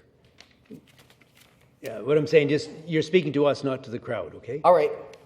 I just want you to know we have 128 signatures and a petition right now to present to you tonight. Okay? Okay. My name is Tom Bennett. I live at 1613 Extension Road, and I will ask you to deny the R2 zoning application for 74 Lenwood Road and 1601 Extension Road.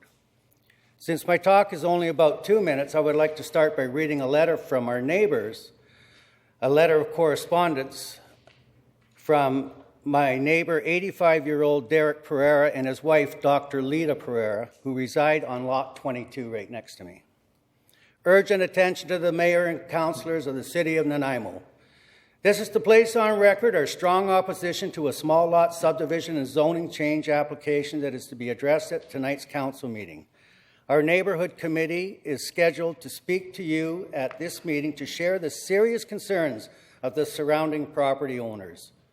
We all hope that you will give them the necessary time and attention to avoid rushing into rash, allegedly reckless and negligent decisions that appear to have been occurring in the past year or so, as a result of which you seem to be losing the trust and confidence of a growing number of Nanaimo residents. As owner residents at 1623 Extension Road, Nanaimo, since August 1980, we suggest that such congested downsizing be postponed until such time as sustainable, upgraded infrastructure services such as roads, water, sewer, fire, etc., for this area are firmly built and established. Such responsible measures could ensure the safety and the security of existing as well as future property owners and residents in this neighborhood. We vividly recall the recent damage to our property from the bursting of an old corroded water main at Lenwood Road, and we also recall the city authorities refusing to accept blame and responsibility for damages. Increasing overload on such aging and water and sewer services pose a dangerous threat to all of us in this neighborhood, especially water main bursts and sewer backup. I liked your comment about sewer backup earlier tonight. We understand that this proposed small lot development may not be able to accommodate the crucial speedy entrance and exit of fire trucks in case of fire emergencies. Ex-firefighter Ted Greaves also understands about access and egress of roads for fire emergencies. It does not take much imagination to recognize the risk to the proposed subdivision itself, as well as to the surrounding properties, forest, and residents. Do we really need another so-called park with all the usual suspects of alcohol and drug abuse, possible needles that the children going to school may pick up, or leashed and unleashed dogs and their bagged and unbagged gifts? We already have the large playground across the street and others at the Chase River and Cinnabar schools, in addition to all the park-like properties of our own neighborhood. Who will maintain it? How will it be accessed? And how much will it cost the taxpayers? If you have not already done so, please ask for and study an impact report by city staff on this proposed ill-conceived densification, and postpone your first and second reading of this application until such time as these grave concerns have been addressed by you. Respectfully submitted, Derek and Lita Pereira. Well, tonight we will submit the petition of 128 signatures, and it continues to grow as our neighbors become aware of this type of development. Neighbors who join us in our effort to be heard. We will submit a map of our area which shows the location of each homeowner that signed the petition, so you can see our hillside is united. We will provide you with map comparisons of similar 19-lot areas in the densely populated Country Hills area, none of which are zoned R2, yet still appear overpopulated. And we will supply you with the excerpts from the Chase River Neighborhood Plan that was adopted by the City Council in 2000, a plan that clearly states our preference to remain rural, and a plan that says we take precedence over the official community plan. Our polling efforts remain local as we concentrate on the area that we refer to as the Upper Chase River Hill, above Extension Road, and the area that will be most adversely affected by implementing R2 zoning. I say most adversely affected because it's one of the last remaining rural sections with lots and green space. with large lots and green space. Still, the developers continue to violate our area by trying to cut up the hillside with high Okay, sir, density if you and could now just wind it up now. micro-lot Are you subdivisions. near the end? Because your I time am is up. just, Okay, okay? sure. They are abusing city bylaw amendments meant for infill to small vacant areas in the city core as an excuse to cram in more lots than necessary and to pocket more money. I say violate because of this inane sense of disregard for the tax-paying voters who invested and moved to this area for the right to raise their families without all the detrimental aspects of a crowded city. It's time to amend your small lot bylaw to not include areas like ours. The people have spoken, and as elected officials, elected by the people, it's time for you to not only listen, but it's time for you to hear. Please think before rushing in and making a rash, uninformed, and negligent decision. Another boiling pot awaits you. And that's the Upper Chase River Hill. So, go ahead. Your time is up. Thanks very much. Go ahead. Okay. Do you want my petition? Yeah, you can give it to staff. They're right there for you. Okay. Go ahead. Your worship, it's 11 p.m. Yep. So we'd like So- to bring your attention that you can deal with the issue that you're dealing right now. Well, we have. But there's a few urgent, time-sensitive issues that I would like to bring to your attention. Motion to go past 11 o'clock. Okay, good. I was going to make second. Would you want to second it then? All those in favor? Sorry? Your worship, Sorry? you have 21 items plus bylaws to go. It's 11 o'clock. No, what we're going to do after this, we've got this issue to deal with, and then we have 1, 2, 3, 4, 5, 6, 6, 7, 8. So, about your worship, 15. if you're going to deal with only those issues, I would have to let you know which ones are they, and I will need a motion to only deal with those issues until the end of the meeting. So you want me to go through the agenda? And Motion to go past 11, right? that's correct, and I made that motion. Yeah. Correct. Let's do it in 2 steps, and then, and you've seconded it, so we're going to go beyond 11. All those in favor? Good. Now, let's deal with the section we have. I've itemized a number of items that I understand staff need approvals on. Correct. If you allow me to read them, I can walk you through it. So we need a resolution for item 8G, 8H, 8I, 8N,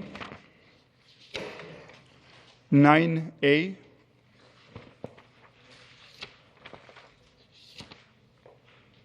and item 10, all the bylaws. 9B too, I think you had. No, Your Worship, we can remove that one. Okay, so, 9A we had, and then we had F like Foxtrot we had, did we not, on as well, structural remover, 13 Gatsby, is that an urgent? I'm sorry, which item is that, Your Worship? That's item F, page 12 of the green sheets, at the very top. Yeah, that's correct, 9F as well. Yeah, we're including that one as well. Yes, thank you. And then if you look at the bottom of that same page, Mr. Farrow, I think also we had property maintenance bylaw at the very bottom. Yeah, 1990. we have dealt with that already, Your Worship, and under Okay, so 7B. that's out, and that whole section is over. So we're just the bylaws, though. That's correct, item 10. So if I have a motion to deal with those? Move and second. Yes. Yes. Okay. You have a wrinkled brow. All those in favor? Worship, I want to know why the urgency on these. Well, because I think it's a time-sensitive action, is it? Is that not? I think some of them, they'll be reasonably quick going through, I think. Such as? Well, such as? Just a minute, please, that maybe we should have adjourned at 11, call it a night. I think the property maintenance bylaw was one, such as Community Works Fund Agreement, Knowles Estate Reserve Fund request, and so on. The ones they just read off. I'm sorry, Your Worship, these were the items that staff identified that has to be dealt tonight. There's an urgency in those items. If you would like more explanation, we can have staff I know give you some- explanation for each one of them. Some of them, for example, if you go to page 6, Item G is dealing with the W2 zoning for the ferry. Item H is the approval of the lease and license disposition for Island Ferries. And I is land exchange agreement. Those ones are fairly important, I think. Sorry? Well, just one sec. Let me turn your microphone on. Hang on. You got to manage. Jesus Christ. Can you manually turn your microphone on? I've just lost my screen trying to scroll back. I'm just saying, I just said, I move that we call the question on this. We're wasting time already just doing this. So I move that we call the question. Staff recommendation, isn't it? Okay, on the urgent items, you're saying? Yes, on the urgent items. Okay. Yes. All those in favor? Opposed? Councillor McKay opposed. Balance council in favor. The motion passes. And back to Do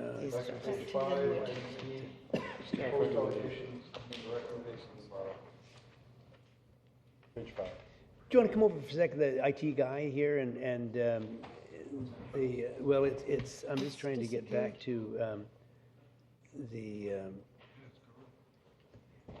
and it's giving me the code on this thing. If you want to get this one. It's after 11. That's right. Machine quit at 11. Okay, maybe is it all there still? It said stop. Yeah. Program to quit. And that's, tools. It's finished. Okay, that's about 8. Okay, we're operational here. Well done. So we're still dealing with the rezoning application for 74 Linwood and 1601 Extension Road there. And the staff recommendation to receive the report pertaining to the zoning amendment bylaw 2014-45 under points 066 and 2, direct staff to secure the community contribution and so on. So what is your pleasure on this? There's a bylaw that's involved as well. Move to receive, Your Worship. Okay, I'll second that. Okay, that's one. In other words, so you're wanting to do apparently seriatim. So let's do on one. All those in favor, opposed, motion carries. And then 2, direct staff to secure. Does anyone want to move to? Hello. I feel like I'm talking to myself here. That let me read this for you. Direct staff to secure the community contribution prior to the adoption of the bylaw should council support the bylaw at third reading. So moved. Moved. Is there a seconder? Moved and seconded. No pressure on this one. Okay. Sorry? Yep. So on item 2, the question is, my own point, I know that people may be a little disappointed, but I'm not going to support this item 2. I'm just very uncomfortable with very, very small lots in a rural setting. To me, R2 is really designed to densify in downtown and core areas, and out when you have huge lots separated by tiny lots. I just feel that's a problem, and I have trouble supporting it. So the motion on the floor is to direct staff to secure the community contribution prior to, and we have Councillor McKay. You want to go? No, Your Worship, in response to what you just said. Yep. And the fact is that the DPRC has just reviewed. I understand that. This whole thing. I understand that. And did you say that this particular one would be approved then with your new plan? Your Worship, I did not attend that meeting. I read the report fully. Okay. So what's your point? Well, that your comment concerning the fact that small lot subdivisions are for infill and downtown Yeah, but I'm area still allowed only. an opinion, am I not? I don't question your opinion. And my own opinion is that in a rural setting like this, I just said I have a challenge with a mix of very tiny lots, R2, in an area with very, very large lots. An opinion. But I completely misunderstand your quote then, because you just said that R2 is only intended for downtown. I said in my opinion it should be. I'm expressing an opinion. Okay, thank you. I'm saying you weren't listening, I guess. I said that in my opinion, R2 is best suited for a metropolitan area where we're trying to densify in the downtown core area. I don't feel, in my opinion, that this necessarily translates to rural settings. I live in a rural setting, and so I can relate to that perhaps more than others. Councillor Brennan. Thank you, Your Worship. I'm a little bit confused here because the motion is that if this gets, or that we secure amenities if it gets to third reading.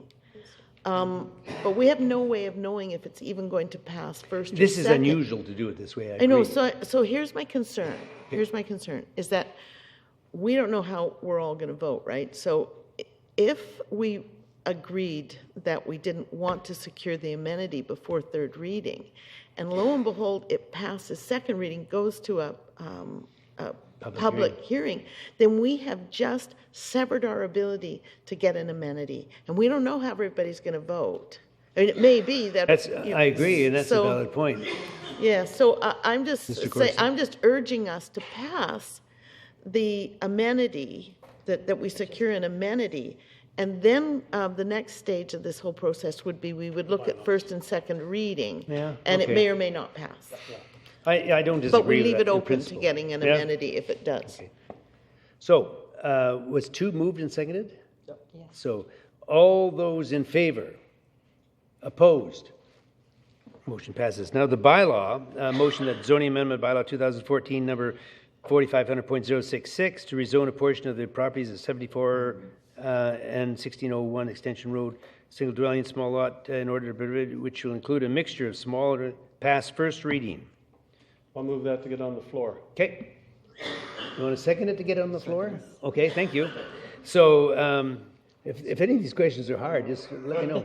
So then it's moved and seconded. Let's see. Councillor Brennan, do you have something to add to that? Not to add, just a comment. I won't support it going to first reading. I do feel that it doesn't work. It just doesn't work. And we could say, oh, let's send it to public hearing, but everybody concerned has been to 2 meetings, and I think it's very clear how the community feels, and I think we can decide now not to put the community through one more hearing, where they've had last time. I think that is day after 11 too. I don't know. My voice is going. It must be 11:15.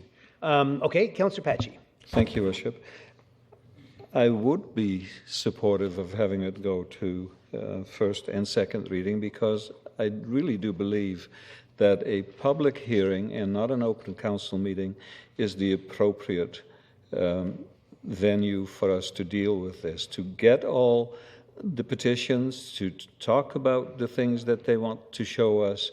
I've listened to everyone, and to send it there, as I explained to Ms. Plumpton, I would go to that with a completely open mind. That is what the Local Government Act requires me to do. And I see no reason why that should not go there, because that is the most democratic way, in my way of dealing with this. So I would be supporting first and second. Thank you, Worship. Well, my concern is affordable housing. I think it would be very difficult for any younger person coming along. And I take a look at those large lots on Extension Road, and the ability to buy those large lots or those houses on that be out of their reach. So, we're looking at affordable housing, but then having said that, I hear that loud and clear that the neighborhood and the area does not want that. It doesn't fit, they say. They have a lot of reasons why it doesn't. A lot of them I don't agree with, but a lot of reasons, and they're quite adamant. I think R2 would fit. It's more appropriate. I think they're losing maybe 4 lots or 5 lots. So R1, you mean? Excuse me, R1. I'm sorry. I apologize. R1. So no, I won't be supporting this. I wish I could, but I won't be. Okay. I see no further speakers. So on item number 2. I'm sorry, on the motion, on the bylaw, I beg your pardon. It's been moved and seconded? No. Yes. You lunged ahead. I didn't know what was going to happen. Oh. So on the first reading, all those in favor? Councillor Patchy and Councillor McKay opposed. Councillor Brennan, Councillor Greaves, Councillor Kipp, Mayor Tan, and Councillor Johnson. So it's defeated. And there's hardly any point in going ahead with the next motion. So we can simply, I think, pick up...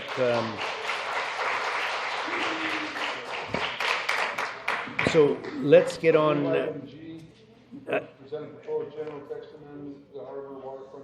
Okay, that's moved. Is there a seconder? Is there a seconder? Okay, Councillor McKay. Thank you. I see no discussion. All those in favor? Opposed? Motion carries. We're moving into H, approval of lease. No, Your Worship, there's two bylaws. Oh, the bylaw. I skipped right over it. Motion. Yeah. Bylaws, zoning on bylaw 2014-4500.068 ZA1-51 to add ferry terminals to the W2 zone. Pass first reading. Second, Your Worship. Moved and seconded. There's no discussion. All those in favor? Opposed? Motion carries. Zoning on bylaw 2014 number 4500.068 pass second reading. Second, Your Worship. All those in favor? Opposed? Motion carries. Moving into now the approval of the lease and license disposition Island Ferries. Mr. Fred Taylor. Who's calling? Henry's here. Oh, he is here too. Are we going to still hear the delegation's part of it? I guess we have to if we're going to hear this thing.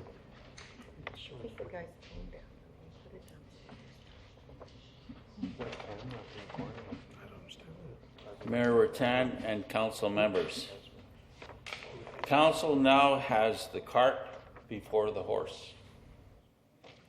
Is council correct in authorizing the use of land within our community without the appropriate zoning? What kind of leadership do we have here? Would each member of council... Just one sec, just for clarity now, you made a statement. Mr. Swaby, we just moved WT so that the Harbour Waterfront zoning, WT, now can accept motion. It was just passed. So the zoning is correct, is it not? Well, thank you, Your Worship. What you're about to consider is approving the lease. Within the lease document is a clause saying they can't use the land until the zoning is put in place.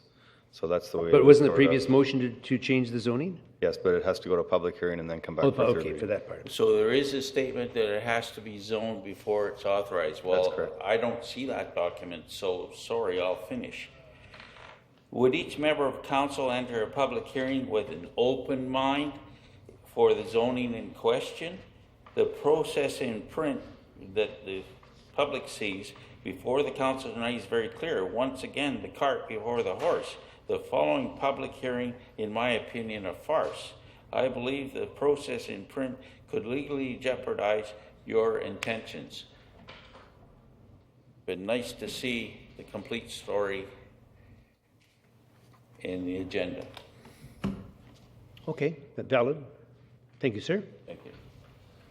Move a recommendation that staff approve, the council approve the lease and license disposition of the Island Ferry Services and authorize the mayor and corporate officer to execute the necessary documents and complete the transaction. All those in favor?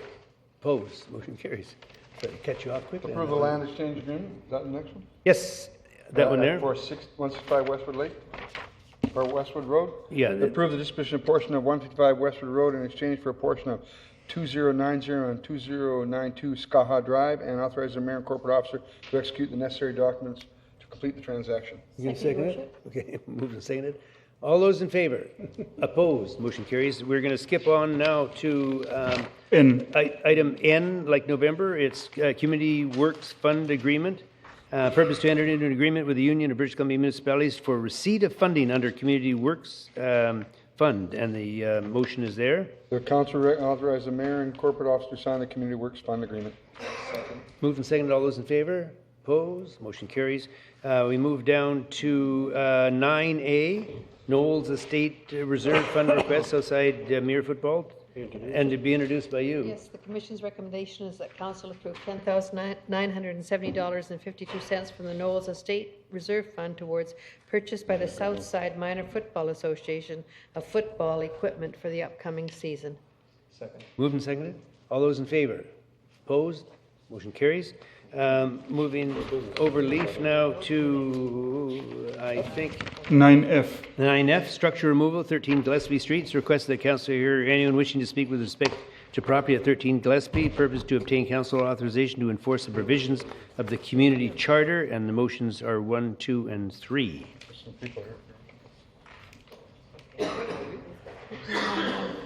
Hi. Hello. I'm just in an accident, hit and run on Saturday, and I'm under the weather.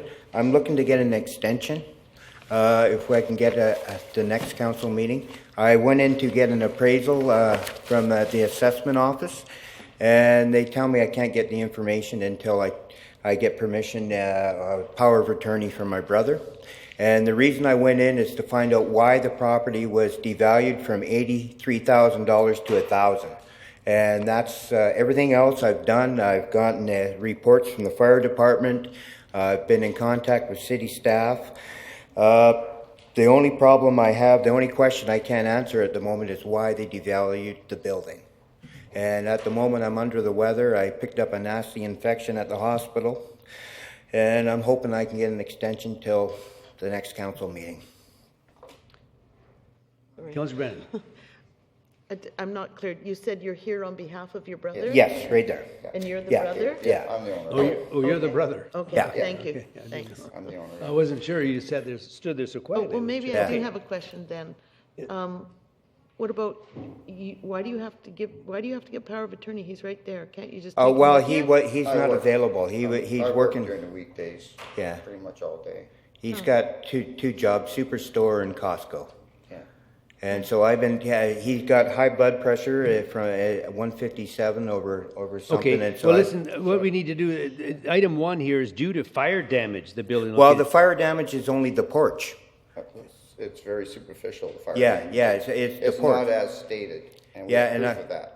Yeah, and I have a lot of pictures from the fire departments showing that. I mean, Okay, but let me just point out here that what this is, you're going to be given 30 days. Can you do the work in 30 days and get it done? I can do the Because work. next in- council meeting Well, will be I can less do than that. 30 I'm days. going to have to come back to get approval because the building's been valued at $1,000. And for me to be able to go in and fix the building, I have to have $1,500 doors, $1,500 windows of 2014 code.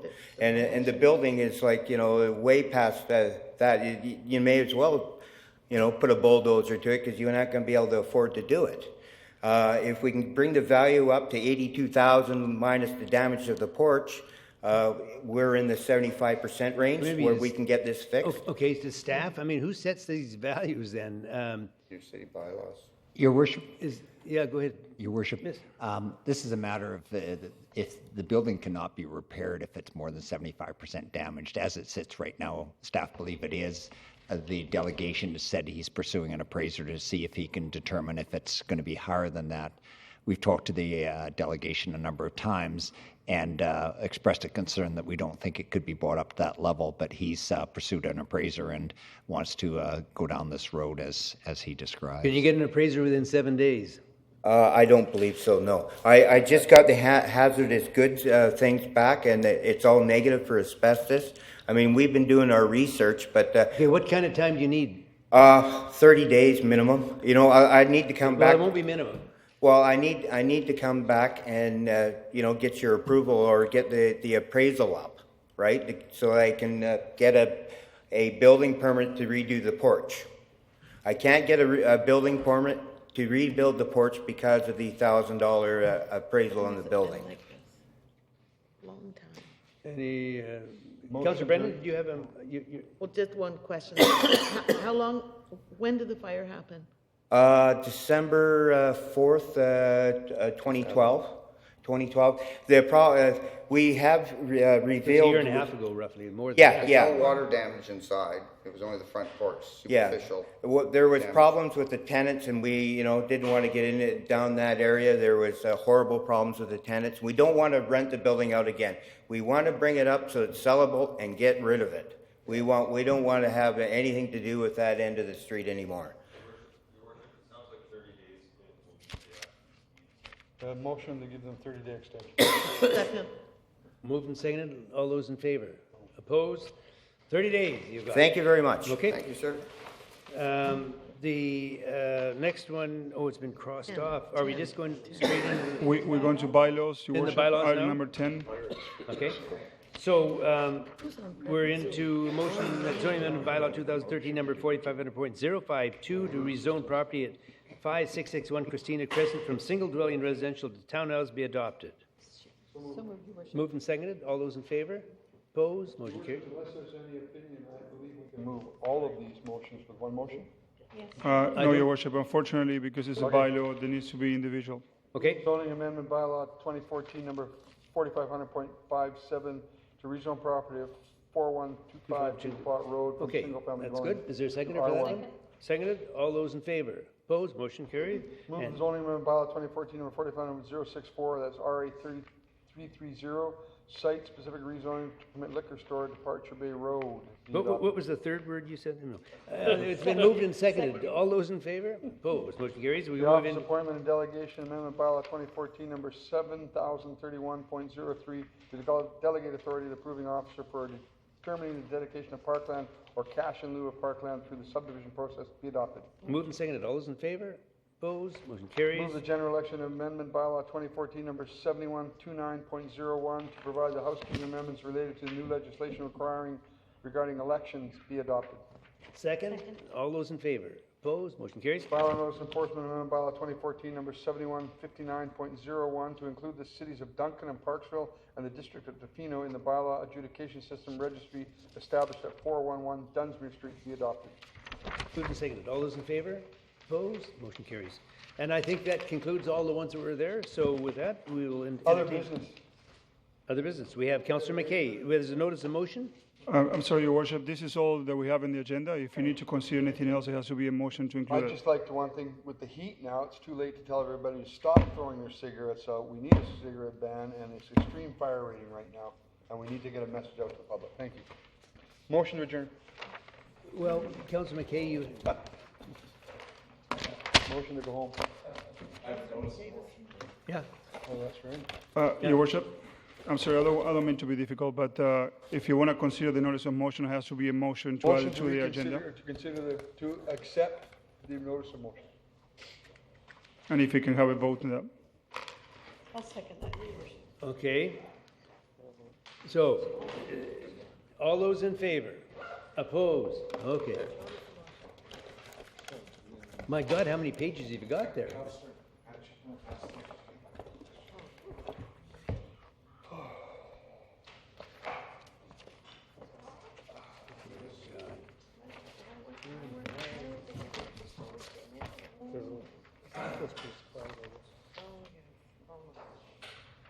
Thank you for the written notice of motion. That'll come out at the next meeting. Much appreciated. Thank you. And I'll read it into the record. Do you want to read it in? Well, I think that's procedure. But I mean, if we give a copy, this is a notice of motion, so there's no vote on it. I understand. So could we just provide a copy to staff then? Your Worship, that's correct. I mean, we have the notice of motion now, but for the purpose of the viewers at home, it would be probably beneficial if the motion is read. Okay, Councillor McKay would love to. Your worship, could I make a suggestion that the whereases, because they don't form part of the motion, that the whereases be left off and that it just begins at therefore be it resolved, because that is the motion. Okay, shall I proceed? Yes. Thank you. The City of Nanaimo entered into a contract for services with the Vancouver Island Conference Center Management Company. No, not the whereases, just the motion. For the benefit of the public. The whereases aren't part of the motion.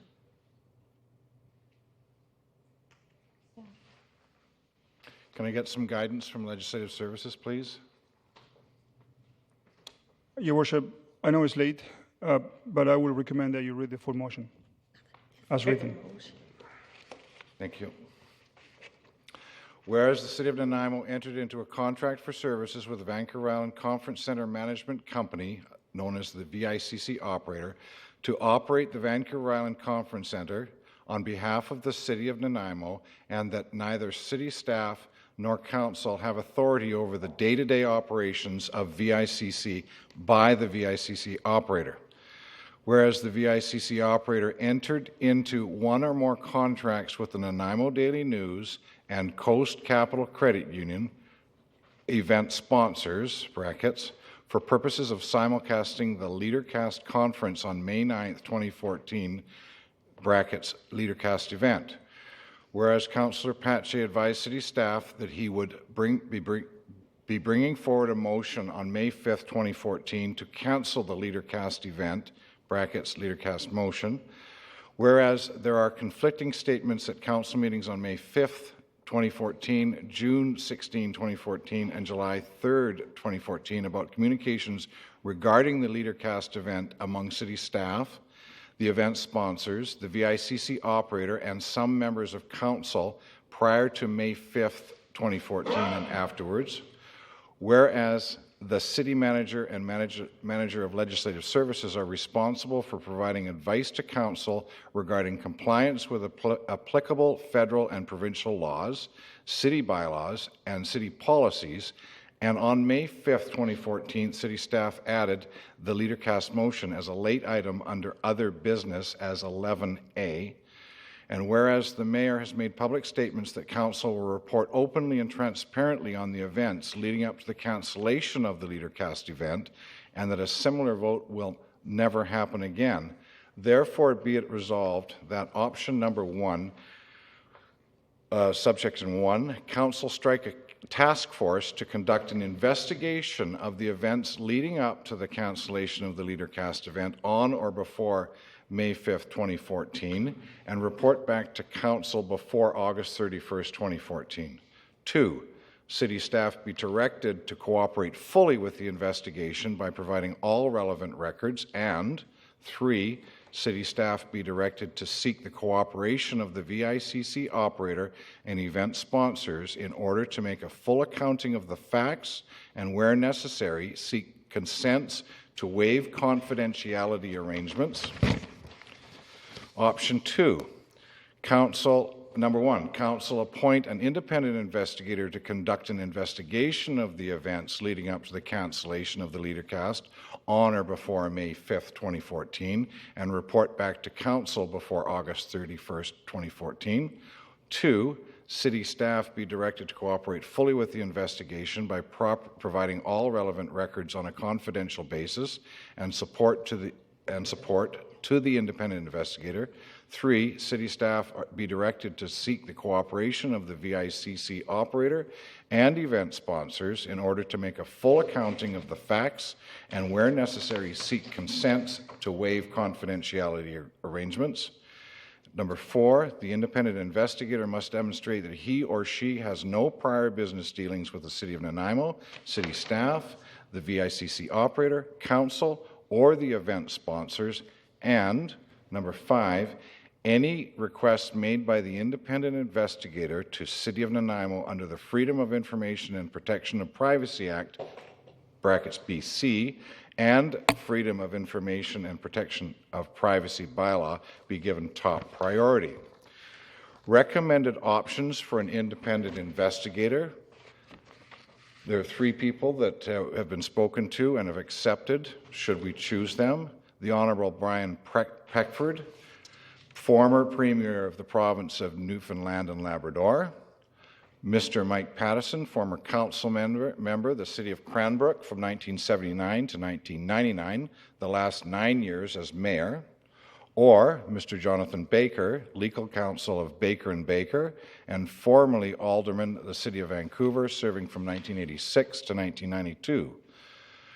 Recommended options for a task force could Councillors Johnston, Bestwick, and McKay, and 2, to exclude any city staff that may be in a conflict of interest, city manager, manager of legislative services, and general manager of corporate services.